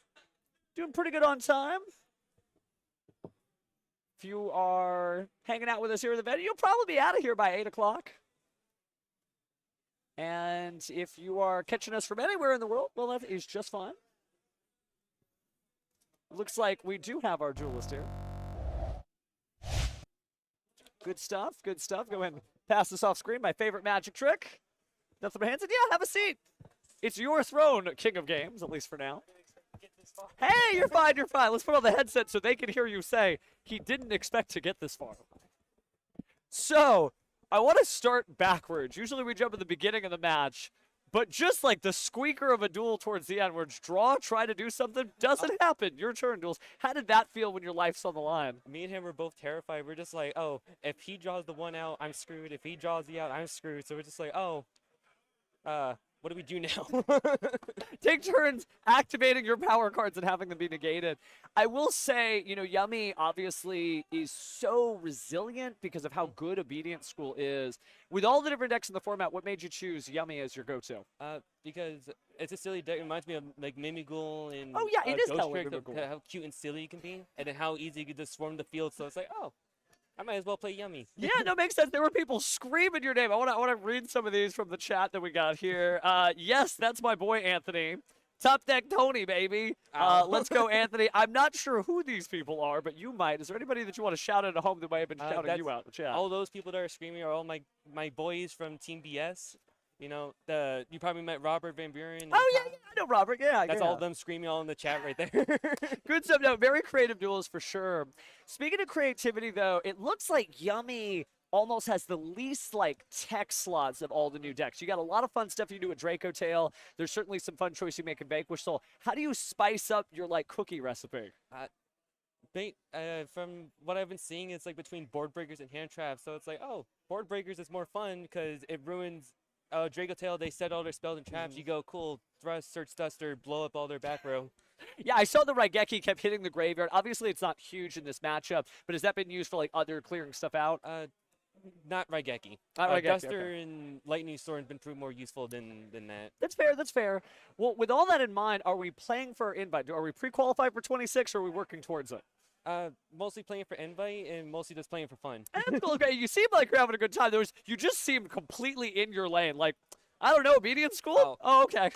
But all that, from last night, all I've been hearing from my friends was like singing the Lollipop song. So all I've been going like side to side, singing that in my head. Yeah, that is the Lollipop Brigade. That's really funny. So we want to go ahead and get you back to your round because we still have 4 more rounds to go. But tell me what it would mean if this wins, like just keep on stacking up. How would it feel to finally get that top cut? Just as a reaction, I'd be surprised. Okay, well, cool. Just awesome, Yeah. man. Good stuff. Hang in there, Tony. We'll be back soon, so don't you go away either.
right, friends, couple of updates for you. Just some information we haven't passed on yet today. We had 306 total players today, which just means we're going to have 9 rounds of Swiss and try to just get as far as we can into the tournament to see as many cool decks as we can.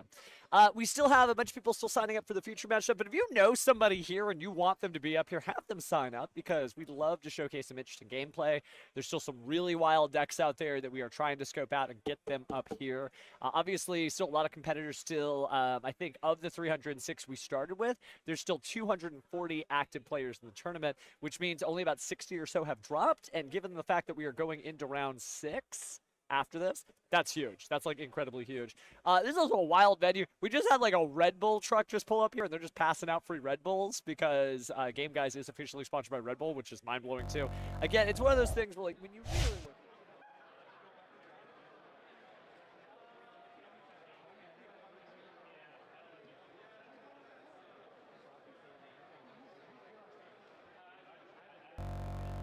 Just hang out with you guys. I'm not gonna leave you here for 10 minutes. I'm gonna pull up my handy dandy copy of the chat down here so I can see what's going on. Man, I love the cavity chants, by the way. That was just good stuff. Like the thing that has been so nice about Yummy and Draco Tail and K9 and really all the decks this format is they have like such distinct personality. And so with that in mind, there's just like some crazy like cheers and chants and vibes you have that you just don't have in anything else. Because like, you know, when it's dragons and spellcasters, nothing wrong with that. Nothing wrong with that. But it's just ambiguous, or just like cool cards doing cool things. These are like cats with sweet tooths, K9 cops. Like, uh-oh, did you activate a monster effect from the hand or graveyard? You're under arrest. There's a lot of really cool, like, just energy for the game. And I think that's been really nice to see duelists just enjoying it. You heard from people up here who's like, I don't even like this game. But they're still playing it, and they're still having a good time. So keep that in mind that, like, you don't know until you try it. Don't knock it until you actually get out there and duel it. There are some great things. I'm actually going to go get a little trading done myself here. I'm missing a few cards for my Draco Tail deck. I think Draco Tail is what I want to play. I don't know. As we continue to go through here, everything looks good. And there's some really weird K9 variants out there. Somebody's playing Orcus K9. That's cool. Somebody I saw playing Gold Pride K9. Because of all the level 5 monsters. That's a lot of neat stuff, too. So there is just great stuff out here in this format, and you can continue to experiment. We've seen old decks, reliable decks, right? We saw Mitsurugi Orcus do very well. Hasn't quite like been able to scoop itself out in some of the matches that we've had on stream, but there's some really good stuff. You can play your Yu-Gi-Oh! Gem Knight still OTK with the best of them. There's a lot of cool stuff out there. So as we continue to just kind of vibe out here, we'll just figure out what's next. Again, if you guys have anything that you want to see, just let us know in the comments. We can see. Look, we can see the chat. So just keep that in mind because we would love to be able to help you guys out. No promises, right? Sometimes duelists do decline, or maybe their opponents decline, so your best friend doesn't make it up here on stage. But Game Guys is about you, not this, not us, you. And it is really neat to have a tournament vibe that is like all about that. Again, there's vendors here, there's free Red Bulls, there's just like a huge like fighting game community style atmosphere. Like if you've ever been to a video game tournament, this feels like a video game tournament more than a card game tournament. Not there's anything wrong with a card game tournament. Believe me, I'm lined up, you know, outside a convention center with the best of them too. And, you know, it's cool with the bright lights and everything, but this is just ambiance. Just chill. Speaking of chill, though, we still have a couple of minutes left. Let's take a look at the clock over there. Here, let's take a look at the clock together.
Free Red Bulls if you're here. I don't have to tell you twice. They're in the back of the room, by the way, if you're physically here, but keep that in mind.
I will be right back. I'm going to go do some administrative stuff behind the scenes, but don't you go away. Again, we're just kind of hanging out here. Did get my Red Bull, by the way, so cheers.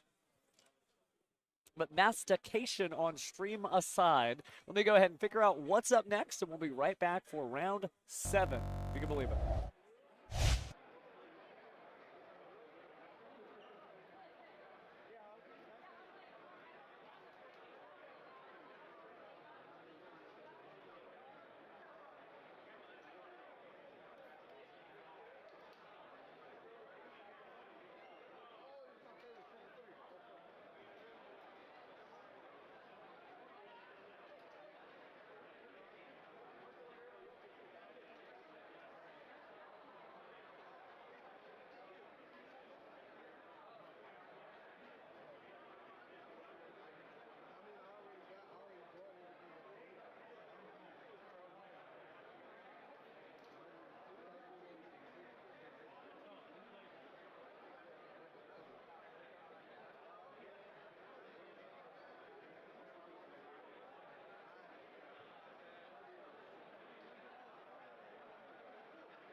having 45 minutes and you may begin. We've already got our duelists all ready to go, so let's get on into it.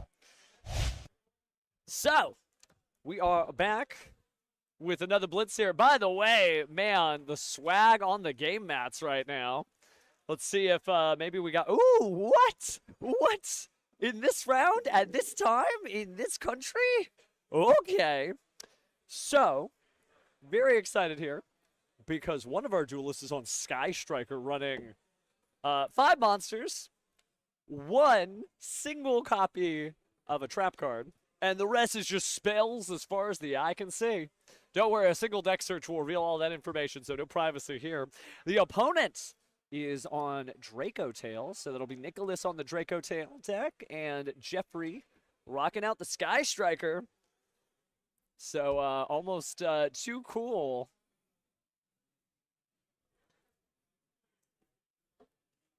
I say almost too cool because, you know, Sky Striker's a thing. It does exist.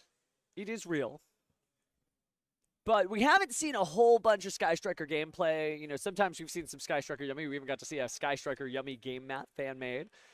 But nothing fan-made about these game mats is we've got the Team YCS. I want to say that was the one in Atlanta. And the full set is Raviel, Hamon, and Uriah. 1 for each of your teammates. And we were talking about this cool Vanquish Soul mat before, too. I wonder if they're, since there are no Vanquish Soul players here, are they just using that to sort of stymie the opponent? Although interesting, I wonder if the green represents the Sky Striker because it's all spells, and the purple represents the Draco Tail. So maybe that is Nicholas with the purple sleeves there. Let's see if I'm right. Duelists love to accessorize. I do see. All right. We were right. Okay.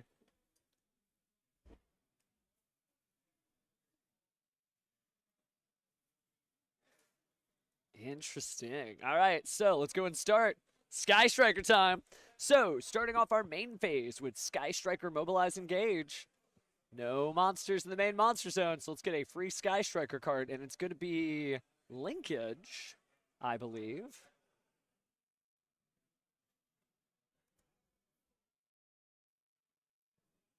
All right.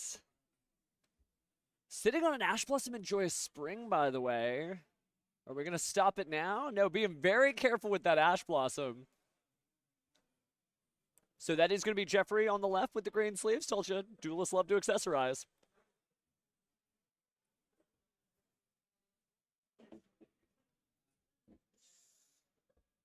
All right, so that might be the linkage there. All right, normal summon Sky Striker Ace Ray. I'm going to go in Fualos. Do we chain the link summon effect?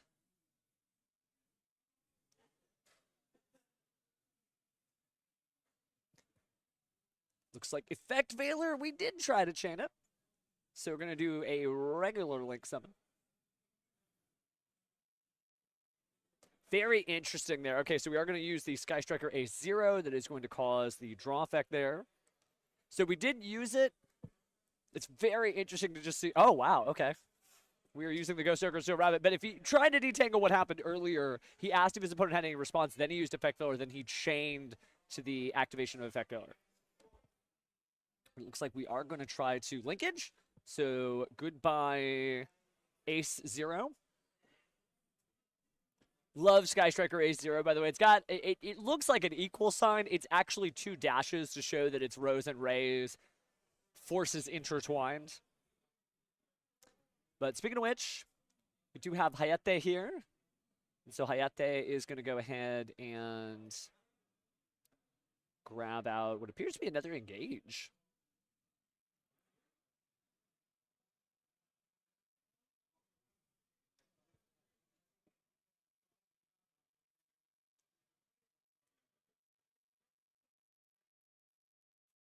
I think that'll be all she wrote then, because that'll be during the end phase. Oh, no, okay, so we're in battle. My apologies there. Without player audio, sometimes the game states can be unclear. But nothing unclear about this as we send Rose to the graveyard with Hayate.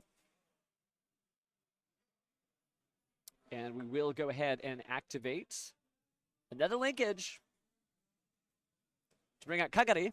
Is going to cause a draw there of the Rahu Draco Tail. from Nicholas there. So lots of spell cards in his arsenal as well. Kakari is going to go ahead and grab back what appeared to be a linkage there. 2 different rarities. I think 1 ultra, 1 secret. But during the battle phase, let's go ahead and attack again, counting up all those spells in the grave. And there's the other Sky Striker maneuver linkage. All right, so let's mobilize some linkage. There's going to be another drawn card here. Kaina going to go ahead and attack again. And another linkage. Oh, the smile on the face there. And yeah, there's the concession. So all Jeffrey needed was just a battle phase to go bop, bop, bop, bop, bop. And even Nicholas can't deny how hilarious it was to actually be hit with that many copies of the same card. Sky Striker just bobbing and weaving. It's a cool deck. It's always been a cool deck. But it is nice to see Sky Striker doing well. And again, Jeffrey, the confirmed Game 1 winner there. Got a man on the inside. It's our judge, by the way, literally just telling us, oh yeah, confirmed. Jeffrey is the Game 1 winner. So it is nice to see Sky Striker doing its best. Obviously, an exciting deck. Remember, this is kind of weird. Think about your Yu-Gi-Oh! Like, history. If you think of the OCG almost as an alternate history to the TCG, and Europe, Oceania, and Africa experiencing a little bit of a difference too. Duelist Advance was designed to be released after Justice Hunters in the OCG. So Sky Strikers, especially in their current form, are made honestly with the existence of K9 and Draco Tail and all of the fun yummy cards in mind. So linkage and, well, not linkage, but usually. Actually, I should be talking Lemniscate. Lemniscate is really good. Sky Striker Ace 0, same deal. So it shows you can just go attack, attack, attack, attack. Oh yeah, attack. Okay, that's game. So instead of doing 5 turns over the course of a long duel, it's nice to just do 5 attacks over the course of a short duel.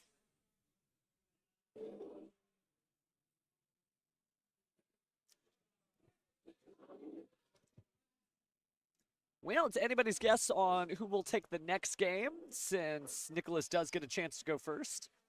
And we'll see what kind of interesting Sky Striker plays that he runs into. But for the most part, you know your opponent's mostly on spells, so not going to be a huge issue depending on what comes in from the side deck here.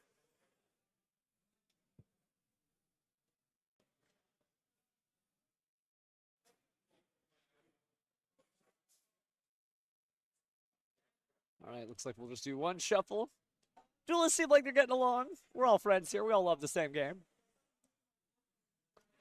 Some of us even like it. Joke, a little reference to one of our previous plays. Oh, there's the Nibiru in the opening hand. Not the worst, though. Let the opponent go first. Interesting. Okay. So we're going to use the effect of Area 0, target Ray. Ray chains itself. Then we're going to see the reveal of 3 cards. Nothing, but we do see the Sky Striker Ace 0. Fun story, by the way. The word Re in Japanese can mean 0. So it's kind of cool that Re and 0 over in the OCG kind of mean the same thing. We're not here for any lessons. We're here to grab a Sky Striker, mobilize, engage. And let's get engaged. Doing a little engagement farming as Jeffrey reaches in the deck and takes Lemniscate.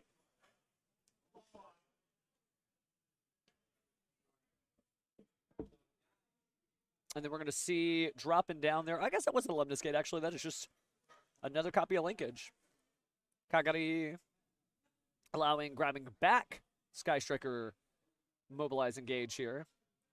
How many times can we activate in 1 turn? Well, that's definitely the 2nd time. Not going to draw, just going to search. Not seeing anything from Nicholas there. Does have the Nibiru, the Primal Being here. We have seen 3 summons so far. Oh, but the multi-roll coming out. We didn't see that in the first game. We'll see the activation of the multi-roll now. Of course, it counts to set those additional cards after it has been activated. We are going to see the Sky Striker Area 0 gotten rid of by multi-roll. And then we'll link off Kagari. Kagari kind of got the job done already. Just a quick little resource loop. Here comes Shizuku. Shizuku likely to go ahead and let's go ahead and set. Then we're using the effect of Shizuku during end phase. Seems like we just got just shy of the Nibiru. And, ooh, looks like we're going to go ahead and grab the Widow Anchor there, sending that to the grave.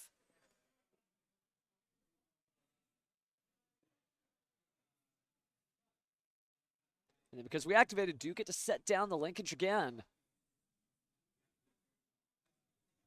All right, so play finally pass it back over to Jeffrey. Or from Jeffrey to Nicholas. Nicholas going to start off with that Molchemi Fualos discard. And before any of that happens, we're immediately going to linkage. So let's mobilize the linkage. This time it is the Ace-0. Going to go ahead and banish there.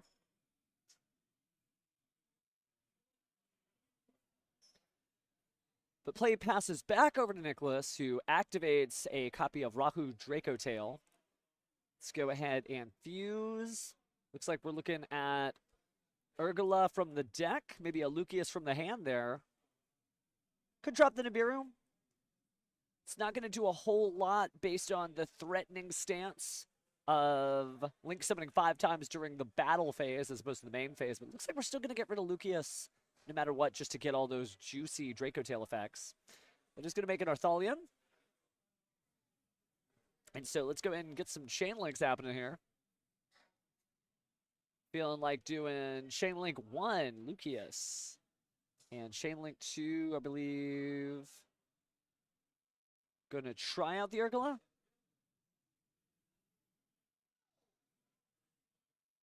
So first we'll set. It'll be a Ketsu Draco Tail. We'll go ahead and get rid of the Cosmic Cyclone. Perfect timing. Since it's not able to be used, obviously, since you are setting and destroying at the same time.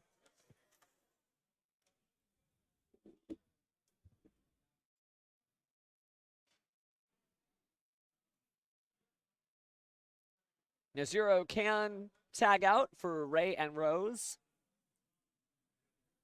But looks like we're going to go ahead and use the Ketsu Dragon Tail that was set.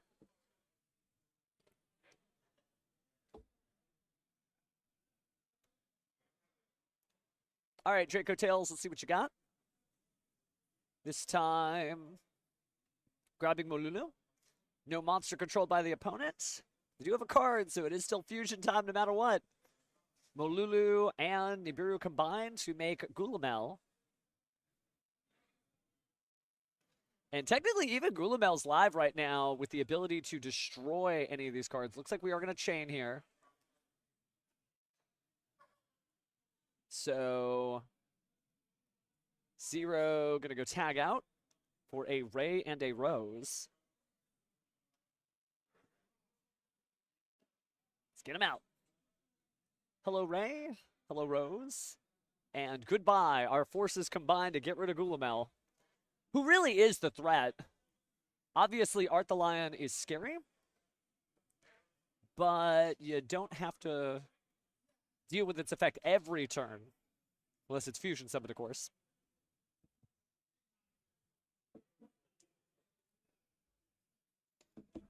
So no damage to anybody's life points so far. Nicholas still pushing the envelope with his Draco Tail deck. Gonna go ahead and get out the Draco Tail Pan. Set that to the field. Have the ability to stop some monster effects later.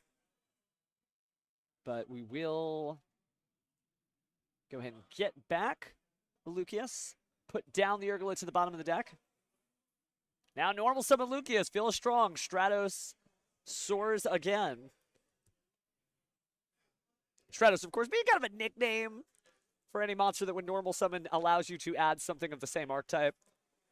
It's a lot of Stratoses on the Yu-Gi-Oh! Pantheon. When you think about it, Madolce Magiline is a Stratos. Even the gadgets were in their own funny way.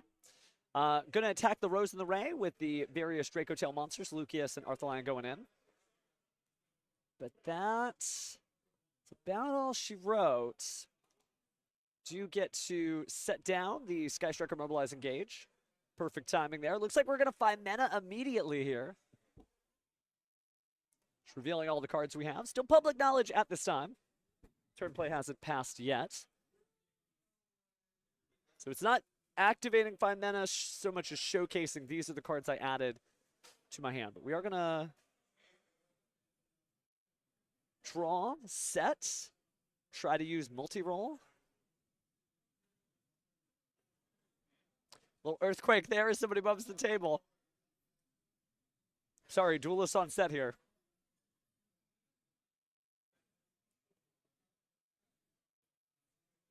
We're going to go ahead and flip up the effect of the Draco Tail Flame, negating that, and then recycling. Looks like we're recycling, I think that was Ketu Draco Tail. It's going to go to the bottom of the deck, draw a Droll and Lockbird. Super helpful in the Sky Striker matchup. Lock your opponent out of searches. I do have a Harpy's Feather Duster in the hand there. So Jeffrey really ready to make the comeback here once play passes back over.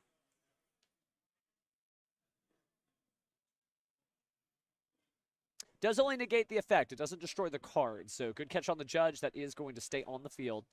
Now it's time for a fusion, though. So 3 cards for, looks like Gulamel strikes again. Oh, and Gulamel is going to come after it. No, you cannot have engage. And it's banished because it was set by the effect of multi-roll. Going to go ahead and set that Ketu Draco Tail again.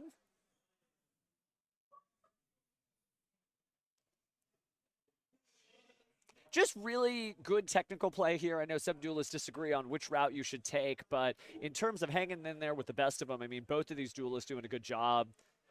Not giving an inch.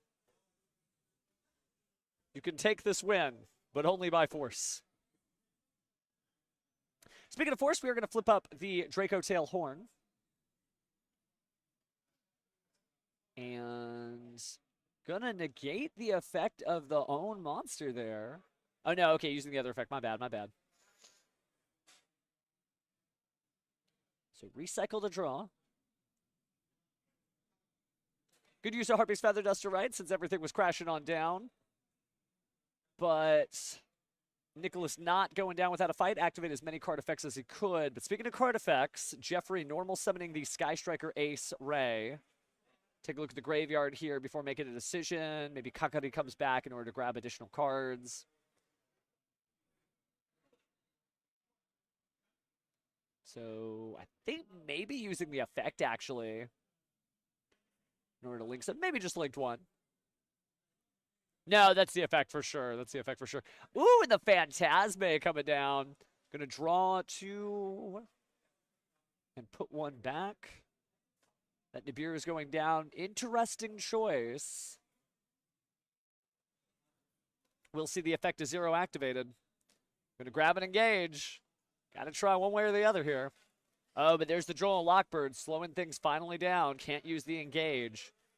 Bittersweet, got just the card you wanted, but not the card you needed.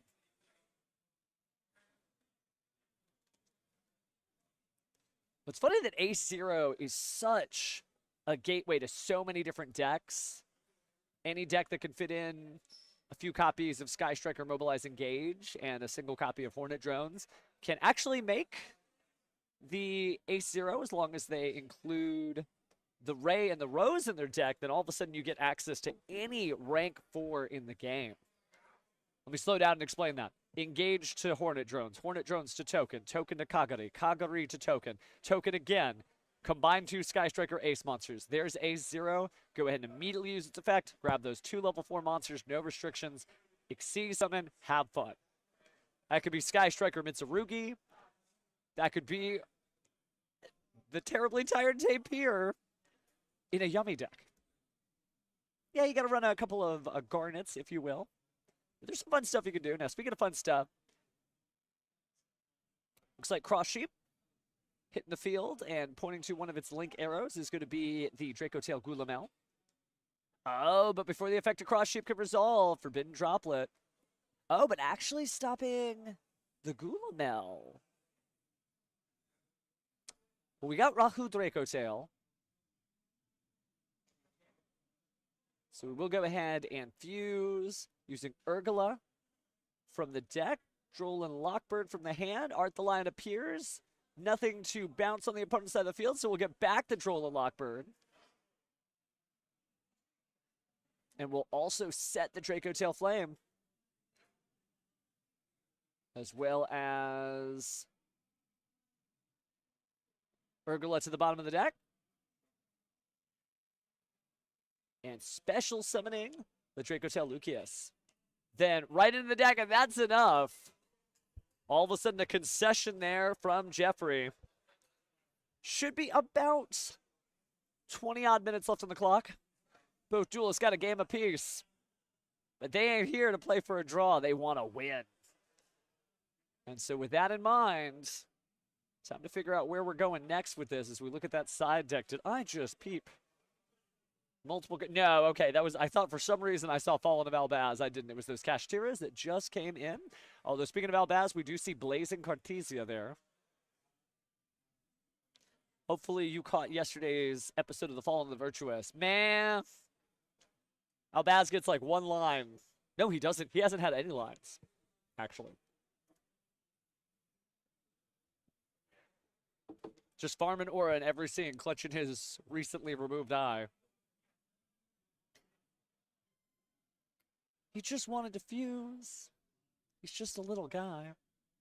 But memes aside, both duels are locked in.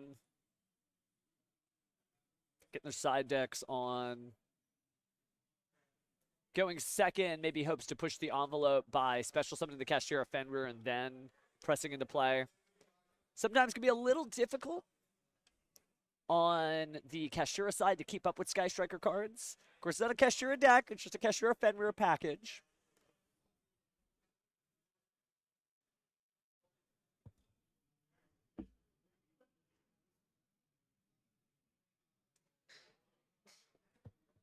Certainly appreciate your feedback. I'm up here by myself, not with the computer, by the way, so I cannot be the one to do that, but we will try to get some staff set aside for that.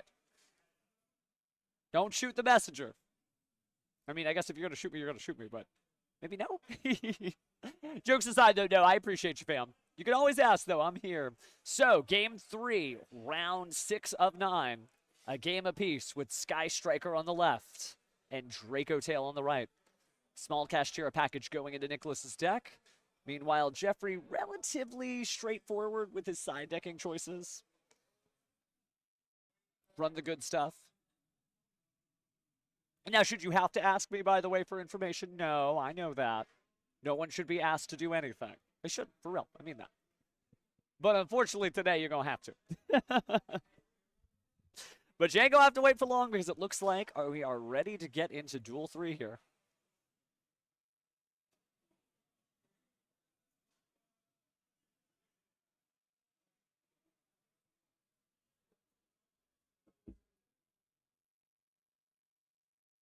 So far, everybody's undefeated, by the way, that we've been putting up here.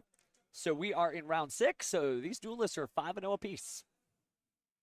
Showing you the good stuff. It's a great format. It's one of those formats where, you know duelists. Duelists have opinions. And you know what duelists love more than opinions? They love sharing their opinions. But we haven't really seen a lot of people share negative opinions about the gameplay so far because they're just enjoying the new Justice Hunters gameplay. It's nice to see new popular decks taking the tournament scene by storm. Speaking of which, share and ride. What? And then drop in reinforcements of the army here. Little Songon. Sitting there on the bus, wondering where it's going to Forbidden Limitless down. Reinforcements of the army is going to go ahead and grab Sky Striker Ace Ray out of the deck. She is the most level 4 of warriors, but speaking of low levels, we are going to see our Sky Striker Mecha Hornet drones bring out, gorgeous little token there, Link summon it away into Kagari. Kagari is going to go ahead and grab the token. Are we going to make another token? No, we're actually just going to normal summon Ray herself, Link summon off into Sky Striker Ace 0.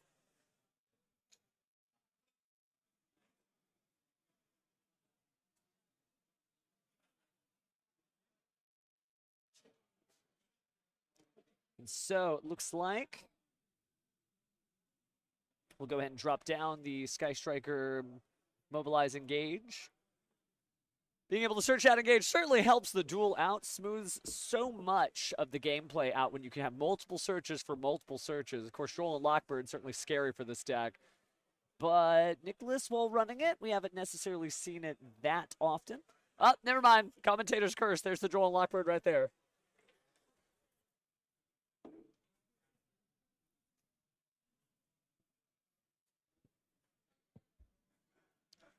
Definitely setting to the card here. And that's all she wrote for now. Great cards in hand, and that Ash Blossom could come in handy later. Let's start off with Kashtira Fenrir to sort of pile on the pressure. Activating the effect of Kashtira Fenrir. Shared Ride. We really doing this? We're really doing this? Okay, all aboard. No, Ash Blossom and Joy Spring. You do not get to draw a card. Yeah, I mean, that'll do it. It's an effect that includes drawing cards. All right, so we go ahead and grab that Kashtira Fenrir. You'd almost think we were looking at a Vanquish Soul deck from seeing all the Earths and Darks there, but we're not as we activate Ketu Draco Tail. And so Ketu Draco Tail is going to allow for that Search and Fuse. It looks like Jeffrey's okay with that on the Sky Striker side. So Nicholas picks up the deck. Looks like we're going to get that Urgula. Maybe come for that Spell and Trap. Oh, but instead we go for Molulu. And Fuse and extra Kashtira Fenrir, which makes the Fenrir just so good in this deck, being able to get those extra resources. And then, sometimes you usually hold them, but this is way better. The targets, by the way, for the Arthur Lion, Ash Blossom and Droll and Lockbird.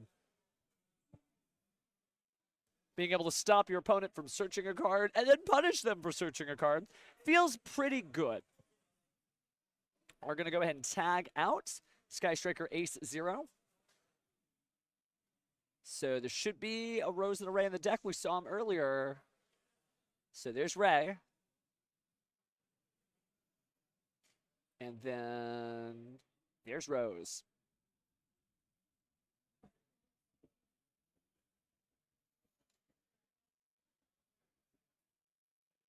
And from there, round and round we go, as Draco Tail knows. Going to go ahead and continue the resource loops here by setting Draco Tail Flame. The effect of the Draco Tail Urgula. And looks like the Ash Blossom and Joyous Spring and the Droll and Lockbird going back to the hand here. Feels just so strong. Feels mighty, if you will. Speaking of mighty, 5 mana being discarded from the hand for a quick play fusion summon. We're going to get out our Urgula. Oh, no, excuse me. That was part of the Draco Tail fusion. My bad.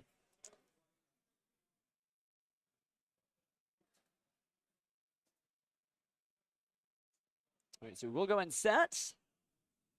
Still able to get through. Of course, the Hornetron's unable to be activated because of the fact there's a monster in the main monster zone. Once more with feeling, getting rid of the Mecha Module. Haven't seen some of the spice yet. There are some interesting tech cards in Jeffrey's deck in the main deck. Not going to spoil anything. It's still an active tournament. We're just going to go battle. Man, having a Droll and Lockbird and an Ash Blossom against a Sky Striker deck feels like Nicholas is in a very strong position as we continue through Game 3. No life point damage to either side so far. 2 cards in hand. Jeffrey thinking about where we're going next with this. You know there's an Ash Blossom. You know there's a Droll and Lockbird. How do you play around your worst enemies with only 2 cards? He passes, and that's the game. Jeffrey understanding maybe there is no way out of this duel. Why waste any more time? I could just have a little bit of fun. Take a walk. Maybe get a free soda here. Remember, if you forgot about that, they're just passing out free Red Bulls here. Even I grabbed a few. But yeah, Nicholas just able to get through. Jeffrey just doing some crazy numbers with the Sky Strikers, but overall just good technical play from Nicholas. And he continues, I believe, again, undefeated. Take a look at that table number. Yeah, it's a high table number, so I think both these rules. Wow, by the way, Cursed Seal of Forbidden Spell. Man, Jeffrey got the sauce. Won't spoil any of the other surprises here, but there's some good stuff going on. I love that this format is not figured out. I can't say that enough. Like, what do you mean, Pharaoh? Why would you like people making suboptimal plays by using cards that should not go in the deck? Because we don't know the answer yet. And the answer lies in the heart of the cards. You get there by dueling. And I love that we've seen so many different variations on. They're not even really that similar. Some people go hard into the shadows. Some people add things like this huge, points of interaction with the hand, like the Droll Lockbird, the Ghost Bells. So much. You could just fuse off, grab back, fuse off, grab back. So Draco Tail doing good.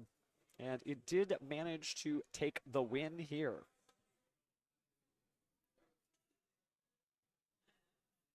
Hopefully you watching the stream with us has been a win for your day so far. It is, of course, Saturday, August 23rd. Almost said October, getting ahead of myself. There's a lot of dueling coming up as we get into new formats, new sets. We get the Megatins coming out soon. Really excited to play Mimighoul with the new Bot Herder spell card.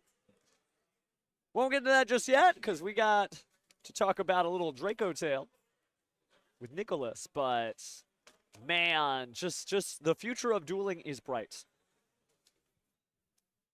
Don't take my word for it. We had quite a few duelists here. 306 today. Believe there's above 200 still active in the tournament here. And our judge will be coming our way soon. Again, we are just closing out round 6. In a moment here, we'll get to talk with Nicholas about all the cool choices we got to see here. Here, my favorite magic trick.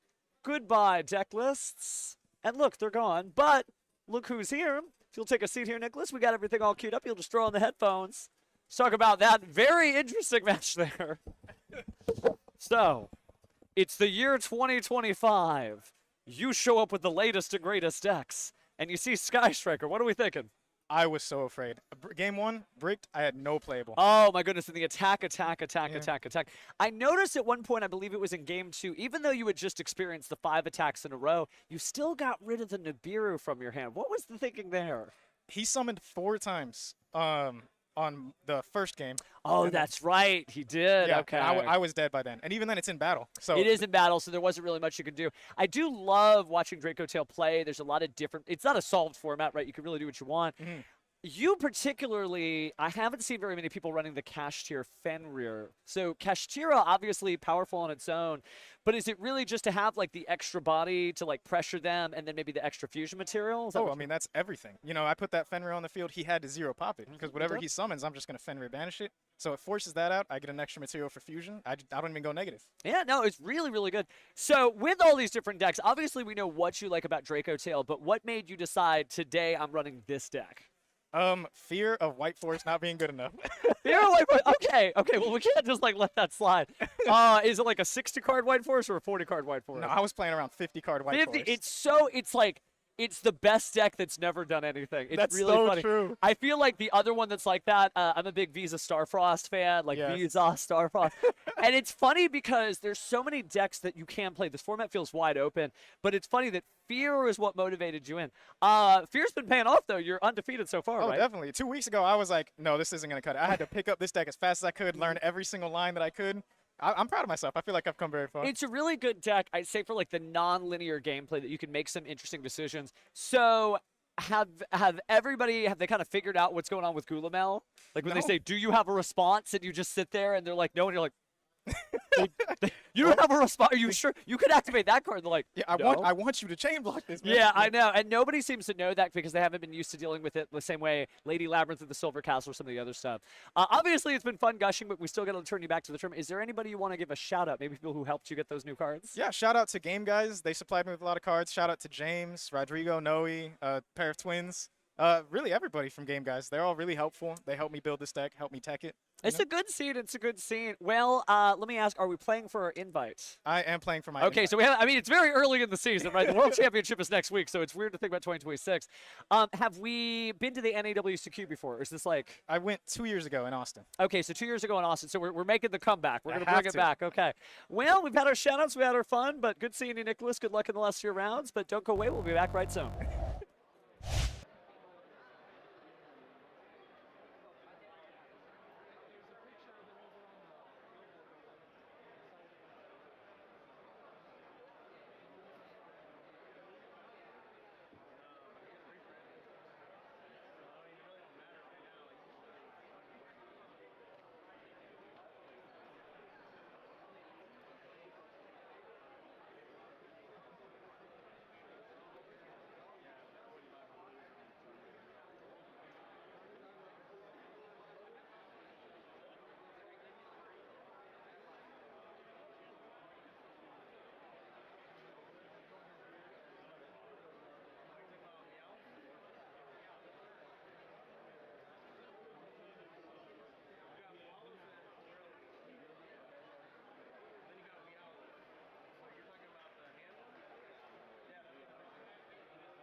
We are still just chilling out here. Again, we still have 3 rounds left today, and there's still a lot of people active in the tournament left. As we get towards the later rounds, we're going to pick some people who are bubble matches, right? They may not be doing as well in the tournament, but they are still trying to hang in for dear life.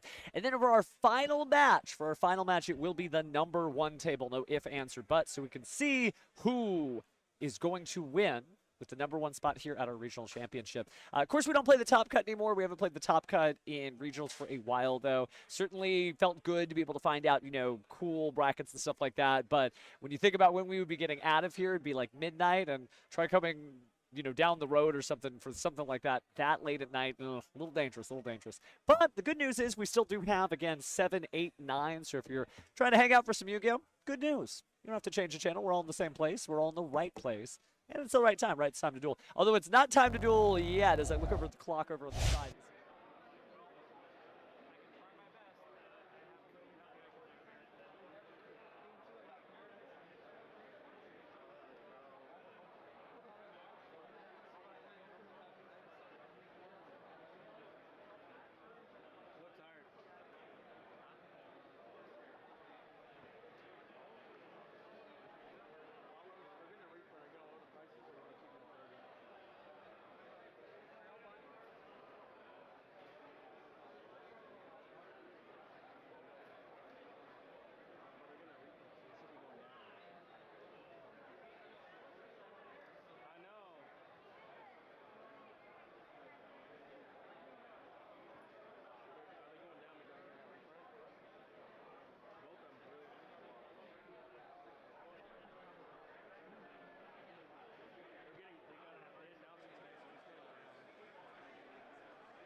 much those time extensions are going to take. So we'll actually take a break here. It's always nice people watching with you. I don't want to leave you hanging.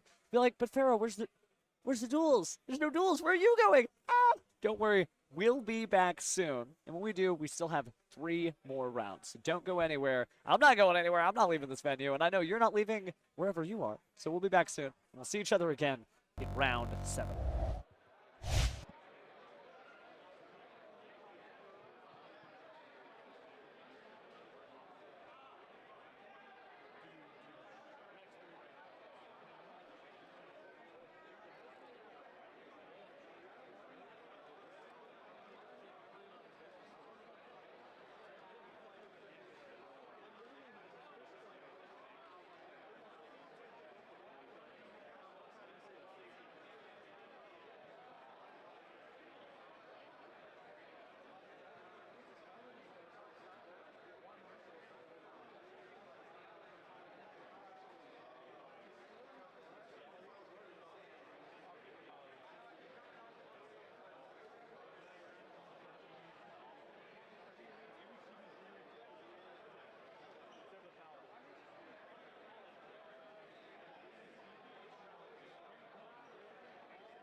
Then you know what time it might be about to be. Online pairings have been posted, so we should be getting going soon. And from there, again, it is round 7 of 9, so we're just going to go ahead and breeze through. Again, we are taking some of the people who are on the bubble for the top cut, so around the X2 category or so. And yeah, we'll just see what kind of weird duel in action we can find. And then, get ready for round 9 because they're still the best and brightest duels here. Some really good names here. YCS champions and other competitors are here. But round 9 will be whoever our basically first place duelists are competing for that spot. They'll be the undefeated duelists on table 1. Right now, things are kind of starting to slow down. I actually did a little shop and picked up some Sky Striker Mobilize Engagers. So I'm like, yeah, that Sky Striker duel is kind of cool. Maybe I want to get back into that deck. So it'll be neat to get that going. And it's good for Yummy, right? There's a lot of good crossover in all the dueling stuff here. We are still waiting for our judge to pick out our duelists here. So we're going to go ahead and switch over to the crowd camera again.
Imagine that we went to the gameplay screen, and imagine that shortly after we went to the gameplay screen, a deck box was set down on one side of the table, and a chair was pulled out, and a duelist appeared.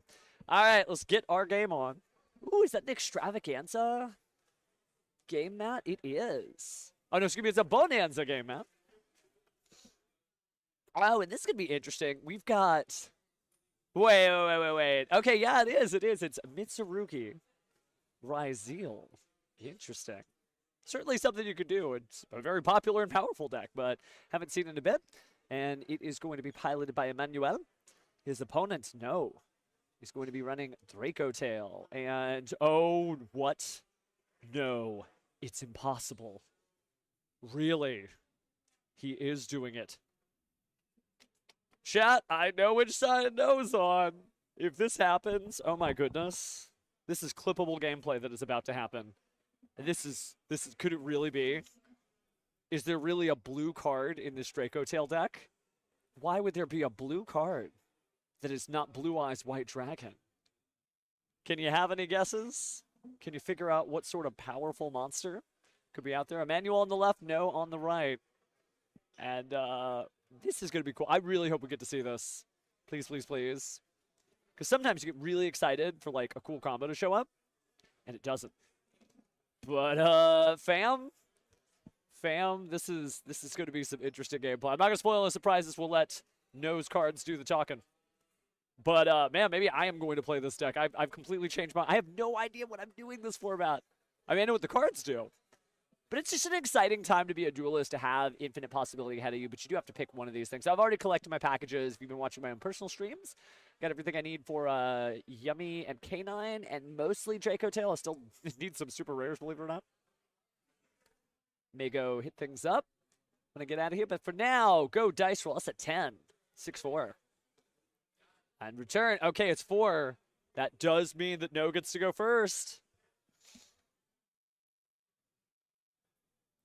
All right, here we go. Round 7 of 9. Sorry, Star Trek fans. I made the joke. There's a real possibility this happens as well. So we are going to drop the Molchami Fuelos.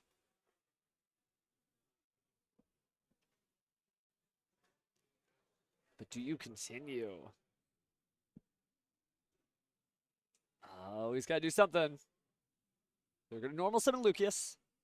Draco Tail Lucius is going to allow No to search his deck for an additional Draco Tail card and add it to his hand.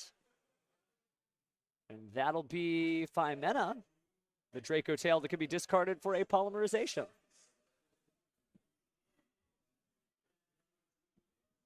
So it looks like, man, I really want to see the surprise out of his extra deck. I understand how he managed to get this far with us. This is so cool.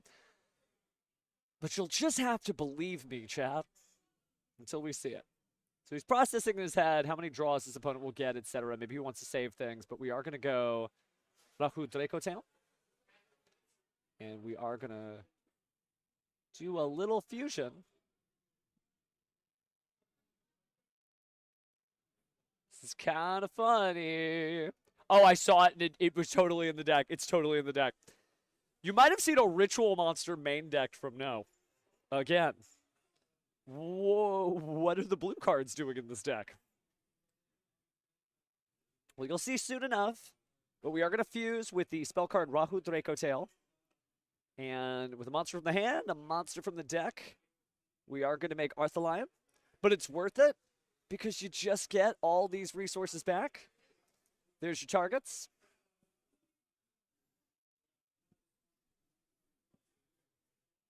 And so we are going to, therefore, set some cards here with the effect of the Draco Tail Urgula, of course, setting that Draco Tail Flame.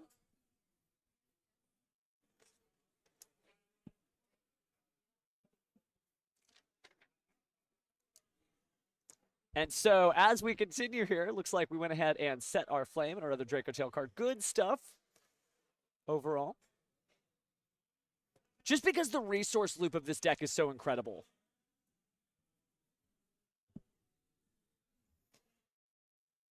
And that may be all he does under Fualos.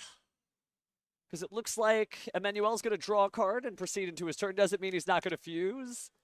But there's just some... I just want to see the stuff. I can't spoil the surprise, chat. Oh, but speaking of which, 7th Ascension here. Do we stop it? Good time to negate a spell card. So using the effect of the Draco Tail Flame trap card that was earlier set by Urgula, we're going to go ahead and negate the effect of a spell card. And we're going to go ahead and recycle a card as well. So Rahu Draco Tail is coming down to the bottom of the deck there, allowing for the drawing of a card.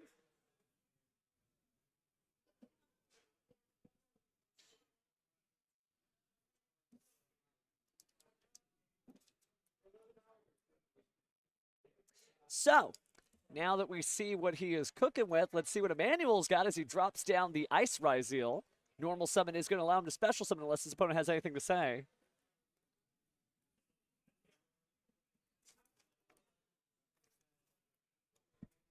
And then it looks like he is going to go ahead and fuse with the Phimena here, dropping the King of the Swamps and the other one down here.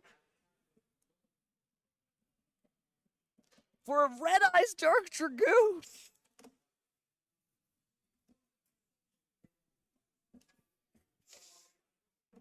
And we are going to see the special summon there of the Sword Ryzeal. Of course, Red Eyes Dark Dragoon. Not an impossible or like weird thing to see in the Draco Tail matchup. Because again, it's just Dark Magician plus any dragon monster. It won't have the ability to destroy any cards because of course, Dark Magician, well, rather normal monsters were not used in its fusion summon. But it is neat to just discard some of these extra Draco Tail cards and then be able to negate and destroy. So, yeah, pretty powerful. And, of course, keeping in mind that we do have the equally strong Red Eyes Dark Dragoon because it is gaining attack power as it's getting those negates. 1,000 attack. Also cannot be targeted by card effects and cannot be destroyed by card effects, which makes it really well-rounded to fight against Mitsurugi Ryzeal, whose strongest way to get into the game is to destroy cards. But this is not just that, it's a Heraldic Mitsurugi Ryzeal. As we see the number 18 hit the graveyard. That's just the coolest. Nice to see the Heraldic Crest dropping on down. Gonna be number hunting.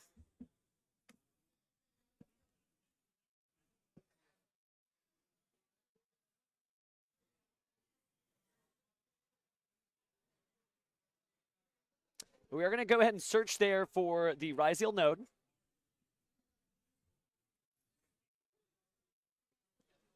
And then X Ryzeal, so strong in this deck, stronger almost than like it's in any other deck. And I know you're like, but Pheromone, Meteorologic Aggregate. I'm like, nope. Nope. Heraldic monsters are a thing.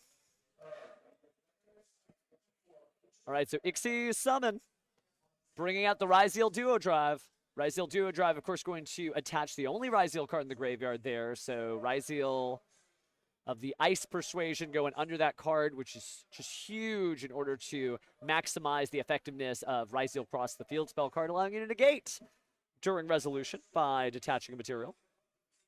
Well, speaking of detaching materials, let's go and detach 2 here for Ryzeal Duo Drive's effect and see what sort of interesting cards we grab. Star Ryzeal, makes sense to me. Another cool body on board. And Ryzeal Plugin. So that's an interesting route to get here, to special summon a monster out of the grave and then attach a Ryzeal monster from the deck to that face-up Xyz. And then that would mean you would have the additional material to detach for Ryzeal Cross. Technically, you could do that now because you can still just chain as you'd like it, but I almost feel like you should try to go for Ryzeal Cross just to be safe and then start to mess around with this stuff. But there's no wrong way to do it, so we are going to go the Ryzeal Cross first way. So we have detached, therefore special summoning Star Ryzeal, allowing us to set onto the field Ryzeal Cross. No considering his options.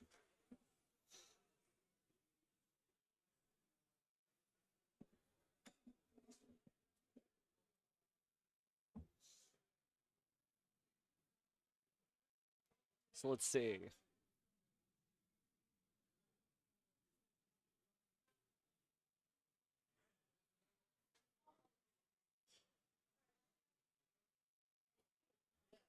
All right. So now we're going to go ahead and see the Ryzeal Cross set to the field. Haven't activated the Ryzeal plugin just yet, but certainly on the mind because now you're basically safe. Like being able to negate on resolution is huge. And that is definitely on the mind there. Of course, it's only monster effects, so it's not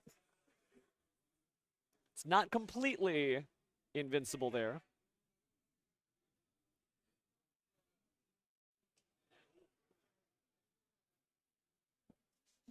But there's an Nibiru the Primal Being. Big ol' token, somebody's big ol' head there. I only mean because it's taking up a large portion of the photo, not because the head is unusually sized. We'll see the flip over a Ryzeal Cross, though. We do get to go ahead and recycle 2 Ryzeals. I would imagine you probably have an Eclipse Twin somewhere in the extra deck, so maybe you don't want to recycle the Ryzeal Duo Drive.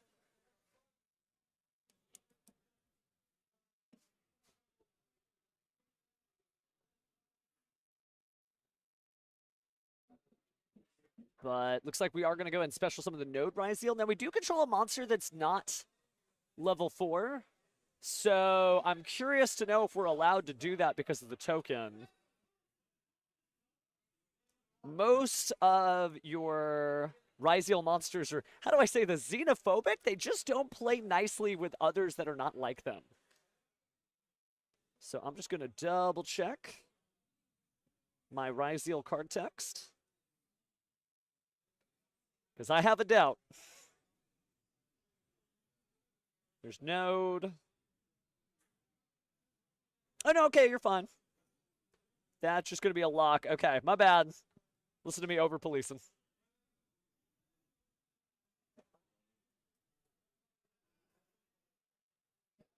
But we are going to reveal that Ame no Habakiri no Mitsurugi, special summon in Saji. Certainly shows you how powerful it is to bring out that King of the Feral Imps, detaching it to get the one ritual monster you need to make everything happen your way. But we'll tribute the King of the Feral Imps and we'll leave the Saji.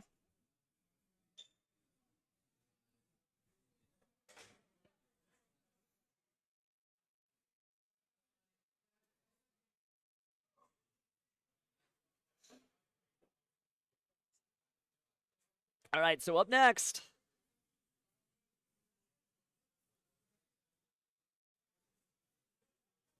we are going to see, I mean, look at the number of cards in Emmanuel's hand. He's got so many options as he activates the Mitsurugi ritual. Like, the sky is the limit. I know we've said it before, but the sky's cloudy. We got rain clouds coming our way. So we will go ahead and tribute the Kusanagi from the deck as well as the Wolsu from the hand.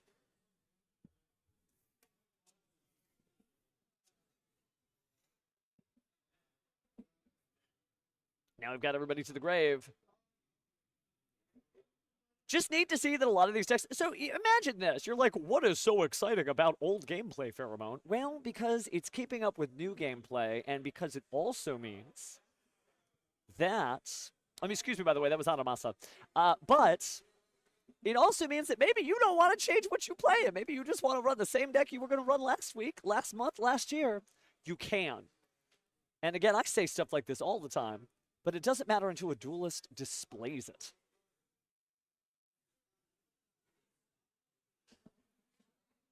But again, if you're just joining us, it's round 7 of 9. 2 more rounds to go. And hang in there, Travis. Not every duel can be your favorite. Imagine you only like to watch 2 stall decks eke it out 100 life points at a time. Then most duels are going to be a bad time for you. And vice versa, if you only like to see crazy combo action, somebody has to have a turn where they get to play uninterrupted, and this is that duel. Do you see Mitsurugi Prayer sit in the field? And we're going to go ahead and bring back the Kusanagi. So take 8 doesn't feel too great. But still managing, nonetheless.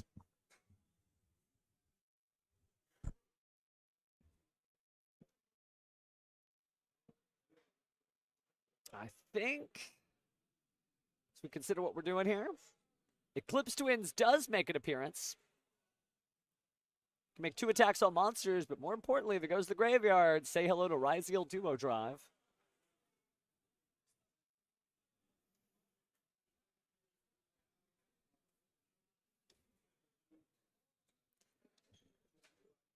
All right, mission accomplished. Eclipse Twins attacks, that's 2,500. And then even more damage. I think that may be enough. Yep. Doesn't even want to see the calculator click those numbers down. So no going to concede that. Emmanuel, the winner of first game here. Round 7 of 9. All right, chat, what round is it? What game is it? I'm teasing, I'm teasing. But that certainly shows you that there's still so much gas in Mitsurugi Ryzeal. And I know there's a lot of people who are saying, you know, if we could just live in a timeline without King of the Feral Imps, I certainly understand that. It's a powerful card. A lot of outs to it for sure, right? You could just drop down Infinite Permanence, Effect Veiler. Maybe you want to stop it with Ash Blossom and Joyous Spring, but not always can you do that. And sometimes it appears after your opponent has already exhausted you of all your other resources. Speaking of resources, Draco Tail certainly known for that, so we'll see what No is able to do on game 2. Both duelists thoughtfully peering into the side deck and deck, respectively, counting out their cards. I'm a big fan of the smoke screen. We haven't seen the smoke screen in a long time. It's where you shuffle all 15 side deck cards into your main deck to make a giant stack. Then you pull 15 cards out. Did you actually side deck anything? I don't know. It's a smoke screen. Did you do 0 cards, 15 cards, 3 cards? Cool way to do it, but definitely a lost art form. Used to be a lot bigger in the SJC era. Nowadays, you see duelists kind of counting out the cards, and so if you're a Seto Kaiba style duelist, right, if you're really paying attention to every single thing your opponent does for information to make sure you win, then you can kind of scope out. Okay, 3 cards came in. That's probably the 3 artifact Lancia because I'm playing Malice. But if you smoke screen, you're not really giving him any information other than maybe you're a dueling dinosaur like one of me. One of me, right? There are 2 of me. Depends on when you ask. All right. Yami Yugi jokes aside. Duelists are pile shuffling here. I really hope we get to see the full thing. There is such a cool monster in the extra deck. And we have seen it on the feature match stage before. But never quite like, not in a Draco tail deck. No way. I mean, this is practically its own deck. Now we get to see Red Ice Dark Dragoon. That's exciting. Definitely some anime vibes there. And there's some anime vibes where we're going, but let's see what we get this time.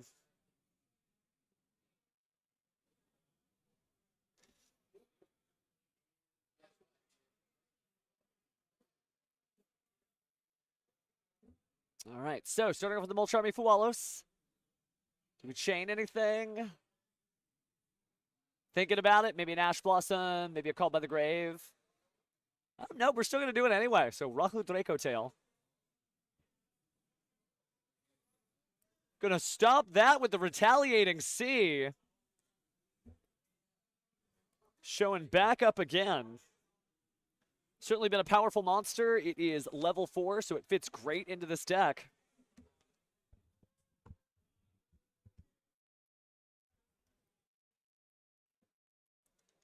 So the cards are going to be banished because, remember, a spell card was activated that included special summoning a monster. And that is really a hindrance here. So we get rid of Draco Tail Lucius. And the Blue Eyes Chaos Max Dragon. There it is. Didn't get to fully show why Blue Eyes Chaos Max Dragon is in the deck. You can almost just see it there as he scrolls through his extra deck like it's Master Duel. Your eyes didn't deceive you if you caught it. I don't know, what would you need a Blue Eyes Ritual Monster for? Or a Chaos Ritual Monster? Any guesses, chat? Because really neat to actually see that just there.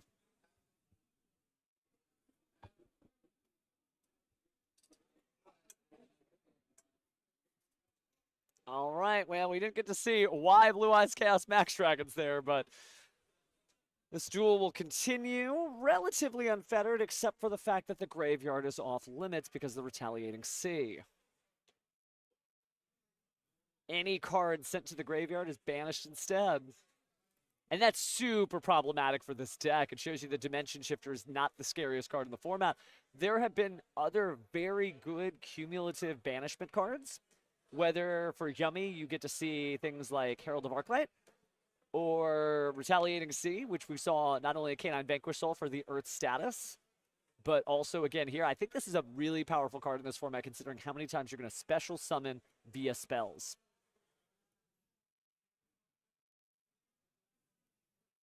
But speaking of special summoning and spells, are going to grab the Amino Habakiri no Mitsurugi and reveal. Special to tribute. No is kind of standing on his back leg here. Certainly being pushed against the wall. Unable to use his graveyard. And Mitsurugi not even worried about it. If you're tributing cards, that's just fine. So Mitsurugi no Mikoto Saji tributed. Therefore, we're going to add a Mitsurugi spell or trap. Now, that is a 60-card stack, by the way, that Emmanuel has. Just to fit all the juicy bits in from all the different decks. Mitsurugi Ritual being activated. And gonna Ritual Summon from the hand. I don't know that there is anything that No can do being sealed off from his graveyard. Fusing doesn't even make sense for him.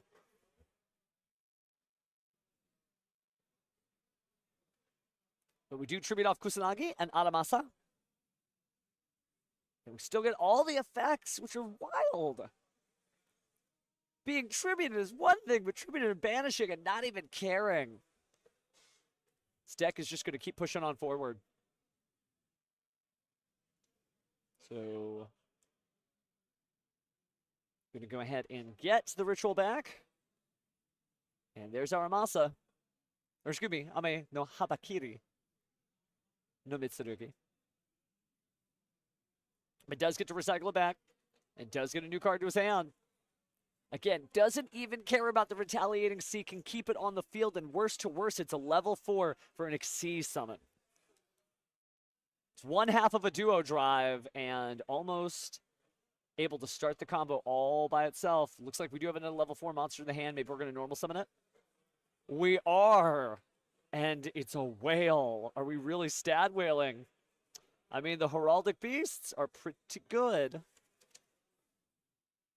So Stadwhale is going to appear on the field.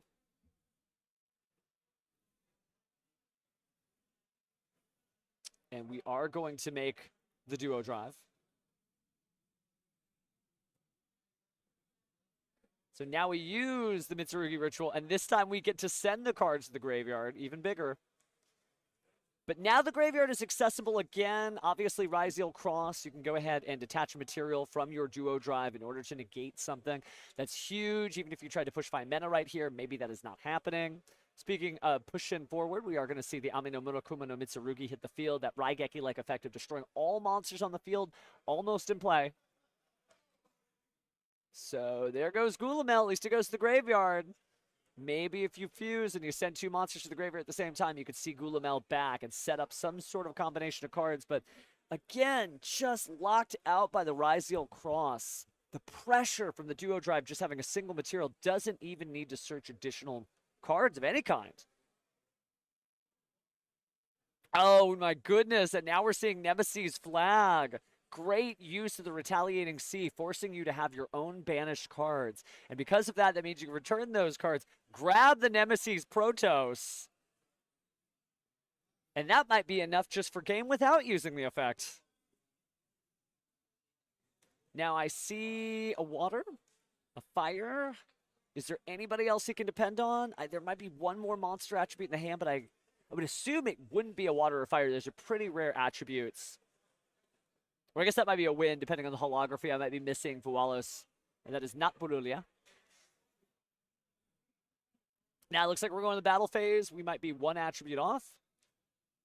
But I think between the duo drive, the Ame no Murakuma no Mitsurugi, the Ame no Habakiri no Mitsurugi, that's enough by itself. Damage, damage, damage. And there's the Murakumo. Oh, and there is the Respect Knuckles there. No, just kind of got caught looking there. Unfortunately, the retaliating C. Too much to retaliate against. Way too much banishment for someone who depends on graveyard effects to still work things out. So, it's okay. We may have dusted away Dimension Shifter, but there's a new source of banishment in town. The scariest C may not be Max C. It might be Retaliating C. Or sometimes Sneaky C. Or Contact C. There's a lot of La Cucaracha out there. I believe that's cockroach in Spanish. All right, but insects aside. Smile on the face there of Emmanuel as he continues to work his way through. Hopefully he's able to squeak out the last 2 duels. Maybe still make the top cut. But we are showing bubble matches, so he is X2. Continuing, X2 could top. Get that invite. And we'll get a chance to talk to him in just a second about how it feels to play just that 60-card stag of a deck.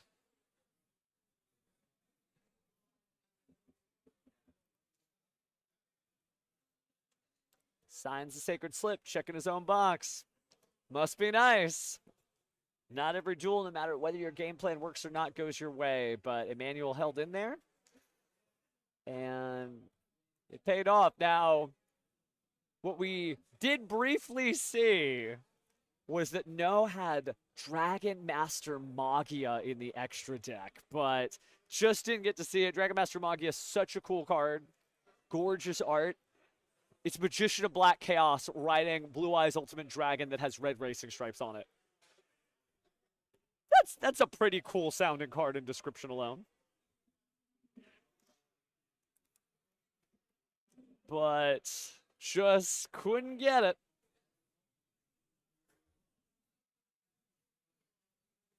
So unfortunately, it was not to be.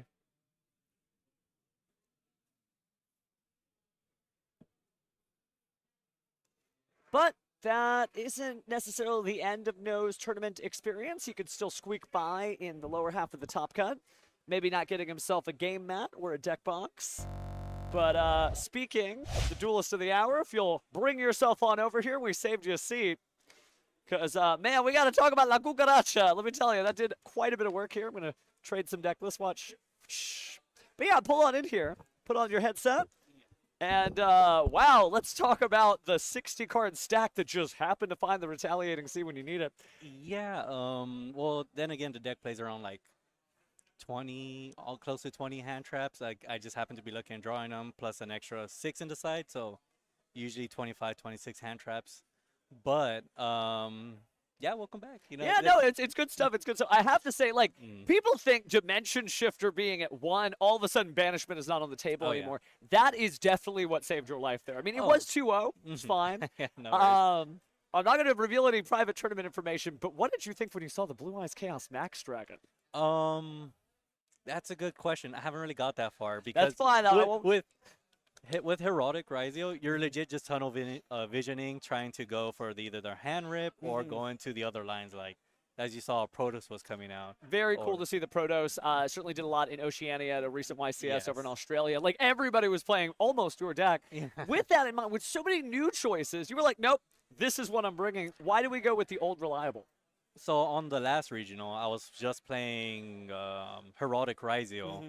And then after getting placing on that one, I was like, maybe I could get away with it one more time, especially with the fact that everyone's cutting or siding draw because all the new decks don't lose to draw or it just becomes redundant. The same thing with Malice. A lot of people are cutting or siding cards like Lancia against Malice, so it gives those decks at least sneak in one more win before the possible ban list. You know, they're in due for one, so I just want to sneak one more in. Well, talking about that, because there's certainly some cards, even in the Ryzeal and Mitsurugi family. What do you feel like if the sword's over your head and it's about to cut up some of your card count? What do you think might be coming your way? I know it's a weird question, but Yeah, well, there's too many to think about because I have both Mitsu and Ryzeal. Both are going to get hit, so and a lot of people expect the bridge cards like King of Pharaoh Imps, the dual drive. And then you have the people that have bias towards the engine, so they think only any of the another cards cut to 2 or something. But you know, a lot of expectations. But I didn't. Again, for this event, I decided to add the Mitsu last second. I think I spent an hour this morning to decide, should I play with the Mitsu engine, play without the Mitsu engine? well, it seemed to work out so far. I mean, definitely. we're X2, but we're still able to play for the top cut. So you got your invite for 25. Have you gotten your invite for 26 at any public events or anything like that? Haven't woke up in time for any of those, so I'm here now. So I hope to get another one. Getting there closer. You only got 2 more rounds to go. Yes. Just got to hang in there. Is there anybody you want to shout out maybe that helped you figure things out this morning?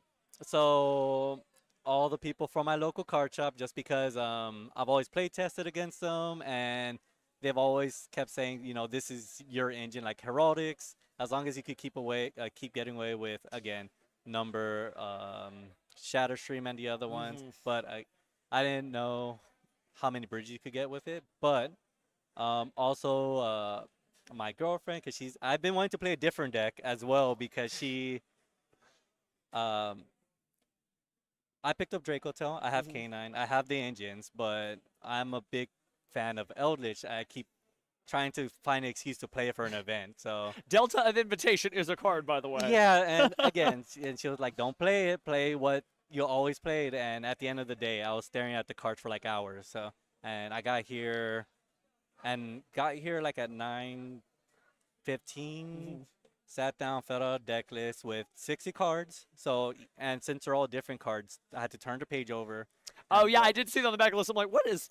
Oh, there are more cards here. Exactly. Interesting. Okay. So, there's just insane number of like different cards. So that was like last second choice. I'm glad I made it. Could have gone with the X1, which in the end, I still got X1 because I got hand looped, surprised or not. It does happen. Yeah. The wildest thing, like most people aren't talking about Heraldic or even Ryzeal in general, except that when we had at the NAWCQ in Indianapolis, that was like the entire world qualifying points playoff. Everybody was hand looping everybody else. See, that's the thing. I would have been okay, if not proud, I get hand looped by another Heraldic player, but it was actually by an Infernoid. Oh, wow. I did not know they had a consistent hand loop. So now that I know, I might look at the engine. I might think of it in the future. Oh, that's cool. That's There cool. are some sleeper cards in Duo that I did not know about. So That's what's so wild. You know, I thought we were coming into Justice Hunters format. That it would just be that. Exactly. Dude, we had at YCS, I don't want to say YCS, at the regional in Fort Worth, we had a Jirac deck hit top 8. Exactly. We've had, we started with Lunalite at the tournament. A lot of this format isn't figured out, and I think that's why it's just a joy to play it right now. Again, and a lot of people are saying, like, we're waiting for the ban list, but, like, with this list, there's so many different decks that have a chance of topping just because nothing's been hit.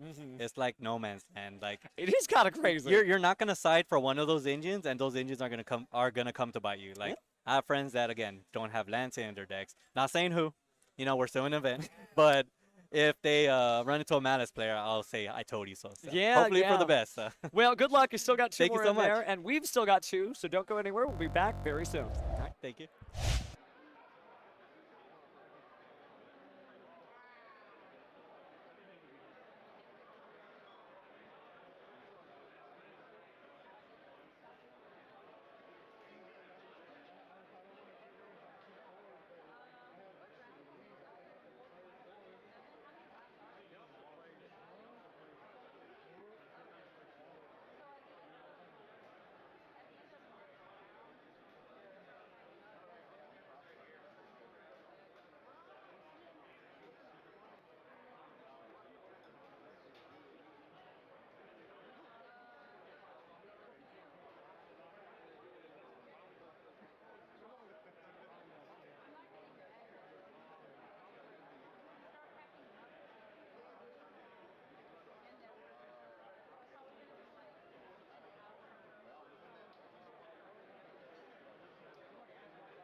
All right, duelists. So we still have, like I said, 2 more rounds, but just to kind of walk you through. First off, thank you for watching, especially those who have been putting up with this duelist, right? There's a lot of duelists you can be checking out. We're happy that you can see through the veneer, right? But jokes aside, really, again, thank you for being here because this venue is just like a really just different vibe. As Emmanuel, our last winner, and I were just taking off the headsets, you might have overheard, depending on the hot mic, that you just got to come out here. It's really something different. I know I'm here. And you're like, of course you would say that, but you would say that too if you were here. So again, we'd love to see it. We had 306 players. Next time, let's go for 307. You know what the 307th one is? You. Did a little bit of shopping. Picked up some Draco tail cards. Picked up some Sky Striker cards. I don't know what I'm doing this. I'm just playing all the decks. There's so much stuff to do. And as we were talking again, there's just like no one way to win. You could just play and just make it, and perhaps it's going to happen. So hold on to your side deck cards and try to do your best. Hopefully, depending on where you are watching this from, maybe you got a tournament coming soon, and well, we're cheering for you either way. Speaking of cheering, we are still...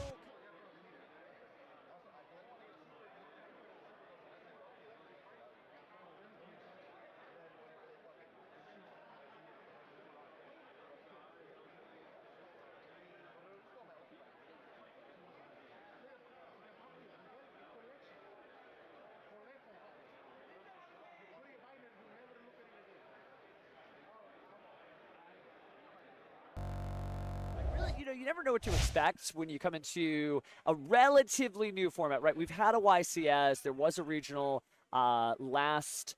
I want to say Lima, Peru had a regional as well. It's got that upcoming YCS, but a channel called Ready for Duel streamed like the remote duel side of it, or at least had some stuff, which was really neat. And that's cool because you get to see all these different international walks of life, etc. But we're in this weird, like, split, disjoint vibe of Yu-Gi-Oh! Where if you're playing perhaps in Europe right now, it's going to look different in terms of the cards you have access to than if you're playing here in North America, where I am, or if you're in the OCG, and they've already got Doom and Dimensions. But we're slowly but surely kind of getting out of that funk. in a couple of weeks, we will be seeing, Europe will have access to all the good stuff, right? It'll have Battles of Legend. The Megatins will be out. There's some new cards in there, too. I think they've only announced 2, right? Bot Herder and the Queen, but I don't think we've seen whatever the third card is unless I just missed the post there. But yeah, I mean, it's neat that we all get to enjoy. We kind of had a different Yu-Gi-Oh! Summer, right? This is what Yu-Gi-Oh! Looks like over here, what's there, and that's exciting. But we're going to have the Yu-Gi-Oh! Olympics effectively next week, the Yu-Gi-Oh! Olympics. Maybe World Championships next week, and there's so much cool stuff that's going to go on. Whether you're a fan of Yu-Gi-Oh! Duel Links, and you may be like, I don't care about Yu-Gi-Oh! Duel Links. Actually, have you seen it in a while? There's Sky Striker, branded Cosmo. Actually, Cosmo's kind of old now that I think about it, but recent decks, and there's talk about them adding even crazier stuff as people sort of hyper read the announcements, wade through the tea leaves and whatnot. And they've also got the Rush Duel. It's going to be our second World Championship for Rush Duel.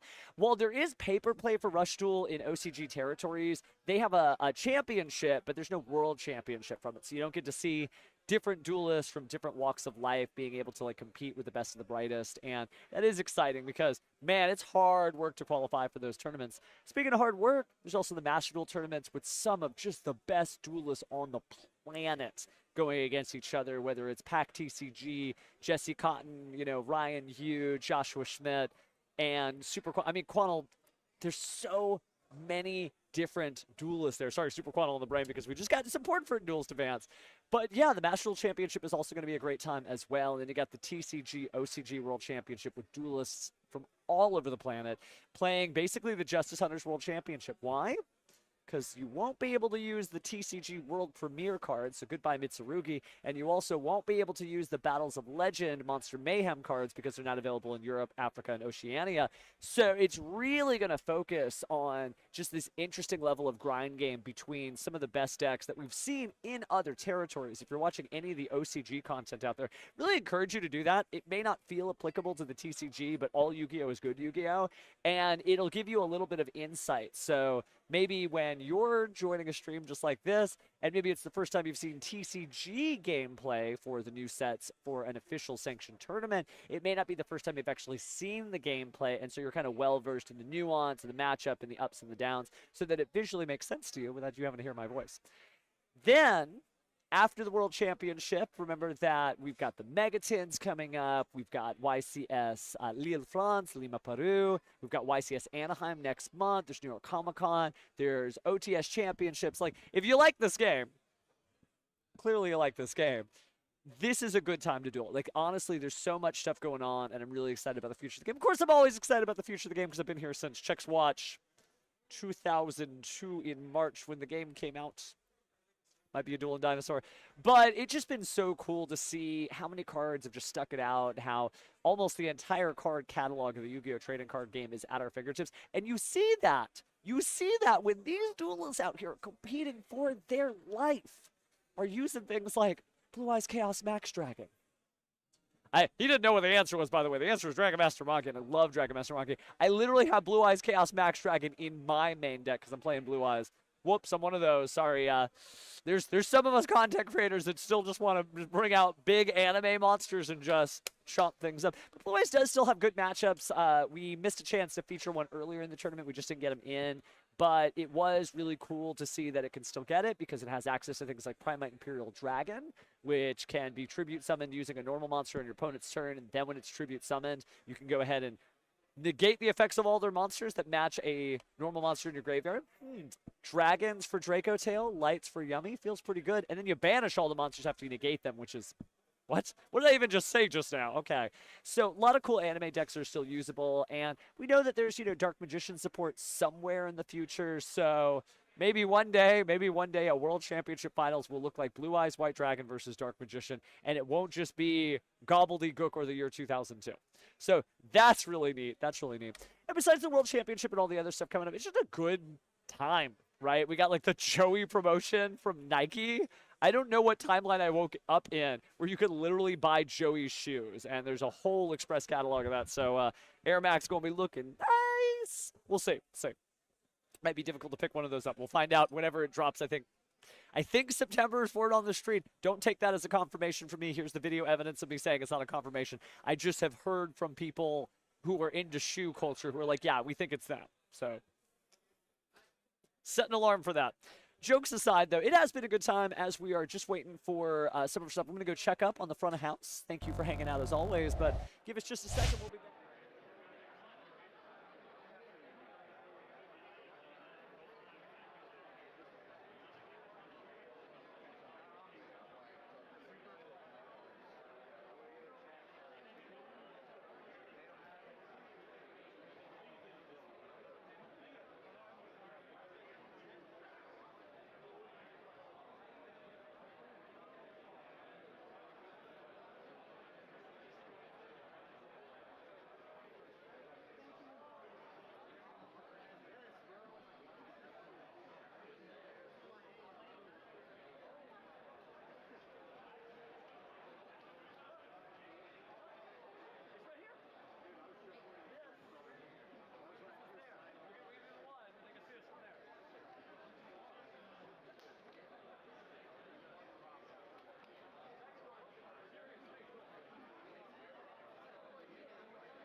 All right, friends, we are just waiting for our next round to begin. You might have heard the announcements there. Round 8 is going to be the last optional feature match. And what we say by that is people signing up for it be like, hey, me. Because round 9 is our #1 table no matter what. What does that mean? Well, it's going to be the 2 undefeated duels with the best records. We'll find out what the best decks in this room are. At least based on their performance record. They could be terrible decks, just great duelists. Who knows? Who knows? No such thing as a terrible deck because I've never seen a deck win a tournament, so a deck can't be good or bad. I've only seen duelists win tournaments. Never has there been like a top cut picture and there's like 7 guys, gals, duelists, whatever. And then there's just like one deck sitting on the table by the side and that's like at the first place trophy. People, humans. I don't know, maybe I'm a human, maybe I'm not a human. You're probably a human, maybe. Well, if you are, you're the one who wins these tournaments. So again, thank you for participating here. If you happen to be watching later just to see your content, you know, the fact that you were up here. Or just thank you for watching because, again, we do this for you guys. We really do. So, again, we did a final call. We'll find out. There's some interesting stuff up there. We are definitely going to do somebody who's on the bubble if we can. There's people who are just like, please put me up there, put me up there.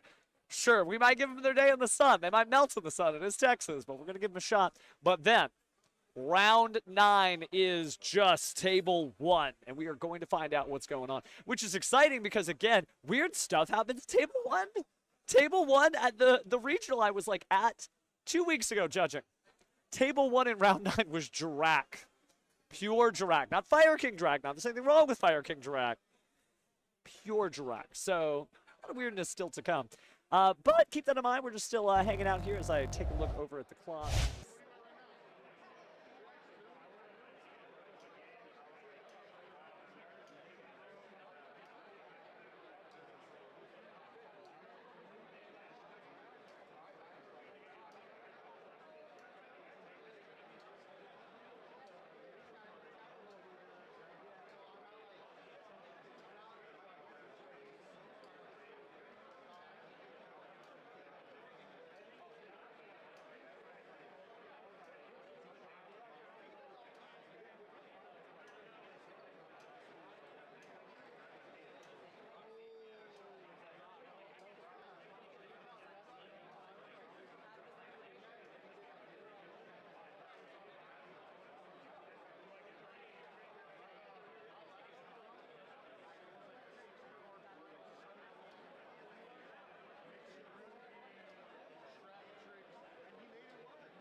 We did not have a lot of signups on the sheet, so we may be taking something that's a little lower in the bracket because there was a very nicely worded message next to it, and please and thank you go a long way in the service industry. So I don't know what we're in store for, but we'll find out together because this duelist may want to be a real hero.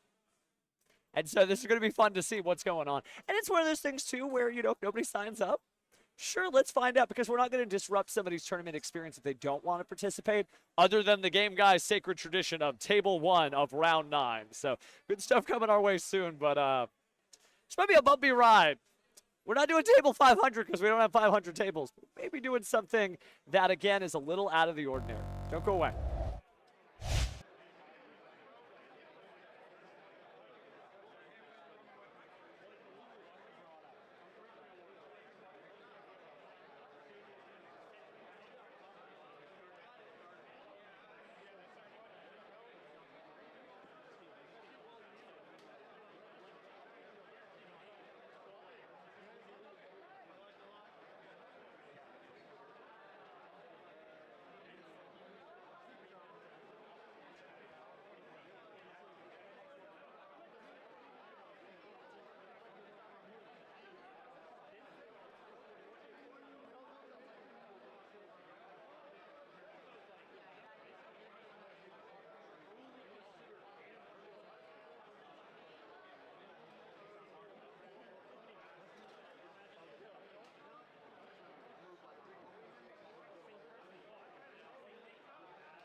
We are getting ready for the final crawl here. Again, we are basically just going to be going. So if you're locked in now, now might be the time to take a break or get a snack or something, because I've grabbed my fresh Red Bull, courtesy of our sponsor, Red Bull, which is insane.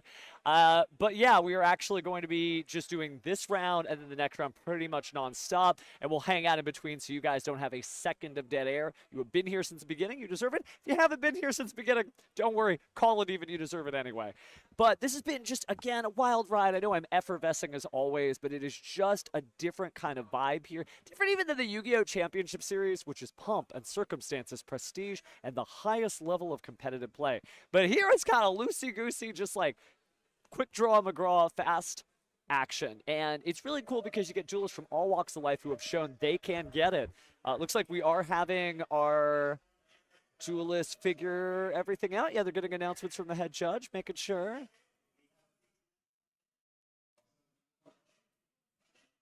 Okay, yeah, they are just making announcements about you can come here and watch the future match. The vibe here, again, I'm just going to cut to the crowd camera real fast.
And looks like our judge is incoming here. He's going to hand me my deck. Let's see that. See this? Magic trick. Nothing in my hand, right?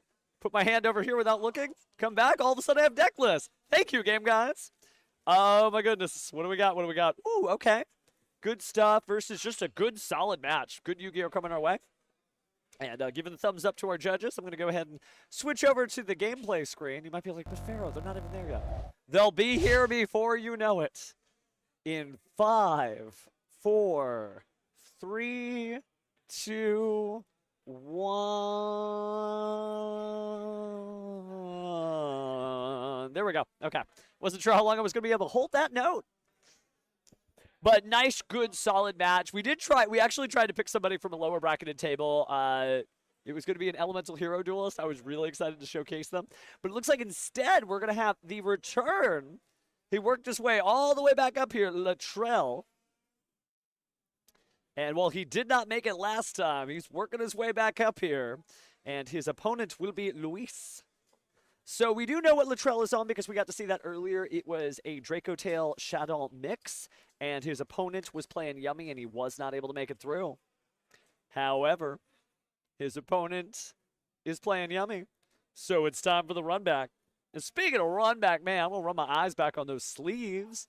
Gorgeous, I think from the Chronicles animation sleeves featuring both Rose and Ray there. Got the Master Duel Sky Striker theme playing in my head now. Chat, we're getting towards the end here. Every moment matters. And I'm not sure where you're from, but we're glad you're here. Because, again, this is the final crawl. I'm not getting up from this chair. They're going to have to pry my dead corpse off of this. But looks like Latrell, a little low luck on the dice this time. I'm going to smile from his opponent.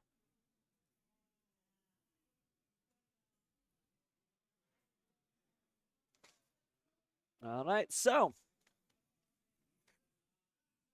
see what Luis has got to start with.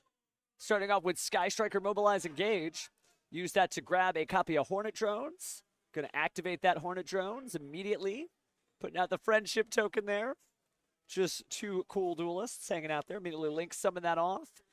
And that is going to go into Kakari. Kakari is going to go ahead and grab back the Sky Striker Mecha Hornet Drones. At least try to. Yep, it made it. Latrell thinking to himself, don't know if he's got 5 mana in the opening hand. Maybe not. But we will see the Link Summon, Token, and Kakari disappear. 2 Sky Striker Ace monsters combining. But actually, we gotcha. It's Yummy. So it's Cupsy Yummy Way, searching a copy of Cupsy Yummy itself and Cookie Yummy. I gotta discard something. We're gonna discard another copy of the Sky Striker Mobilize Engage. It served its purpose. Gonna go and special summon the Cupsy Yummy because there is a level 2 Synchro monster on the field. And then immediately search the deck for 1 Yummy card. Give me the deliciousness of Yummy Surprise. Added from Luis's deck to his hand. Strong start continues as we go ahead and link off the Cupsy Yummy Way into Yummy Snatchy. It's going to be definitely about 5 summons. Is Nibiru time? Latrell considering his hand a little bit more carefully here. Thinking to himself, maybe not.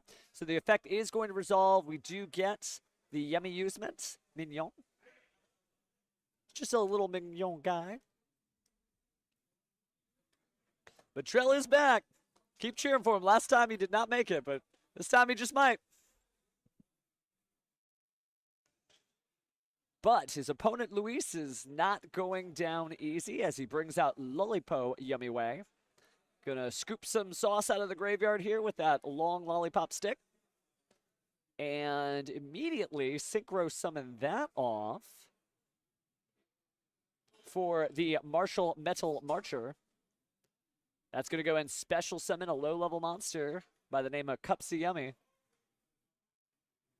Oh, excuse me, nope. Can't be that. Needs to be a little bigger. It's okay, brother.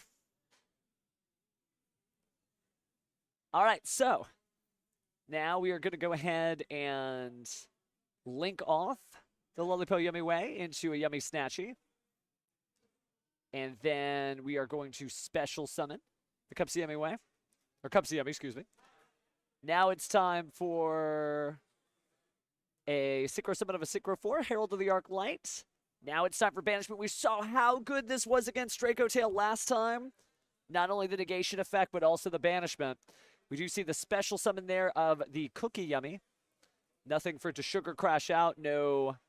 Second. Oh, wow. And the Pot of Prosperity here. I guess most of the names, I mean, it's very repetitive.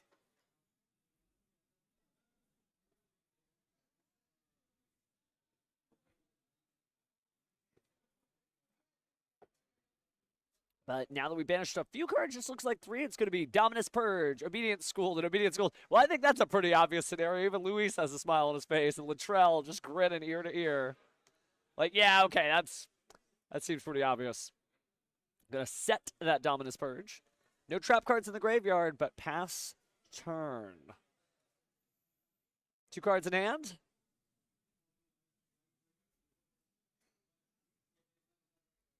Let's see if he can bring it back. So, drawn for turn, Latrell's first turn of this duel. Certainly playing a turn 0 deck as well with the Draco Tail 5 mana, but didn't seem like it came up last turn, so now we're going to activate Fright for Patchwork, trying to add an Edge Imp and Polymerization from the deck to the hand. But we're going to stop that with the Dominus Purge, but I think that's a Dominus Purge from the hand, yeah.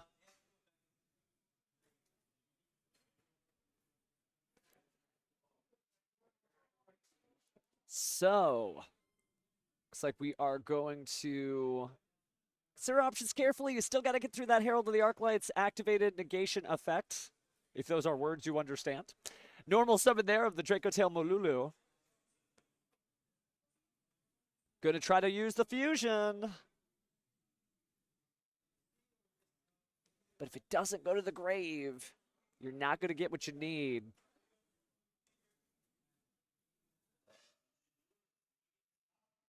Let's see. Luis considering whether or not to respond. Do you need to respond, though? Is it enough to just let your opponent fuse into the banishment? Well, it looks like we are going to tag out our Yummy Way here to grab 2 Yummies from the graveyard and bring them back. And looks like that is going to be our Cupsy Yummy Way. And then our Cupsy Yummy itself. So you get to draw a card off the Cupsy Yummy. And we are going to fuse off the Shadow Hedgehog. And the Malulu. So now we've got a copy of Draco Tail Arthalion on the field.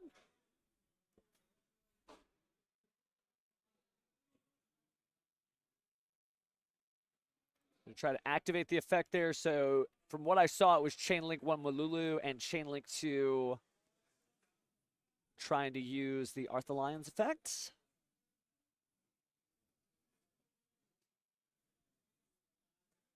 Certainly Arthalion is hungry for a little snack, and all it sees before it is just pounds and pounds of sugar. But can it get through this meal, or has Latrell bit off more than he can chew?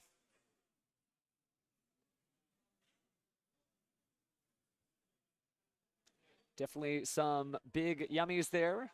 3 different yummy names on the field. 4, actually. So a little 2,000 point bonus there from the Yummy Usement field spell.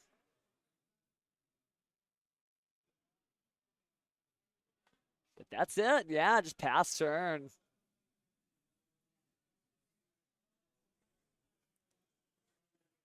Seemed like we saw the draw for the turn passing. Maybe it wasn't actually. It was the card drawn off the Cupsy Yummy. My apologies there.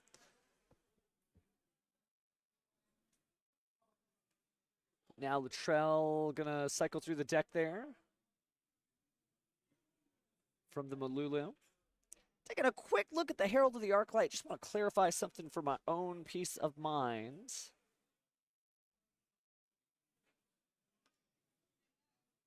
So Herald of the Arclight is going to any monster except for the hand or main deck to the graveyard. That's right, the field is safe, which is why it was so important to use the Draco Tail Malulu. Just understanding Latrell's plays there, but made perfect sense. It is difficult, though, because the whole point of your Ketu Draco Tail, you want to fuse using your hand and deck. Speaking of the deck and the hands, we are grabbing out the Yummy Usement Akroke.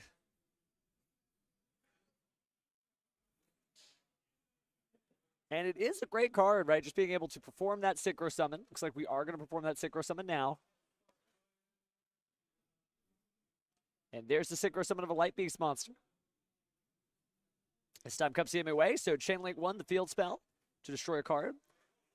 And also looks like Cookie Yummy Way to slap a card face down on the field.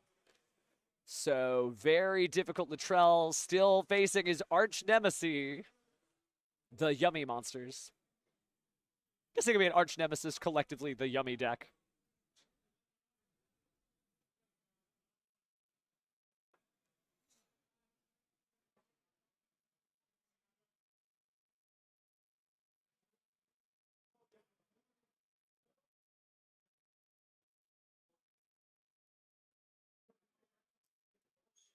Definitely will make sure that we're not entering accepted game state territory. Certainly a fair point.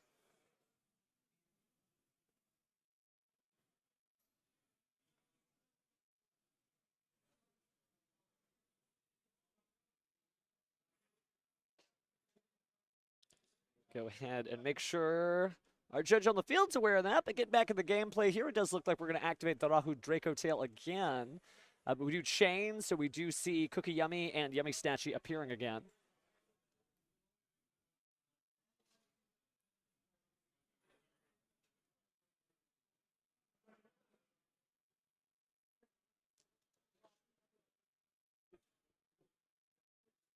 All right, so play continues. We will go ahead and resolve here. Haven't heard anybody say let it resolve Bestie in a while because we're just not in a negate-centric format. But they are out there. There are little patches here and there of no.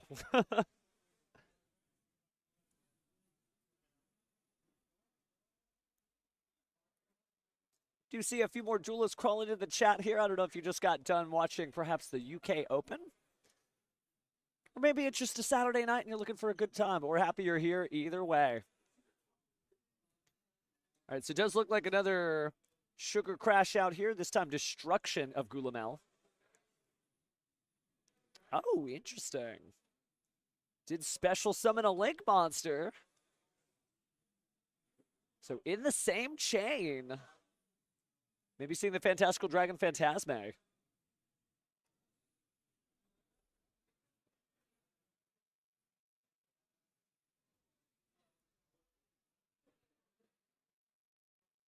So we are going to see Yummy Snatchy attempt to do what it does best. Crane Game likes to drop things down. No Mitsurugi here, all sweets, but Mitsurugi been doing well in some of the other rounds for sure.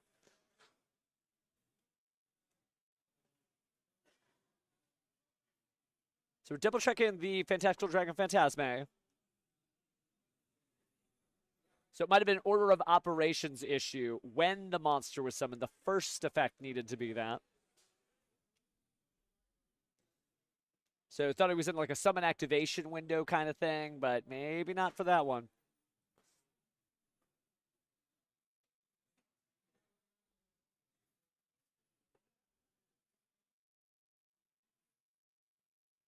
So going in the deck here. And looks like we're just going to set the Ketu Draco tail.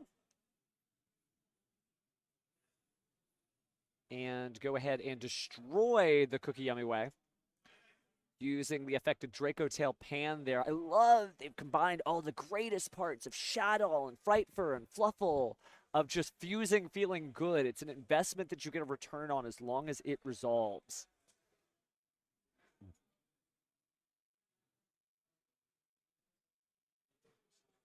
Looks like we do have some judge instruction here.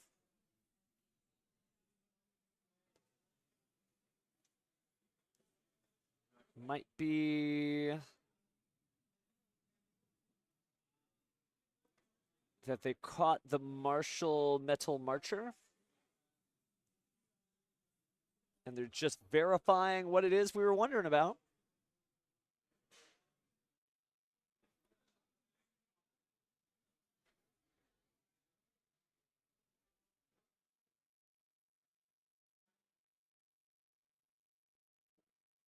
So just double verifying there. That came out from that. I think maybe we're good. Okay. The trail just confirming a little bit more information here.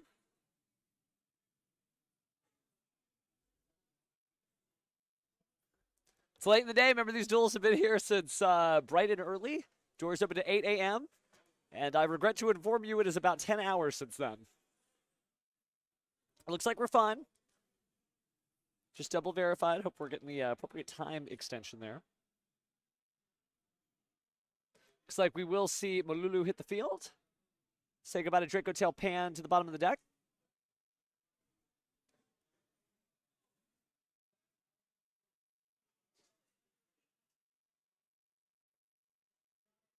Blue's considering a range of options there. Goes to the graveyard, goes to his hand, goes to the field. Nothing doing. Oh, but there's the King of the Swamps. We're just getting polymerization out of the deck. Let's do it. The best board breaker of all time. Polymerization.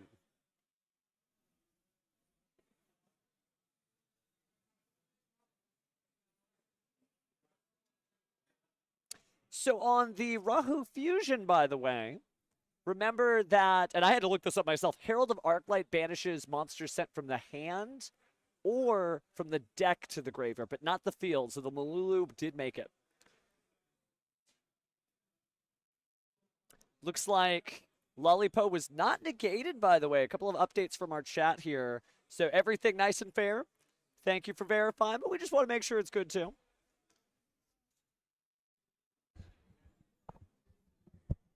Nice to see the Guardian Chimera hitting the board again. Something we haven't seen all tournament since... I mean, honestly, a sort of memento staple. You just have to use it because it's so powerful, but with so many different fusions out there right now, I mean, Guardian Chimera can still do good. And it's got polymerization in the graveyard too, so don't try to mess with it. It's protected. We'll destroy 2 cards there. Goodbye, Yummy Snatchy, and goodbye the Yummy Usement out of Akroke. Graveyard is getting pretty thick there. That one I don't know about, but let's let the judge focus on the match. He was very thorough in clarifying it with them, so want to make sure he doesn't miss something because he's talking to us. Be like, tell me how you avoided that accident while you're driving. Oh, okay, so it started like this. Crash. Yeah, just like that, except I didn't crash. But jokes aside, Latrell digging back in the deck with the effect of his Ketu Draco tail. And it is kind of difficult here.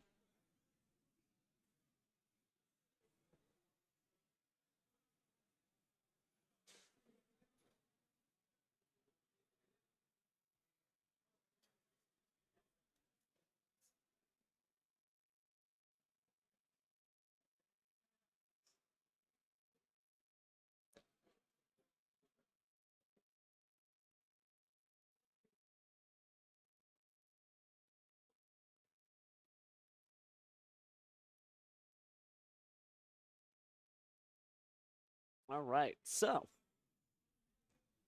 now we are seeing the Draco Tail Lucius come down the field. Certainly a powerful card, for sure. Definitely a long day, though. It's so easy to be like, it should be this, it should be that. Chat, we would love you in judge shirts and uniforms down here. And believe it or not, they do cover a lot of costs for you to come. You can be like, I could never come down to Houston. Maybe you can, fam. Maybe you can. Oh, light's negated. Okay, okay. So Malulu's graveyard effect is the one.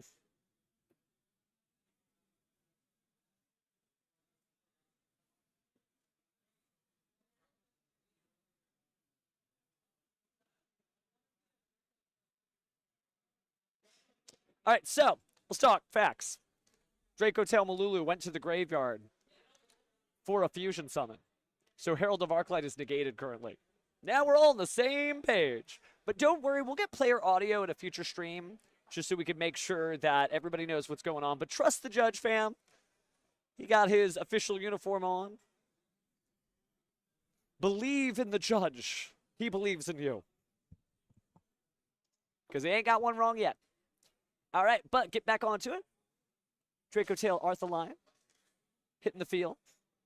Lots of fusions. Slowly but surely, Latrell making it through.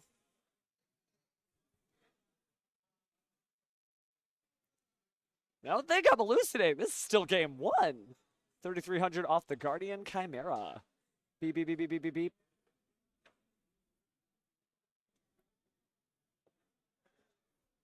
Hey, you're fine. You're fine.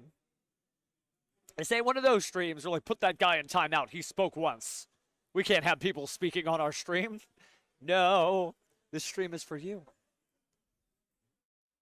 So please speak, by the way, please. Please. All right, so it's like we are going to do a little recycling here. Putting back our Mignon field spell via its own effects. Recycling the Cookie Yummy Way. It's got to be two.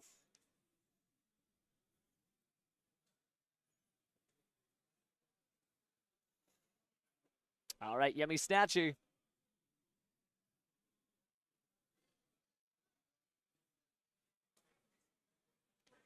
So now we're going to use Obedience Schooled. We cleared the whole field. Look at Latrell's face laughing all that work he did.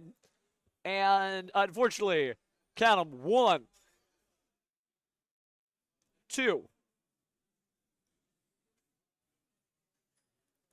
3 level 2 or lower beast monsters with different names whose effects are negated. Oh my goodness, that card. I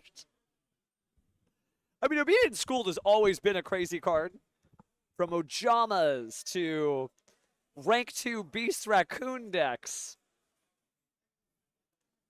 But, chat?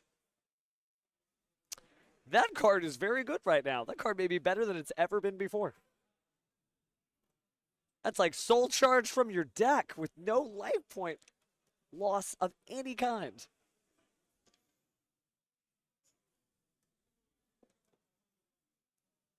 Just peer deep into the eyes of Cups of Yummy and just think whatever thoughts it's thinking. I imagine the thoughts are just noise that vibrates because of all the sugar. Now, Latrell, no slouch here, doing his best. But it just seems like you can't conquer Yummy on stream yet. Yet. Again, if you are just joining us, something happened. This is round 8 of 9, game 1. And no matter what, we're just going chill here. We ain't turning the camera off once, which unfortunately means you do have to hear my voice for quite a bit. Did he scoop? I think maybe he was just like, yeah, this ain't gonna happen.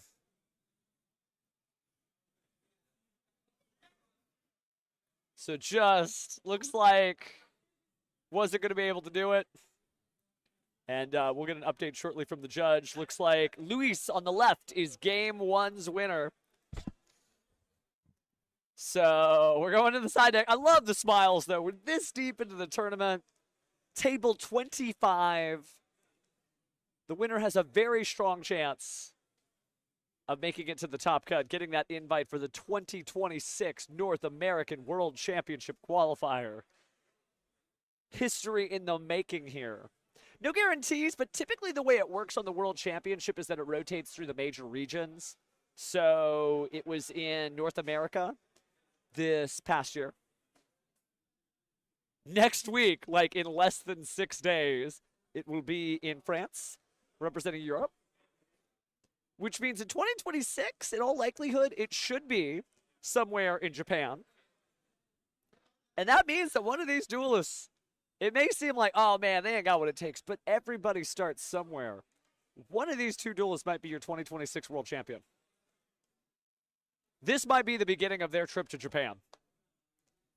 But it's got to start somewhere as the points grind begins.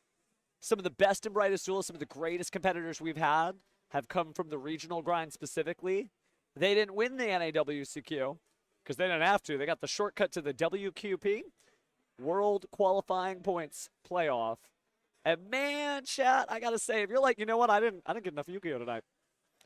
Go check out the WQP both for Europe and for North America because just some insane gameplay. Not necessarily current, but we've also seen all those decks in the tournament today. Malice, Ryzeal, Heraldic Ryzeal, Mitsurugi Ryzeal. All those decks are still good.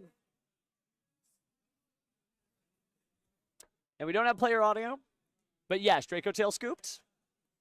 So, player 2 did not win game 1. Player 1 won game 1.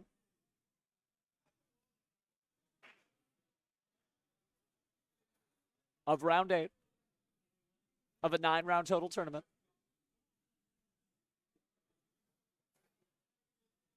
All right, here we go.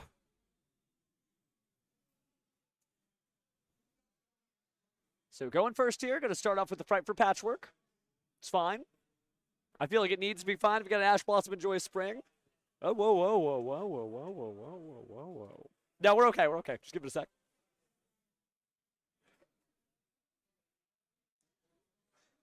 People have been bumping in.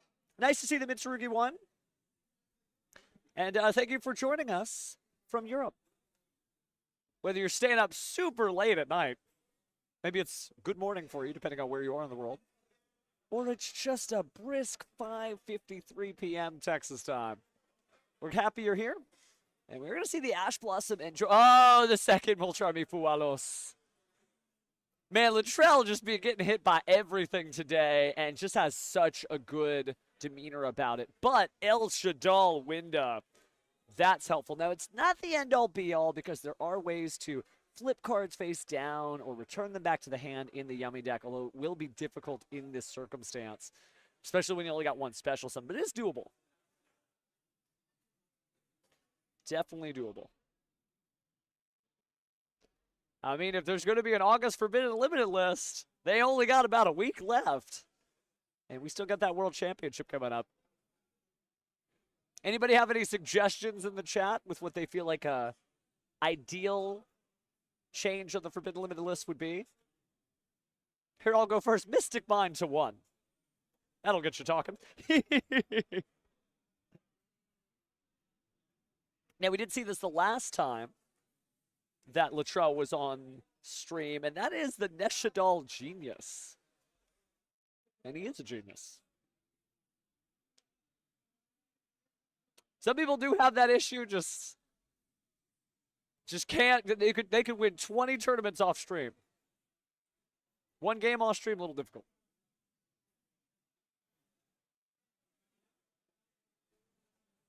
But El Shadal window will go a long way. Setting a card. And pass turn. Your move, duelist. Luis draws. Oh, interesting choices. Interesting choices. And we're going to start with infinite permanence, by the way, on the El Shadal window, and then opening up the Obedient Schooled. Latrell not like this. He knows, man. That's smiling nod. Just, yeah, it's going to be what's going to be. So let's count them up again. Cupsy, Cookie, Lollipo. Could it just be Candy Yummy? All right, well, let's take this parfait on the road. Link Summon, the material is 1 Yummy Monster, and here we go, it's Yummy Snatchy. Ooh, I like Electromite. Would not say no to a Pendulum monster-based deck right now with some Link Monster support. All right, well, we did get a Link 1. So, Fantastical Dragon Phantasme, back on the field. Yeah, you gotta wait, So, let's draw some cards. What are we putting back? Looked like a Draco Tail spell. Didn't see that one, though. So he's going to place it on the bottom of the deck. I actually shuffle it up, my bad. Which calls him like I sees him, but I just didn't wait long enough to seize him. All right, so Yummy Usement Mignon back on the field.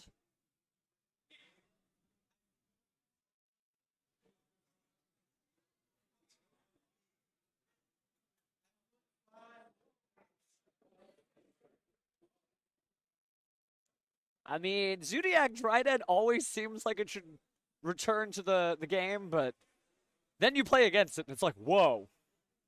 Whoa, okay, that is a card. But Pheromone, Ryziel Detonator, I don't know what makes Zodiac Trident so different, but it is. The same reason why Pancratops strangely feels stronger than Kashtira Fenrir, despite the fact that that banishment effect is so powerful, just a little tardy as a trigger effect. Speaking of effects, Cupsy Yummy Way. Are we going to search too? No, Ash Blossom and Joyous Spring. Put that down. Never said you could reach for your cards. So Luis unable to get the 2 searched cards off of Cupsy Yummy Way. A very well-timed Ash Blossom and Joyous Spring there. Wanted to slow things down, maybe isn't worried about the onslaught of all of the different Yummy monsters, but it does look like we're going to return that to the extra deck in response to the Ash Blossom and Joyous Spring activation to bring back our Yummy Snatchy and our Cookie Yummy. Was summoned off a Synchro Summon, so we could target it to flip it face down. Actually, excuse me, destroy it because it was summoned off the Synchro.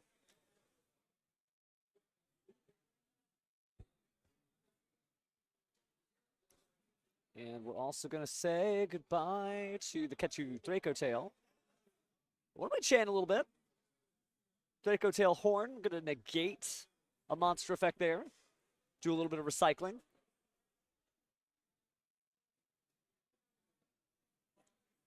It's going to be an interesting year for Yu-Gi-Oh! I got to say, we saw how much a good deck building pack could break open the format. Crossover Breakers comes to mind. But this is something else. All 3 of these decks still have so many different combinations, so much tech you can run.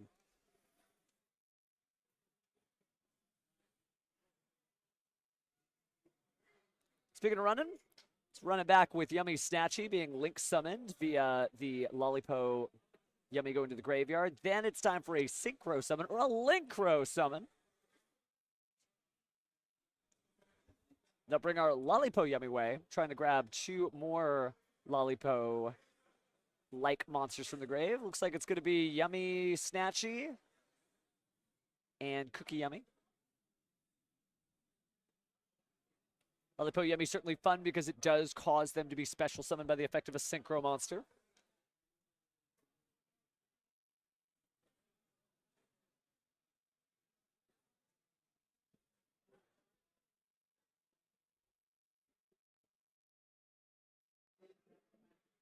Doing a little life point calculation here. Ah, you're right. I was seeing Horn, and on Horn's picture is Pan, and the brain got fried. So, brother, I am fried, as the Yummy meme goes. Not really, by the way. Honestly, not really. But we are going to go ahead and bring out the Yummy Snatchy. Just bobbing and weaving back into Yummy Snatchy over and over and over again. But that's all you need. I mean, the Sky Striker sleeves are not the worst. Obviously, kind of an honorary Yummy card. But speaking of which, because of the power boost here, we are going to get rid of El Shaddai window. Kind of the basic way to do it via battle. Bigger monsters here, so same deal. Fantastical Dragon Phantasme. Also going to get smited here, leaving us at 79 to 7,400 life points. And then one straight to the gut from the Yummy Snatchy. Those big paws can get some damage in. So bringing it down to 5,300 there on Latrell's side as he's down a game. If he can't come back soon, that may be the end of this top cut run for him. As he tries to get his invite. He was on the stream earlier. Just a lucky duelist.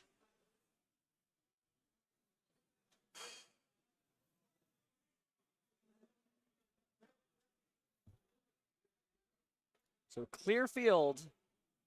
But that was our battle phase, so Luis has got to figure out what he wants next.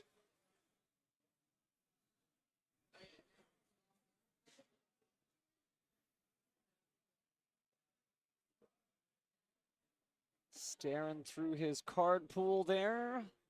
Extra deck going back face down. Oh, I never noticed that token was signed by Simo. I wonder if he counts how many O's when he signs that. Or if he's just like, this is enough O's. Well, speaking of O's, oh boy. Our Cupsy Yummy Way is back. Set 3 and pass turn. Latrell's got his chance. It's got to be now. Take a look at this graveyard. A little bit of everything. No Mold Charmies likely in the hand, but that's also not a problem considering there's so many cards on the field. It wasn't going to be able to be activated anyway. So this is that moment. I hate to say it. I don't like being negative, and I'm not. But Latrell really needs help from that card he just drew.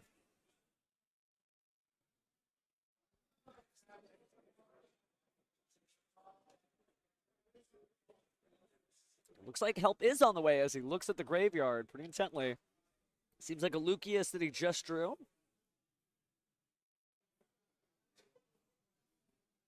But we're going to start off with the Rahu Draco tail. Not a bad way to start things off. Doesn't seem like there's a reaction there.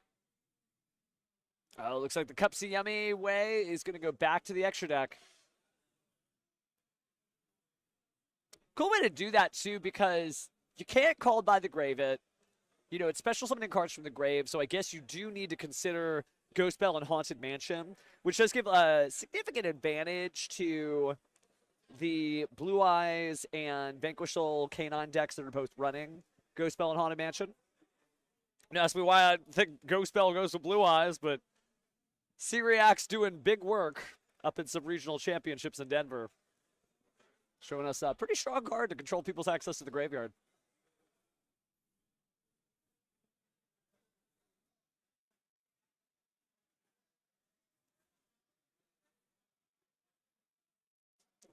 But looks like we are going to use the Ketu Draco tail. Oh, no, excuse me, Rahu Draco tail. To get rid of the Shaddai Genius again. And our Draco tail Pan. So maybe the heart of the cards be with them after all.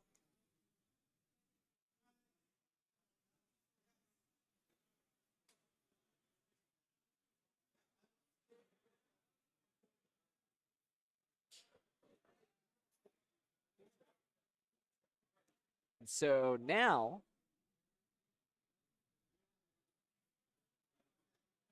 looks like doing too bad here. But got to make some decisions here. So we are probably going to use the effect of the Draco Tail Pan.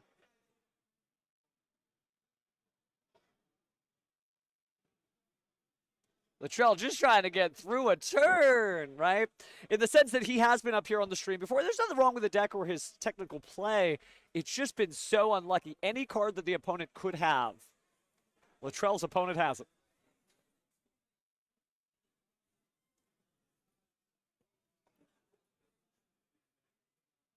Some duelists say the cards don't appear in the hand until Latrell makes a move. Latrell, of course, being our player 2 on the right side. Luis up a game on our round 8 here. So from what I saw just from the hand points, looks like Neshadal Genius Chainlink 1 and Draco Tail Pan Chainlink 2. Luis trying to determine what he's going to do next. Very carefully using the Yummy statue. There we go. Yummy statue Chainlink 1, Cookie Yummy Chainlink 2 to destroy the Gulamel. Gulamel destroyed.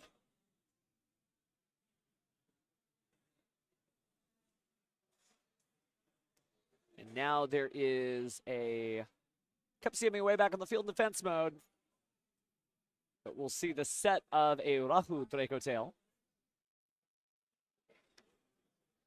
He's trying his best. Mad respect, but just hasn't happened yet.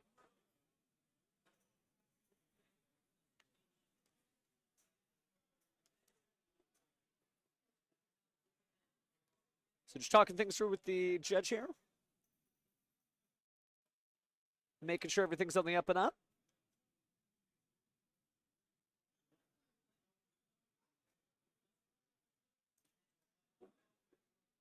Usually our judge is kind enough to send us a message afterwards, just to kind of translate what madness just occurred. But it looks like all's well that ends well.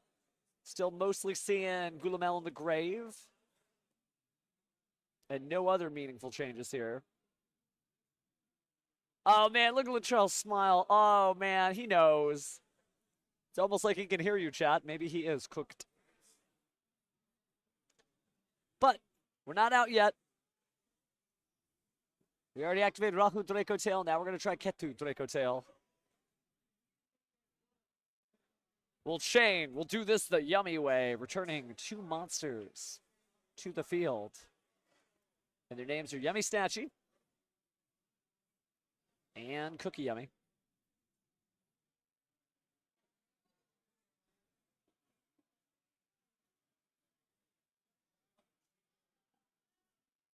Not a lot of time left on the clock, by the way. Of course, they've got a separate timer in there, but just going off of the main stage, it looks like less than 10 minutes. So this duel might get decided for one of them or for both of them, depending on life points. So we're going to get our Draco Tail Malulu from the deck to the hand. And Fusion Summon, Lucius and Malulu combined. Going to bring back Arthalion once more. Chain Link. Oh, think it through, think it through. 1. Targeting with our Arthalion.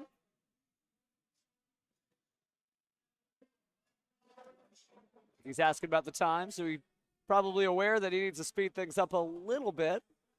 He's been playing particularly slow. We do have a seasoned judge in there.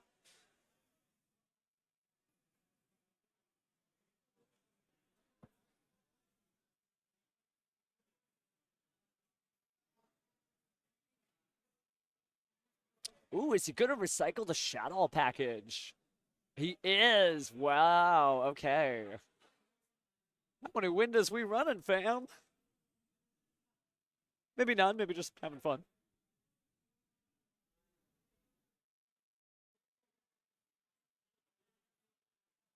Oh, and we did have multiple cards. So he's just doing the full big explosion here. It's one of the things, gameplay-wise, Draco Tail is a very satisfying deck to play when it works, because when you activate one card, like 5 things happen.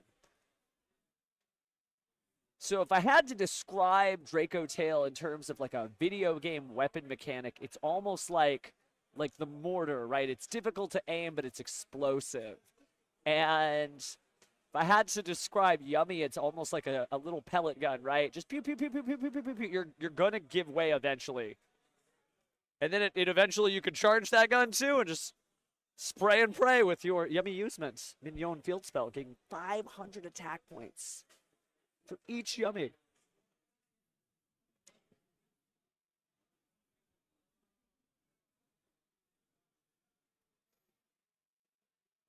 The explosion's coming. So Lollipo can go ahead and dig away, can banish.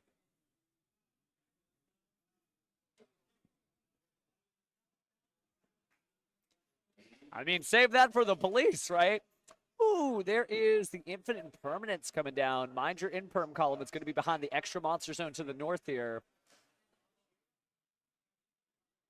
So the Lollipo banishing the Gulamel before it can come back. Looks like everything else is good.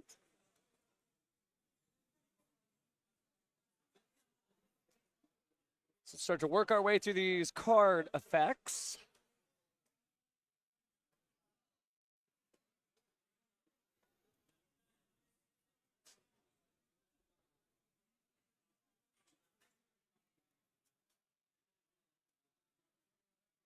All right, so we're going to set a Draco Tail Flame. Got our Spell Negate live. Well, next turn at least.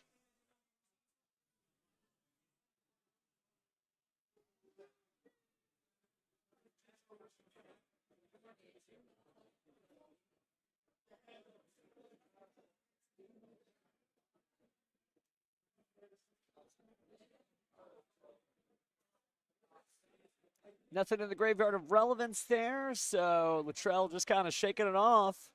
And I think play may pass back to Luis. Just a set Draco Tail Flame on the field, and not much else. They still dueling it out. Yeah, fam. We're going to tell them to go home. By the way, time's getting real low. There is a version of this where it ends on life points alone, but from my understanding, the only life point damage that's been happening is mostly on the trail side, as you see at the top. And I think that's it. Did we have a concession? No, okay. Just managed to clear off one more. No handshake. Set a card. That's it. Luis can hardly believe it as he draws for turn.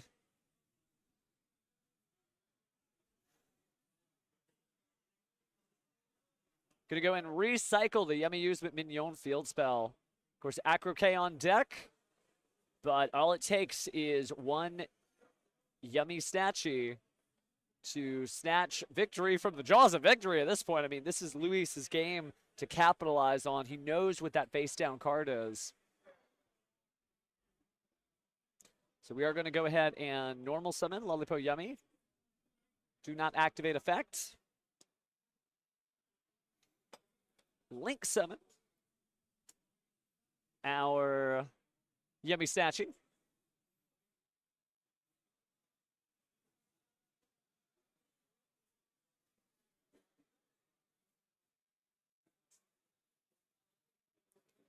And looks like we're going to continue. No, we're not. We're going to go ahead and stop that with Draco Tail Flame. It was always there. So fighting back. Latrell holding on for dear life. 5,300 life points. Not a lot left on the timer.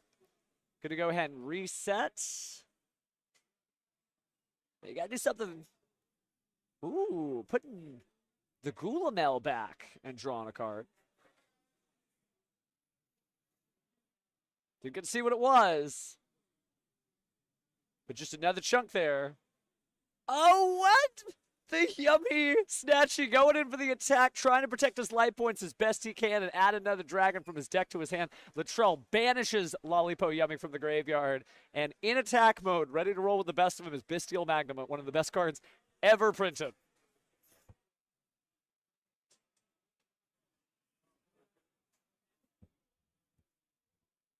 All right, let's search during the end phase. Oh, but it looks like that was time on the round called. Latrell too little too late with those life points. Oh, one of our... Just a great technical player with just not a lot of luck. Finally able to make the comeback there. And just not happening.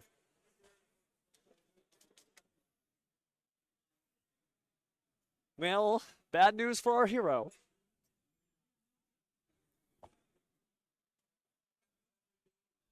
But he made it, and we'll ask him that question. Just to find out why the Acroquet stayed in. You check my French pronunciation. Acroquet. Oui, bien sûr. Je pense. But of course, I think. For those of you who do not parler vous français. Parler français. I guess the vous is implied because I said you at the beginning of the sentence. But language lessons aside, Luis emerges the victor. And what a grind game. Yummy known for being able to sweep in, but just not enough with that Bestial Magnamut. Oh, interesting. What? Wait, whoa. For real?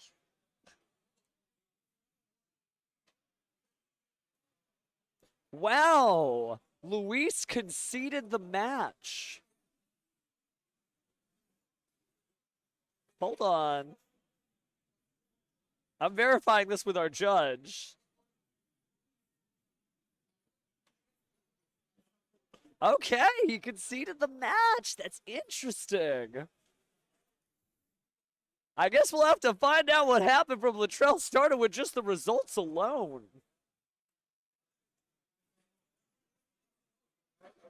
Chat, I have no idea what's going on, but we're going to find out the hard way.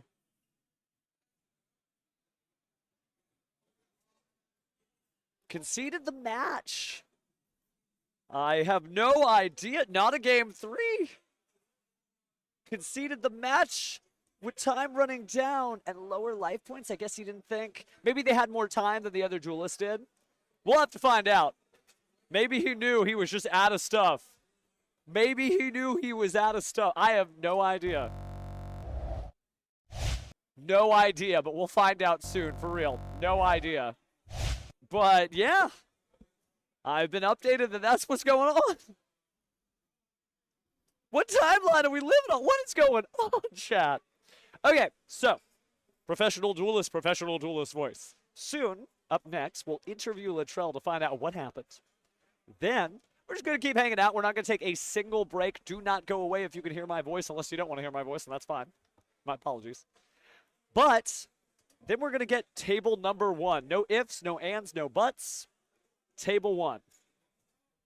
That's exciting. A lot of people still actually here at Game Guys as we chillax. No idea what happened, chat. I know. No idea. What? I'm making faces of the duelists, making the head explode thing. What? What? So you can see me say what too. What? Okay, let me pull up a chair. Let me trade this deck list. Yeah, no. Go ahead and have a seat here, Latrell. Because we've seen you up on this stage, but in no version of this did I or the chat think. So before you speak, put on your headset. What?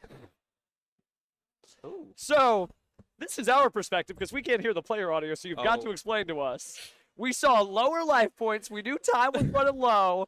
You activated Bestial Magnamut, and we saw people picking up cards. We're like, oh, so I guess Latrell lost because he had lower life points. And then you're here. Why are you here? Congratulations, but what's going on? Thank you for the congratulations. So He's a very good player. He's being very honest about it. That had we have had the time, I would have won at that point because I had a mag on board and then mag Central Dragon, draw for turn, and there was gas for me and no gas for him. Okay, So that's why he so, conceded. like the reverse Joey Wheeler, like not I'm about to win and then I lose, but I'm about to I know what's happening. This isn't right. So yeah. He's wow, being a it's good like sport about it's like time. if Merrick was like, here, no, you keep the Wing Dragon raw when you wake up. Good on you. Wow. Okay. Well, we got to talk Yeah. about the match, getting the Oh. gameplay. Yeah, hard game. Hard game indeed. You have been described as one of the greatest duelists with the worst luck, as we've been talking with the chat, because That's you have done insane. nothing wrong this entire tournament between the two featured matches we've had with you. But for some reason, they just always have it. They I'm always saying, have it. You can yeah. activate Mystical Space Typhoon, and I kid you not, you would hit Judgment of Anubis. So to walk me through how that feels to go through that roller coaster. Honestly, Draco Tail's really cool. I genuinely enjoy playing through boards and such. It does suck getting sacked. Not finna hold you, but just being able to get as far as I have been throughout this round and last round, I think it's been pretty cool. I learned something new just about every round. I like to think I'm pretty good off the rip, but It is really is cool. some stuff. What I've started to learn to love about Draco Tail, because I think this is the most Draco Tail gameplay I've seen in the TCG, because That's right. YCS Vancouver was mostly on the Yummy and the Canine side, Mhm. is the explosion. When you activate the polymerization and you're getting like 5 effects off that, that is insane. Is that why you chose that deck particular? Yeah, for the most part. High chain links. It reminds me of playing tier sometimes. Yeah, no, that makes sense. Makes sense. Also, I guess the goo. I don't know. I don't think I saw it this round, but playing Shadow Fusion, I finally get to play that card again after like pretty much since tier format was the last time I got to play it in any competitive like sense. It feels really good to see like fusion gameplay again, because it's about I invest something and I get something back. Yeah. But the one thing that seems like everybody's got their in archetype out for Draco Tail, whether it's the main deck canines using the dimension shifter, or the fact that you've got the retaliating C on the Mitsurugi Raizeel, or the awkward play you have to do against things like the Herald of Arclight. How do you deal with that as you're trying to compose your turn? Like, this could get banished. I got to be really safe with this. So a lot of the time, especially playing into like Arclight specifically, I play a lot more like triggers in hand, a lot more better triggers in hand, and then more like power spells comparative to more names. So I can do stuff like Patchwork. Patchwork is really good ash bait. I've had heralds get sacked off the Patchwork, but Patchwork, Shadow Fusion, stuff of that nature tends to help out stuff like that. So it's kind of like, I don't know if you saw the NAWCQ, there was a Gem Knight Shadow duels that was doing really well. You're just trying to fuse until one of those fusions happens. Something That's fine. is going to go off. So you were at table 25. What's the record right now? X2. X2? You still could top, actually. You really could. Yeah. And I saw the figures almost cross there, so we're playing for invites, I assume? Yeah, we're playing. Cool, that's cool. Have you had an NAWCQ invite before? Not from a regional, but not last year, but the year before, 2023. I got it with last minute qualifiers. Okay, cool. Well, speaking of last minute, it sounds like they are going to go call people, so we got to go and swap out. But good luck, fam. Thank you. You got one more in there, and we're not going anywhere, so you want to just escort yourself, fam? Yes, sir. Looks like I'm about to get the deck list because we're going round 9, right? Okay. You're good. Thank you and good luck, Latrell. You got this. May your luck be slightly better than it was. I think anything could be slightly better than the luck he just had. So, yeah, it looks like we are going to go into our top tables, and we are getting our judges. Yeah, I'm giving them the thumbs up, so we're going right into it. So I'm going to wait for them to go behind closed doors before I share this deck list that literally can be seen on a giant screen to my side. All right, are they good? Are they gone? Are they good? Are they gone? There they go. So looks like our matchup for our table 1 is a returning duelist, actually, who was here on the feature match stage before, Zachary Rodriguez. He's going to be running Draco Tail with some interesting choices, not too off the beaten path, but his opponent, Crystron K9. We got ourselves a match, friends. Why don't we get rid of this face and get to the only 2 faces that matter, our number 1 and number 2 duelists here. And I might have the judge straighten out the field a little bit. But just good stuff. Man, great sportsmanship.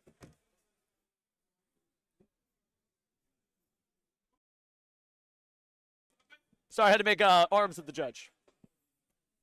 So just yeah.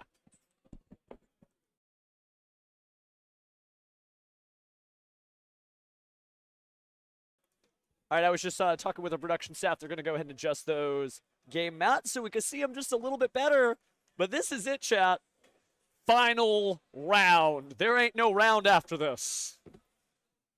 And, man, what a day it's been. Just cool stuff, cool duels. Looks like in a second here we'll be done pile shuffling. They're going to go and straighten things out.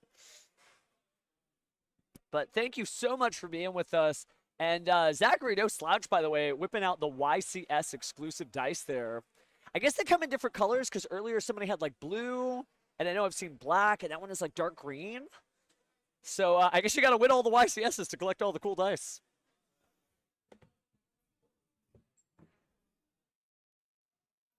But here we go. Just good stuff, and maybe, if you're lucky, you might end up on the top tables up here too. Man, Latrell, just a world-class duelist. Just respected his opponent. Just respected him into the win.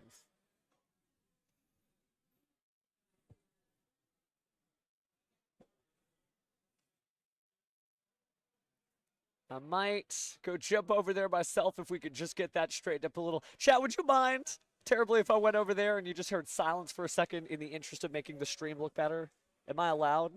You know what's funny? By the time you hear this, I'll have already gone and done it. BRB.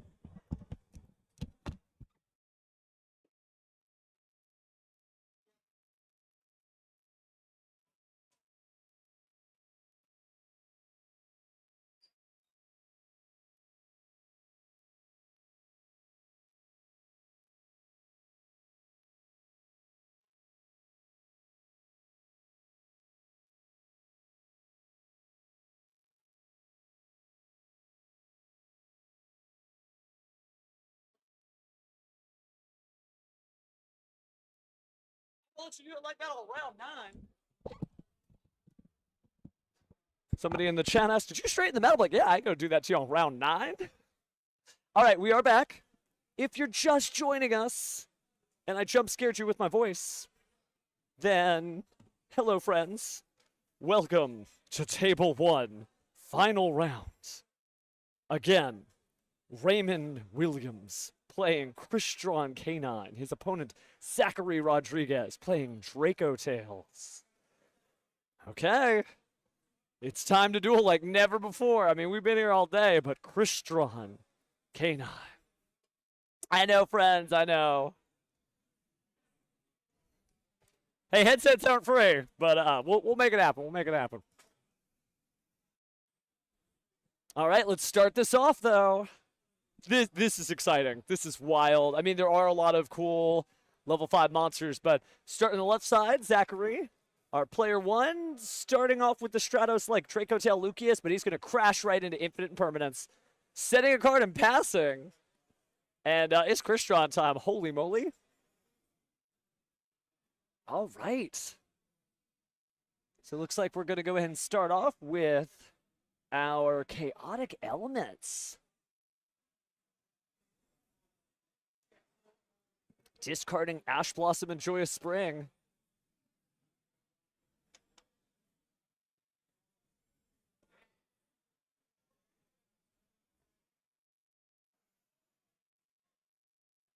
So just wild sauce here. Again, did not expect this to be our finals here. But you do get to grab a high-level Pyro. So it's K9 time. Double Joe Cool here. Can't be used for the Exceed Summon of a Light Monster, but we are going to add a Lantern. I love that they're K9 66A and 66B. It's almost like they're cadets or partners.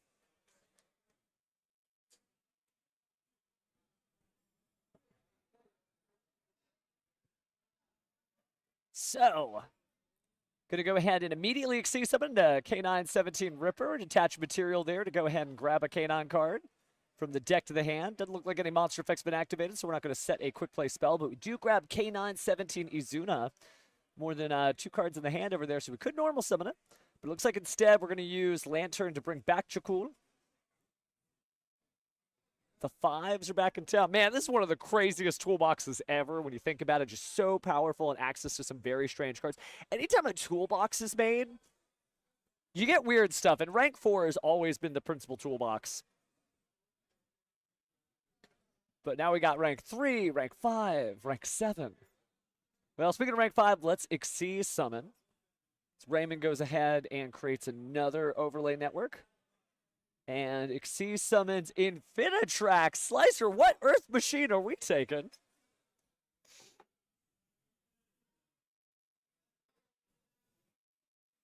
I know that's going to be River Stormer, excuse me. Hey, but we do get an Earth Machine nonetheless. Makes sense, though. Scrap Recycler being able to send some stuff to the graveyard. And I think that is enough for Zachary. He wants to keep time on the clock. He doesn't need to watch his opponent combo.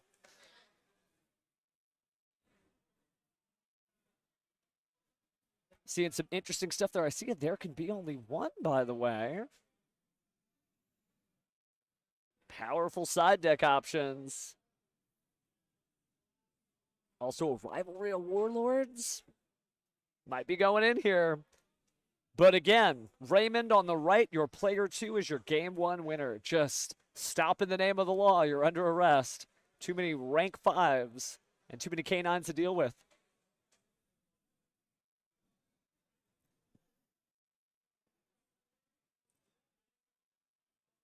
And there's nothing wrong with a concession.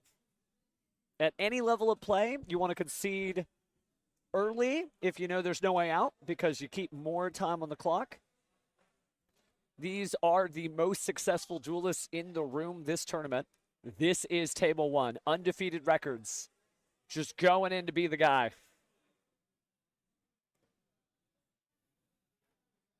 Didn't get to see really any of the Crystron package there. There's a version of this where Zachary runs into a brick wall, depending on what kind of cards he opens his hand with. And Raymond might just come in swinging with the canines right off the bat.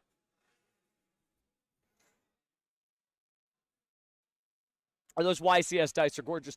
If you've never held one of those in your hand, I believe the term is they're gravity dice. They're extremely well balanced. And you'll know when you hold one and you let it go and it sort of falls from your fingertips the same way. I've gotten a chance to hold them, but those are cool. So next time you're a YCS and you're up against a top champion or great duelist like Zachary Rodriguez, just ask like, hey, can I roll with your dice? Maybe they'll be nice enough and say yes, because man, they're cool dice. I know you're just like, it's a 6-sided cube in order to determine random numbers. I'm like, no. That's a special 6-sided cube. All right, jokes aside, looks like Raymond is power shuffling. Zachary's already ready. Seems like he's a little disheartened he couldn't get to go a little further. Everybody's got like different resting duelist face, right? Some people are like in it, they're just vibing. Other people are stoic. Some people, you think maybe they're sad and they don't even notice that they're emoting in that way. But Zachary's obviously made it to the last table for the last round. He's probably fine. Maybe that's just his attitude. Like, oh, I hope I win. If not, whatever. Could be thinking of what the best route to get home is. We're doing good, by the way. 6:33 p.m. local time. Very well-run tournament, including a lunch break. But no break time now. 3 sets and pass. Time for a case for K9. Hey, Roy, you were the one who said heart of the cards don't brick. You might have jinxed it. But activating a case for K9 here. Keeping those 6 cards in the hand. Looks like we're going to go ahead and reveal Joku. And our other level 5 is going to be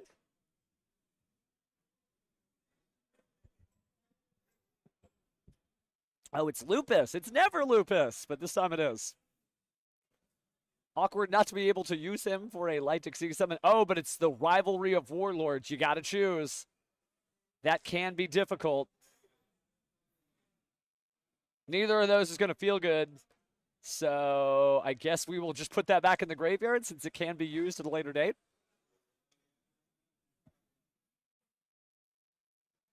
Where Lupus's time will come. Just waiting for the night shift, right?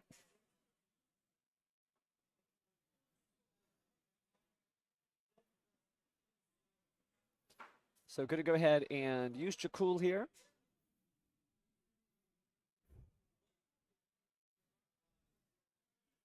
Think we're grabbing an Izuna this time.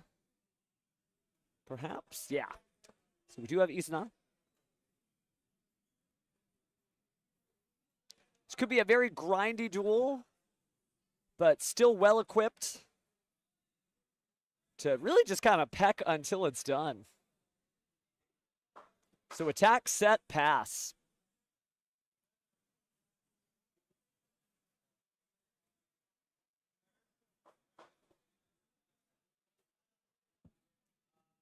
All right.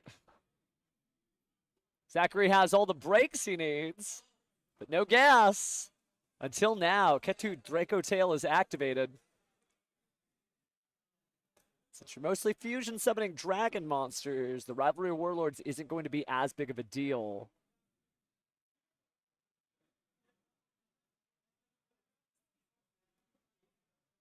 Looks like we will go ahead and fuse off the Draco Tail Urgula and the Droll and Lockbird in order to make the Draco Tail Arthalion.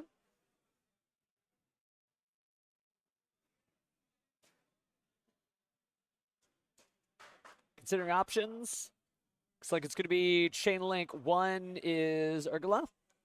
Chain Link 2 appears to be the Arthalion targeting the two monsters that went to the graveyard.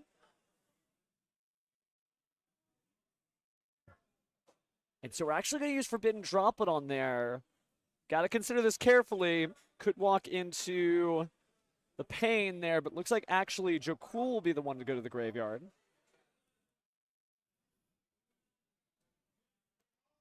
Could respond with a trap. We do. It's going to be Draco Tail.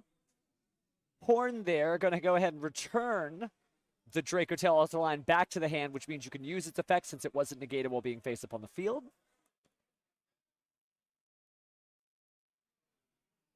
And then going to go ahead and set down the Rahu Draco Tail. And then finally add the monsters back. Zachary just doing an artful job of getting back into the game by getting rid of his own monster. And technically cleared his own field so he can activate the Rahu Draco Tail.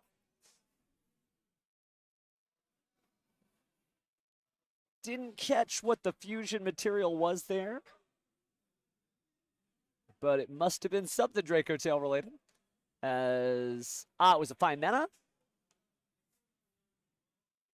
And then using the effect there, since there's no response of any kind, to use Gulamel to get rid of the case for K9, and then set another Draco Tail spell. And then Blazing Cartesia hitting the field.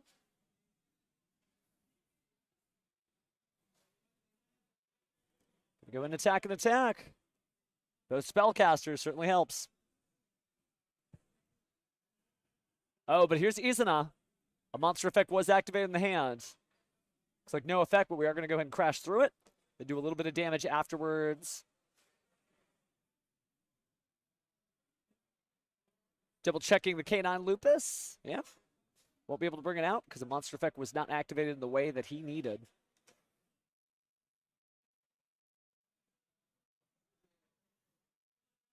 That Rivalry of Warlords is doing work. It absolutely is. Thought it was a slow start for Zachary. Thought he had his back to the wall. I think he's making the comeback, at least for this duel. But Raymond's turn, after drawing, he's thinking about dropping a card. Maybe it goes back to his hand. Looks like it is an Izuna. I do count more than 2 cards in the hand there for Zachary, so maybe we're just going to do the normal summon. Got to be able to get rid of that Rivalry to make some progress here. But we do normal summon the Izuna.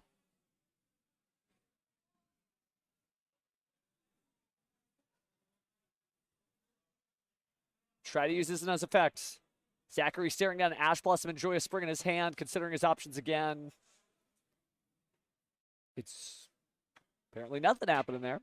Gonna go and get rid of the Blazing Cartesia when attacking. Maybe there's nothing really for Izuna to do at this point.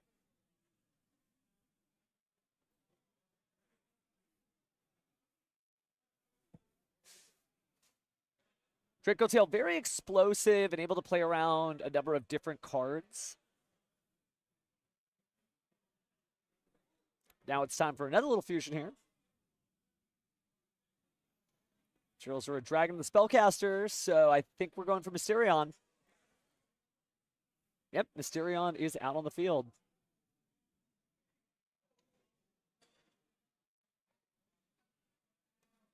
And so that was the Draco Tail Pan, getting rid of the Isna. And then we're setting both Rahu and Ketu Draco Tail.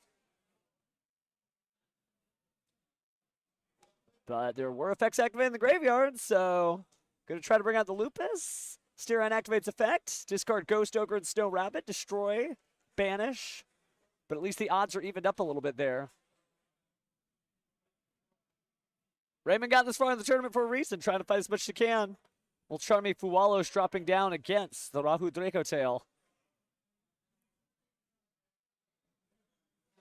Dropping an Ash Blossom of Joyous Spring, and there's the double Mole Charmy Fuwalos. Hand is completely empty on Raymond's side, but Zachary is still going to cause his opponent to draw at least one card.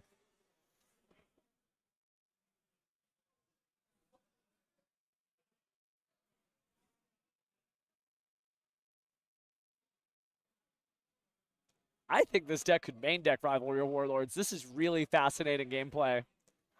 Malulu hitting the graveyard as well as the Droll and Lockbird. Making another spellcaster. Here comes Gulamel. Did get to draw a card. And that's enough there. Wasn't going to be anything meaningful. Felt like his back was pressed against the wall. We got ourselves a match. One apiece on either side. Zachary Rodriguez taking game 2. Raymond Williams already having taken game 1.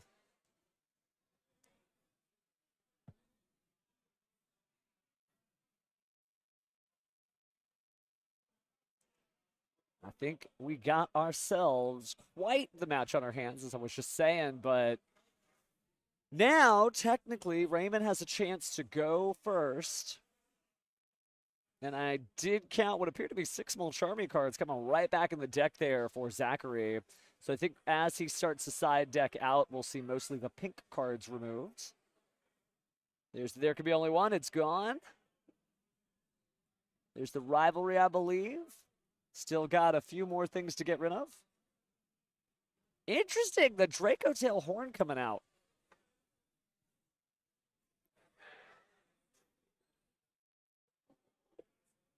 Got to cram as much as you can in the back. This is what every duelist dreams of.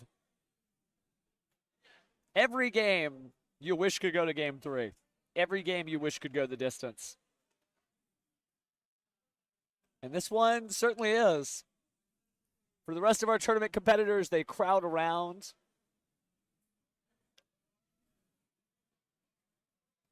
But just incredible stuff here.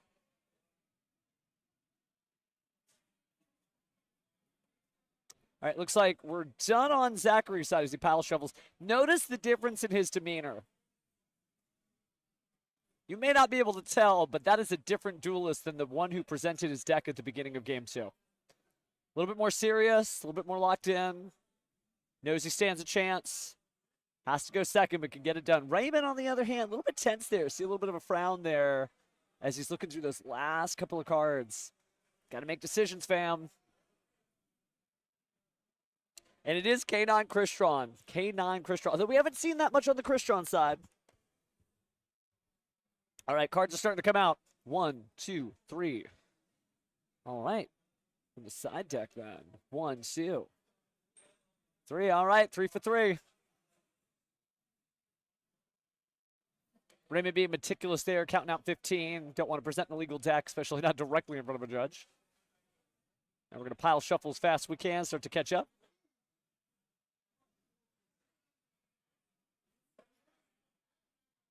Both duels certainly have trained for this for quite some time. Great start to either of their seasons.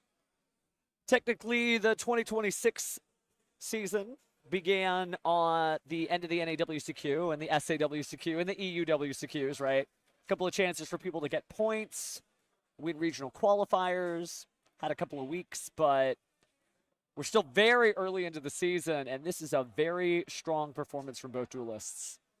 So Looks like Raymond ready to start things off. A lot of green in that hand that I can see.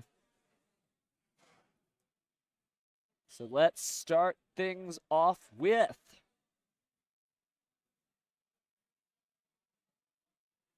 dramatic pause. It's a case for K9. Gotta be careful there. Don't want to get cuffed by the K9s.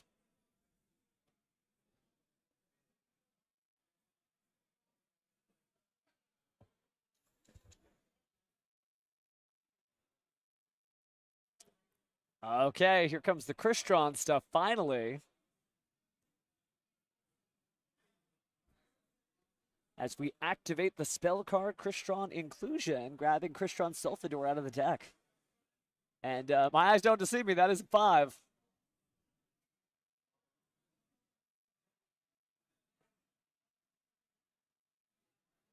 So we're going to reveal Jokul and our Crystron Sulfidor.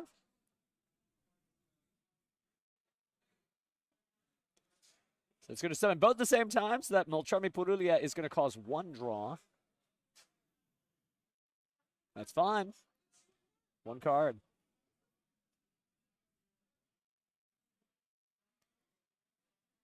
So we're going to use the effect of Sulfidor here.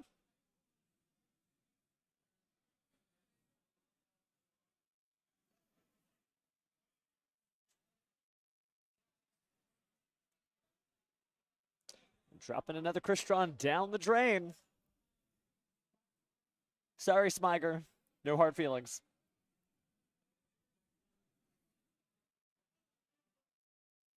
Such a wild run Crystron has had, appearing somewhere in every major tournament I feel like I have been at. Somebody's on Crystron, and nobody's given it the time of day. But it's still very good.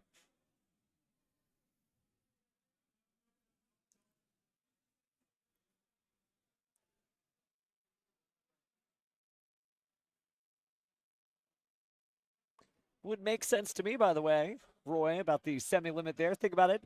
Each of them, you can only use 2 of the effects, so you're not really taking away the ability to double Purulia, double Fualos, maybe even double Meows. You're just making it a little less likely. I think that's just fine by me.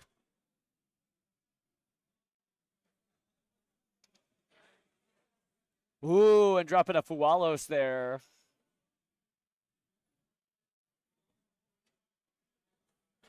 Haven't drawn into the Draco Tail Phimena that I can see on Zachary's hand.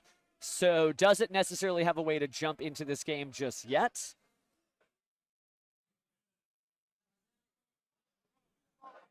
Did see a Lucius and several Draco Tail spells before we do anything as far as Xyz summons go. Gonna use the effect of Jokul to get Izana.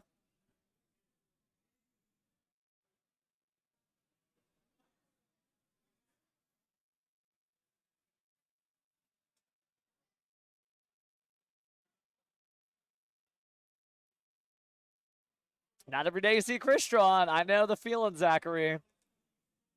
But it sneaks up everywhere. Even a couple of formats ago, Steven Santoli showing up with Crystron Horus all the way to the top 16 at YCS Rhode Island. You cannot sleep on this deck. Don't skip reading any cards. But Zachary is going to finally fuse, so we do have the Draco Tail Arthalion. Looks like the fusion materials were Lucius, Phimena, and I can't quite make out the other card there.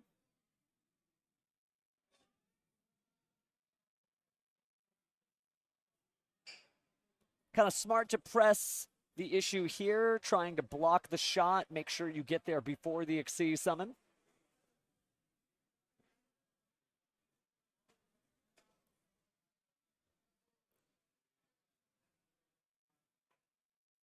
Make some decisions here.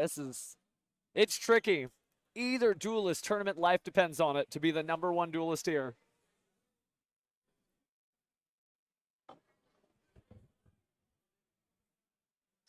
So setting Urahu Draco Tail field spell. Grabbing out the Phimena.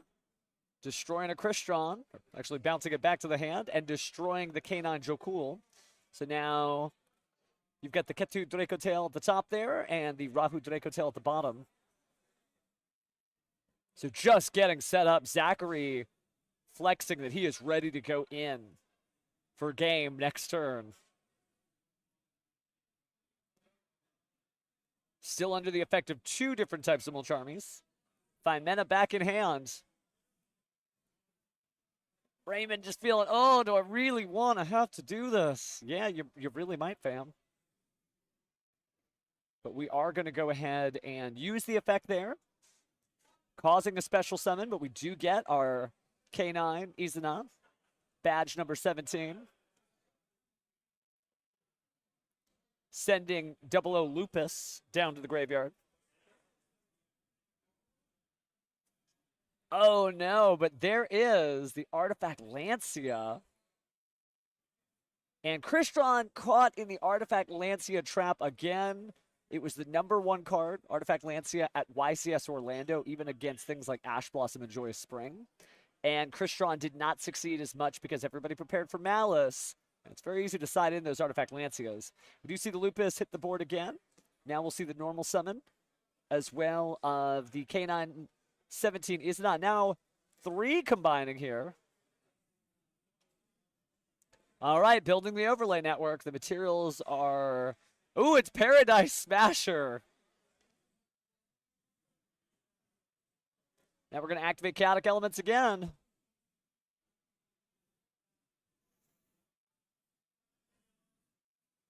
I think this is the first Paradise Smasher we've seen all tournament, at least on the feature match side.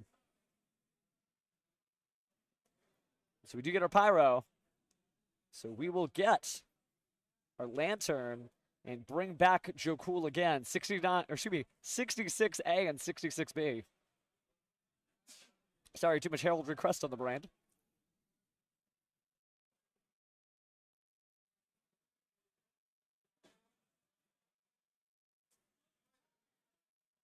Open game state. Zachary considering what to do now. Maybe nothing. We are, in fact, to the finals, 4-Leaf. And we're in game 3, no less.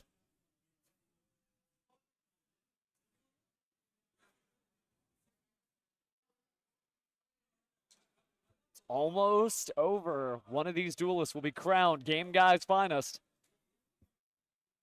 All right, dice roll. A 5 and a 2. Dice roll. A 4 and a 4 and a 2. So one of those can be made 7. Sounds like I'll make your dice roll 7.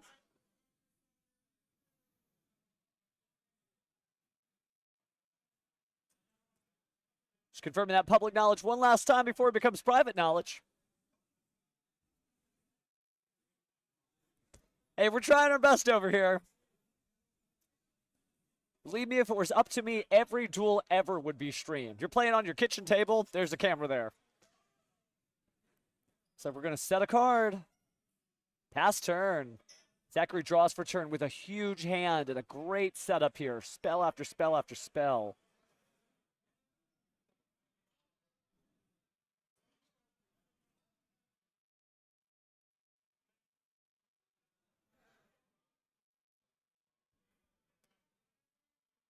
Good old Paradise Smasher, splitting up 7s.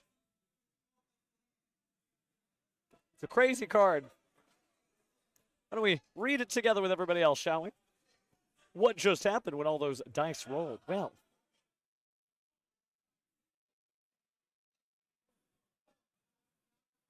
one of them was made 7, but more importantly, either player rolls a 6-sided dice. You treat it as 7, but the higher roller cannot activate monster effects or declare an attack until the end of the next turn.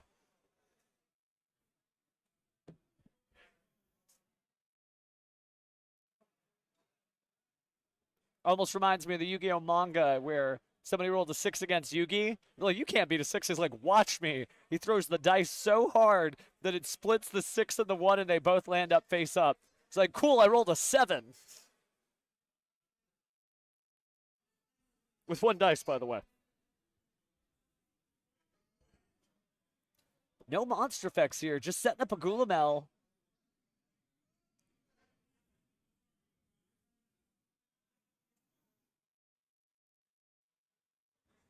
Now, will he be able to get another card to the Paradise Smasher? Interesting. Well, maybe not. But we are using our K9X release. Set him free. Forcing that release is going to destroy the Gulamel, so it won't be able to be used later. Certainly making everything as safe as it possibly can be. And now we're banishing a card. The werewolf is here. That's rough. We're going to go ahead and banish the monster-destroying Draco Tail Pan.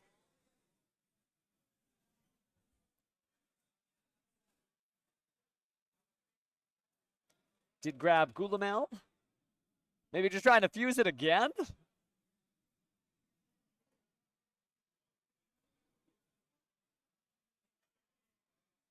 So you do have the quick effect fusion, if you're unfamiliar with Draco Tail. It's almost like a delayed Fallen of Albaz, with Draco Tail Malulu in attack position there, can sort of force a fusion at a moment's notice. There aren't 2 materials under Paradise Smasher, so it won't be able to do much there, but we are going to see our Crystron Tristaros hit the field again. And technically the first turn, or first time, this duel.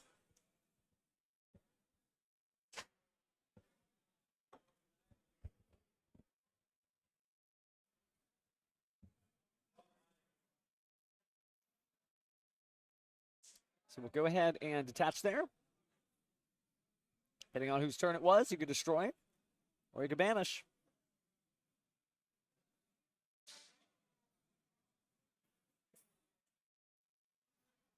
Interesting. Okay, so it looks like we're going to banish 2 cards. That's right. 1 from the field and 1 from the graveyard. Kind of gives you vibes of Sword Soul when you think about it. So difficult to deal with. But he's getting it done. There's a reason why K9 is a very notorious deck despite its very short-lived tournament career. And the OCG just climbing through the ranks. But Raymond showed exactly how he got this far in the tournament. Zachary holding on very well.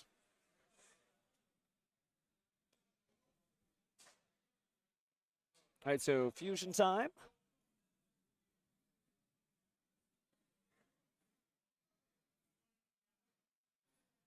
Got to be careful here. What fusion do you have for us this time? An Arthalion in defense mode, maybe? Yeah, okay, so it is going to go in defense mode here.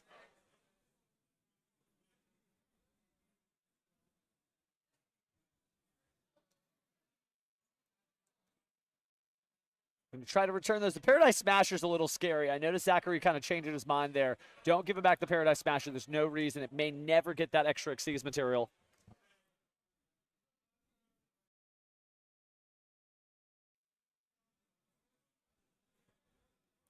So, it's like Tristaros going to do what the Crystons do. Synchro Summon. Materials are 2 + 5 = 7.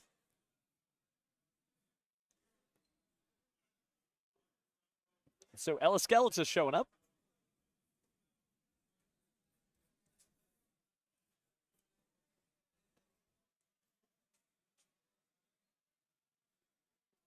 Certainly not doing a whole lot at the moment.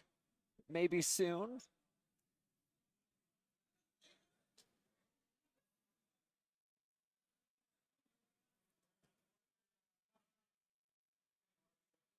And so on resolution, looks like we're going to go ahead and return there. Fine, and then on resolution, that's right. So unfortunately, Eleskeletus is still going to get destroyed. That's not the worst thing. Crystons do like to be destroyed. That's what they do. Chemical reactions.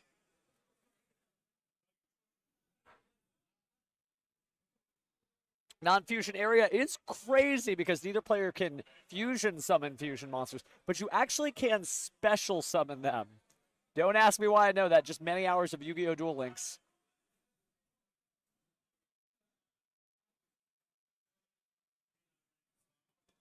Zachary just considering what to do next.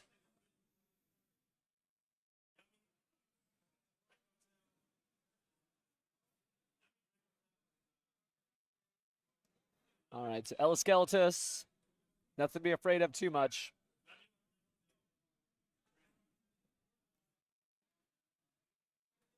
What a tournament this has been. I feel like Draco Tail made a much stronger showing here as everyone starts to figure out the deck just a little bit better than YCS Vancouver just a week ago. And maybe we'll see a lot of Draco Tail action at the World Championship in a week from now.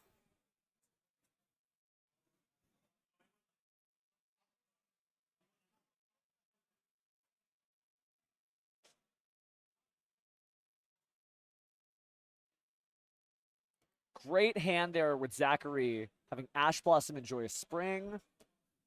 Joel and Lockbird. Looks like he's trying not to activate those monster effects from the hand of the pressure. You can feel it.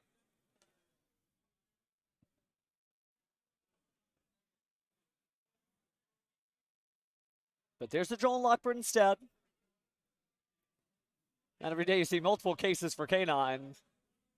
I guess they, unfortunately, have a backlog of casework to do. Guess that's why some of them work the night shift. All right, joke after joke after joke, cool aside. If you caught that, I fit another one in. Looks like Raymond's going to go ahead and check out his graveyard here full of Kristrons and additional K9 cards. But we will banish the Tristeros to attempt to use its effect there. Pushing the envelope just a little further. An Ash Blossom and Joyous Spring in the hand. Yep, it's going to go ahead and discard. So please, please, slow down, son. Not doing anything with the Crystron Tristeros for now. Tristeros, excuse me. Hey, you got to ask the duelist here, and you got to be here for that. But it did seem like he had Ash Blossom waiting for just this particular moment. Raymond still pushing through bit by bit. Obviously, high defense monsters opposing him. Trying to clinch things out. Again, this is game 3 of round 9. All right, let's try this again. Show Cool and our Crystron Sulfador. Sulfador's effect is going to activate here. Does seem like we have a few Crystrons left in the deck.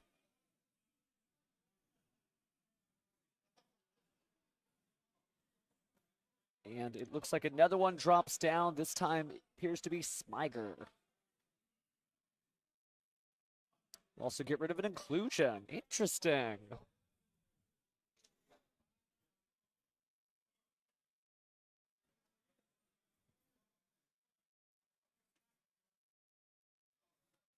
All right, actually looks like a Link summon.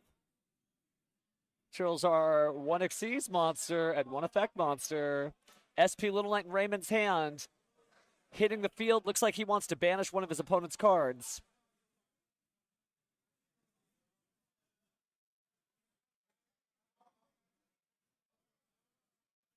But maybe not.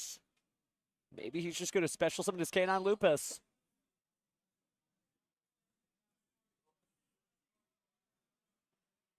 Now using the effect of Sulfador, targeting the Crystron inclusion. So Crystrons in general, if you're looking for a broad synopsis, they destroy their own cards to special summon cards to perform synchro summons very quickly. It is a very resilient deck because it doesn't mind being destroyed and also has protection from banishment too.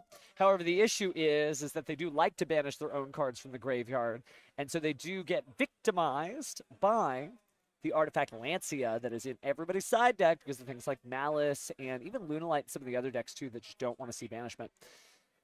But In this case, they're just an additional level 5 package that you can use alongside your canine monsters in order to bring out things like, what?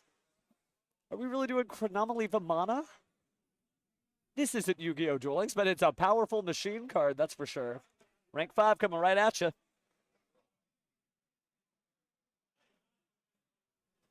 And they do give you access to Cyber Dragon Infinity because all these Crystron cards, believe it or not, they look like rocks. They're machines. And with machines present in the Canine family as well, it's very easy to make Cyber Dragon Nova into Cyber Dragon Infinity. Or Canine Ripper. Lots of great stuff. It's a deck that I feel is great, but just is always in the crosshairs of another deck because whatever it is you want to stop for other major decks in any format, Crystron does a little of everything. So your inclusion of cards to stop other decks typically is coverage in your side deck for being able to stop Crystron as well. That's why historically, when you see the top cut, there usually is a Crystron deck, and it's just somebody who had an incredible run.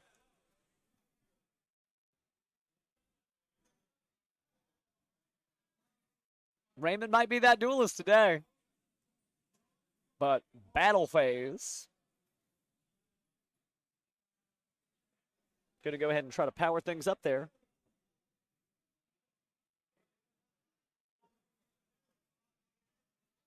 And we're going for it now. Perhaps it is Zeus in time. But K9 Lupus attack. SP Lunalite attack. K9 Joe Cool attack.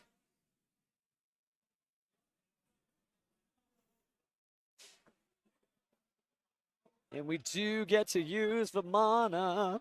Attaching K9 Ripper from the graveyard. It's nice to see Chronomaly, actually see him play here. For those who don't see this all the time, again, once per turn, you can target a face-up monster in the field, an Xyz monster or Chronomaly monster in your graveyard. That monster on the field gains half the attack of that monster in the graveyard. Then attach that monster from the graveyard to this card as material. You can also attach 2 cards from the card, Chronomaly Vimana, to negate an activated monster effect. But that seems to be it. Packing things up, that's enough for Raymond, as he is able to excel through this duel using crazy machine monsters, including that Chronomaly Vimana that just spelled game. In a moment, we'll get to hear from the #1 duelist himself, see why he chose to play what he decided to play. And that is true, by the way. Cyber Dragon Infinity preys on monsters, but only if they dare to challenge it. If they cower before the king, that is the infinite monster, Cyber Dragon Infinity just cannot target those monsters to suck it up and attach them as materials. But yeah, Crystron K9 taking it. Raymond just locked in. We'll have to see if he softens up when we get a chance to talk to him. But just good stuff. Really, really good stuff today. Paradise Smasher definitely coming in clutch there. Don't know how long its days are numbered. Master Duel, 0 days. But Zachary grabbing his game mat. And that seems to be it. Now, both of these duelists did a great job, and Zachary likely our #2 duelist in the room, considering this was the top table. He'll be taking home a game mat, a deck box, and an invite to the NAWCQ.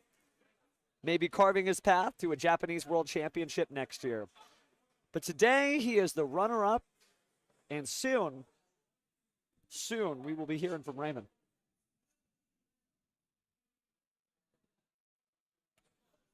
And it's time on the round for everybody else here in the crowd. So just waiting for our duelist to get up here. If you guys have any questions for him, go ahead and throw them in the chat now. Sometimes it's not a misplay. You just took the long way home, and you still managed to be the #1 guy. But send me those questions. You got seconds. And speaking of seconds, our #1 duelist, large and in charge. Have a seat, fam. We saved the throne for you. Well, I appreciate y'all for having me here. Oh, yeah. But you got to get your mic on so you can tell them. You're fine. Yeah, just rotate the cuffs. There you go. Now we got it. Get in. This is your throne, King of Games. All right, hey everybody. So, wild stuff because I didn't see a single Chris Strong player this whole day.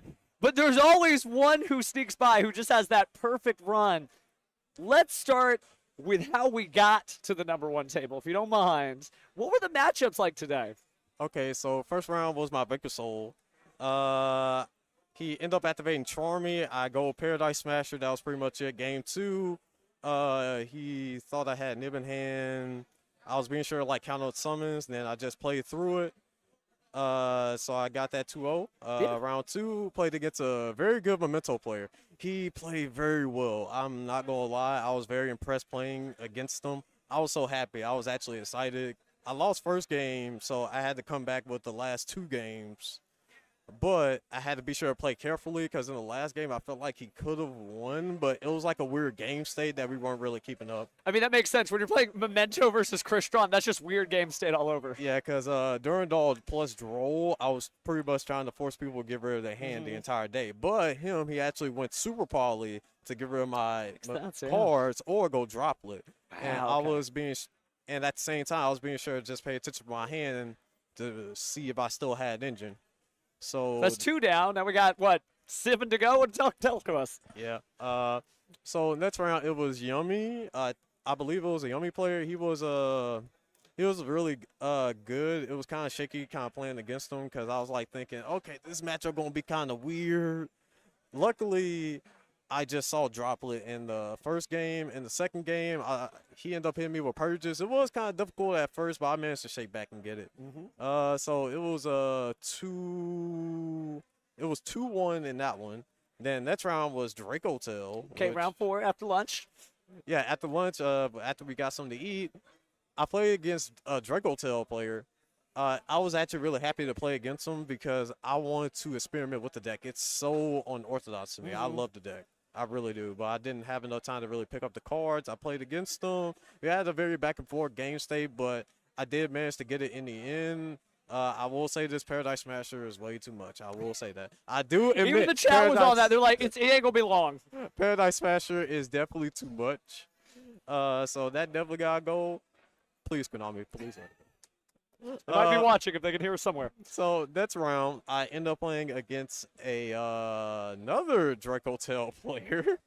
Anything different that stood out between your previous round and that one? Or just so that one pretty much played Fenrir mains, and the funniest part is I always felt like, me personally, I always thought it was a weird matchup playing against Draco Tail.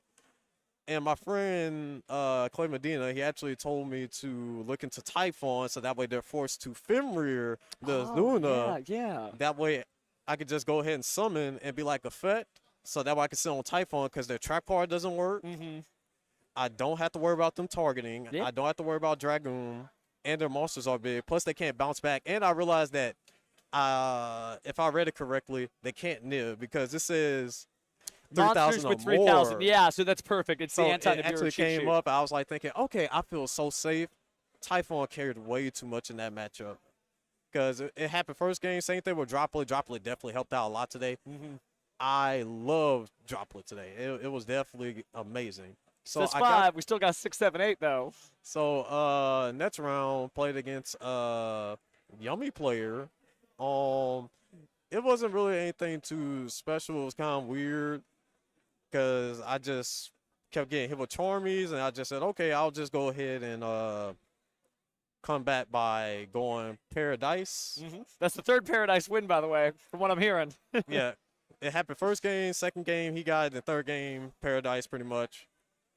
Actually, no, it was Durandal. Oh, nice. Okay, so ripping the hand again. Yeah. You're just going to get all the Xyz monsters on the Forbidden List. That's the game plan. Okay, cool, So cool. 7th round, I played against oh my god. 7th round, I played against my friend from Louisiana, Jackson. He's a very close friend of mine. I'm actually happy I got a chance to play against him. We were both just hyped playing into that next round.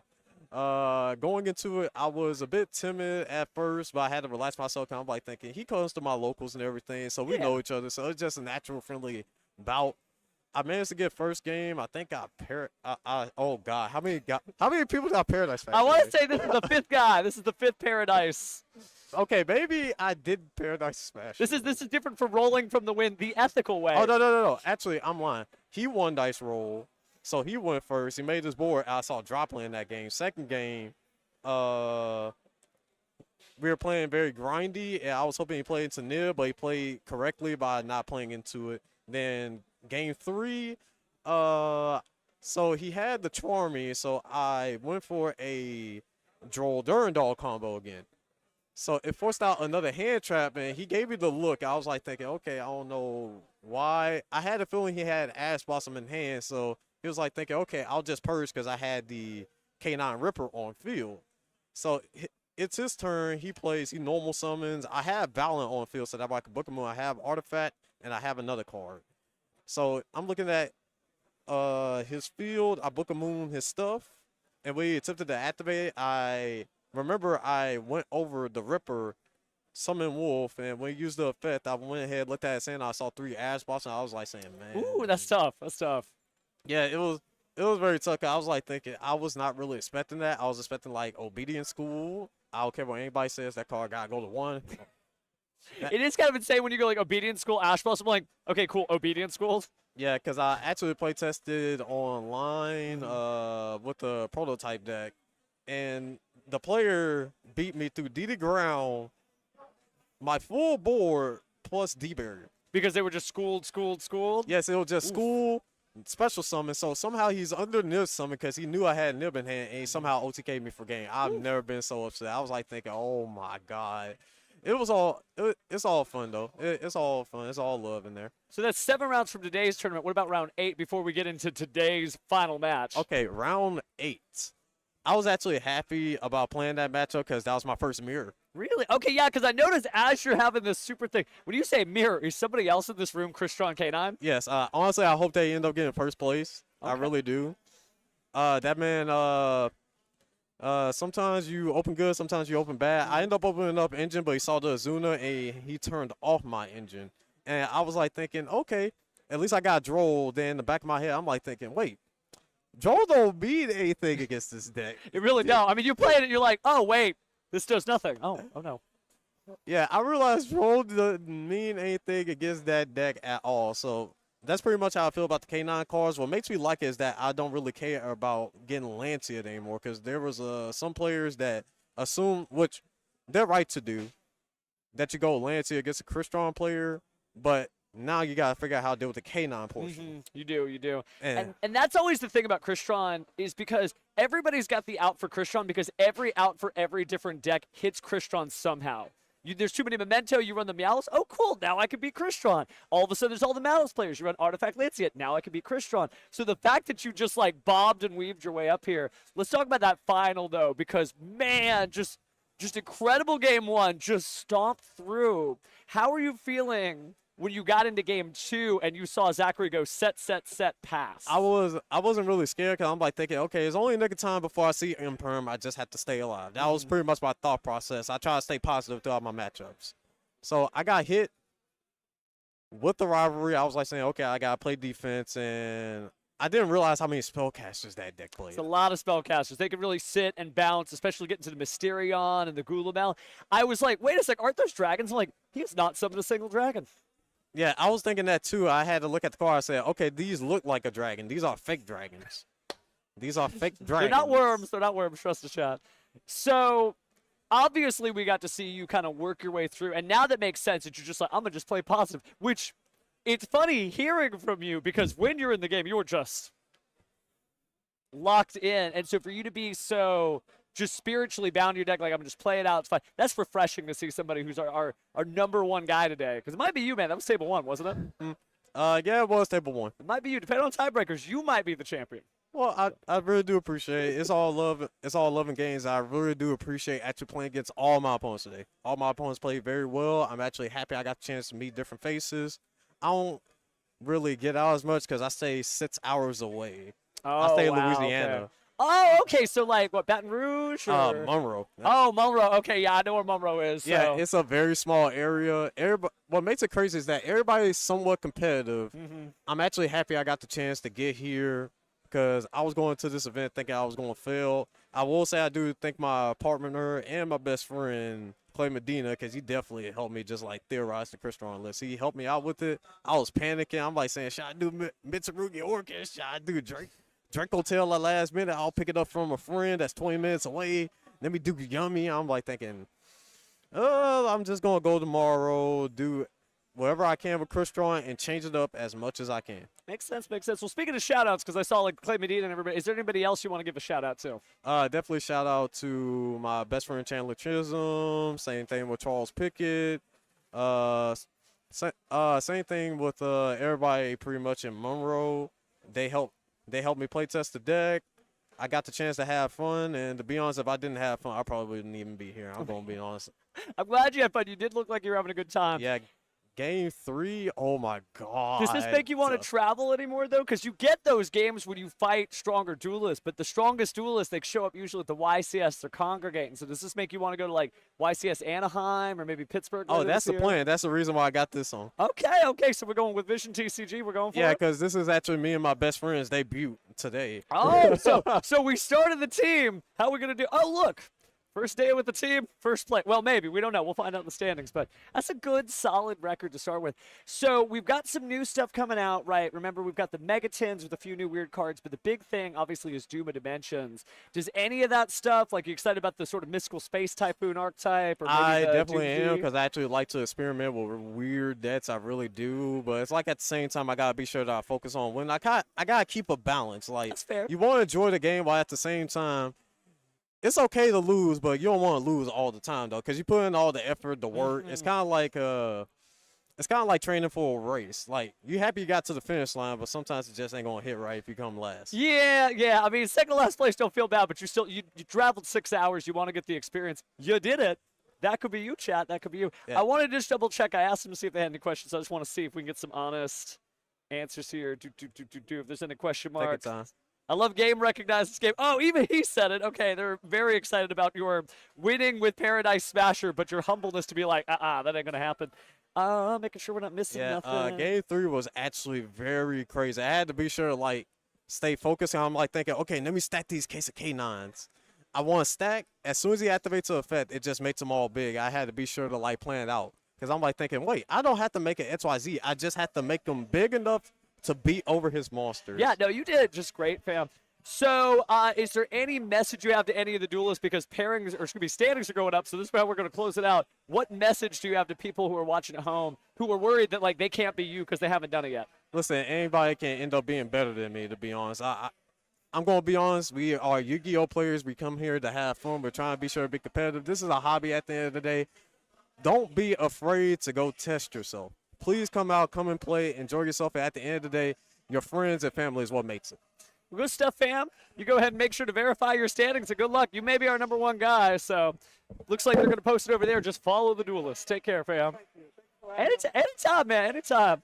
And speaking of thanking people, thank you to you for watching. You stuck around with us for 9 rounds of Yu-Gi-Oh! Regionals. It is a privilege to be able to cast this stuff. This is not something we get to do all the time. Not every regional gets to do this. And yeah, we're always working the kinks out. Trust us, we know. But thank you so much because all your support means that we get to do this again and again and again. So before you know it, maybe we'll get to see each other for Doom of Dimensions, and maybe there'll be some Art Mage or some Doomsy or whatever they name the mystical space typhoon archetype. But so much cool stuff in the Yu-Gi-Oh! Future. Remember, by the way, if you're watching this and you like Yu-Gi-Oh!, the UK Open happened earlier, so you can check out the EU Yu-Gi-Oh! Channel for that. Next week is the World Championship in Paris, France. 4 different formats of Yu-Gi-Oh! From TCG, OCG, Speed Duel Links, Rush Duel Links, and the Team Master Duel Tournament with literally the best duelists in the world. I mean, obviously they qualified for the World Championship, but you look at these records, even if they didn't qualify for the World Championship, still some of the most accomplished duelists. So great stuff, and I'm looking forward to watching it, just like you guys are. Until then, though, thank you so much for watching. And this Pheromone signing off. We'll be turning off the broadcast soon, but shout outs to you, chat, because it's not about me-Gi-Oh!, it's about Yu-Gi-Oh! See you, friends.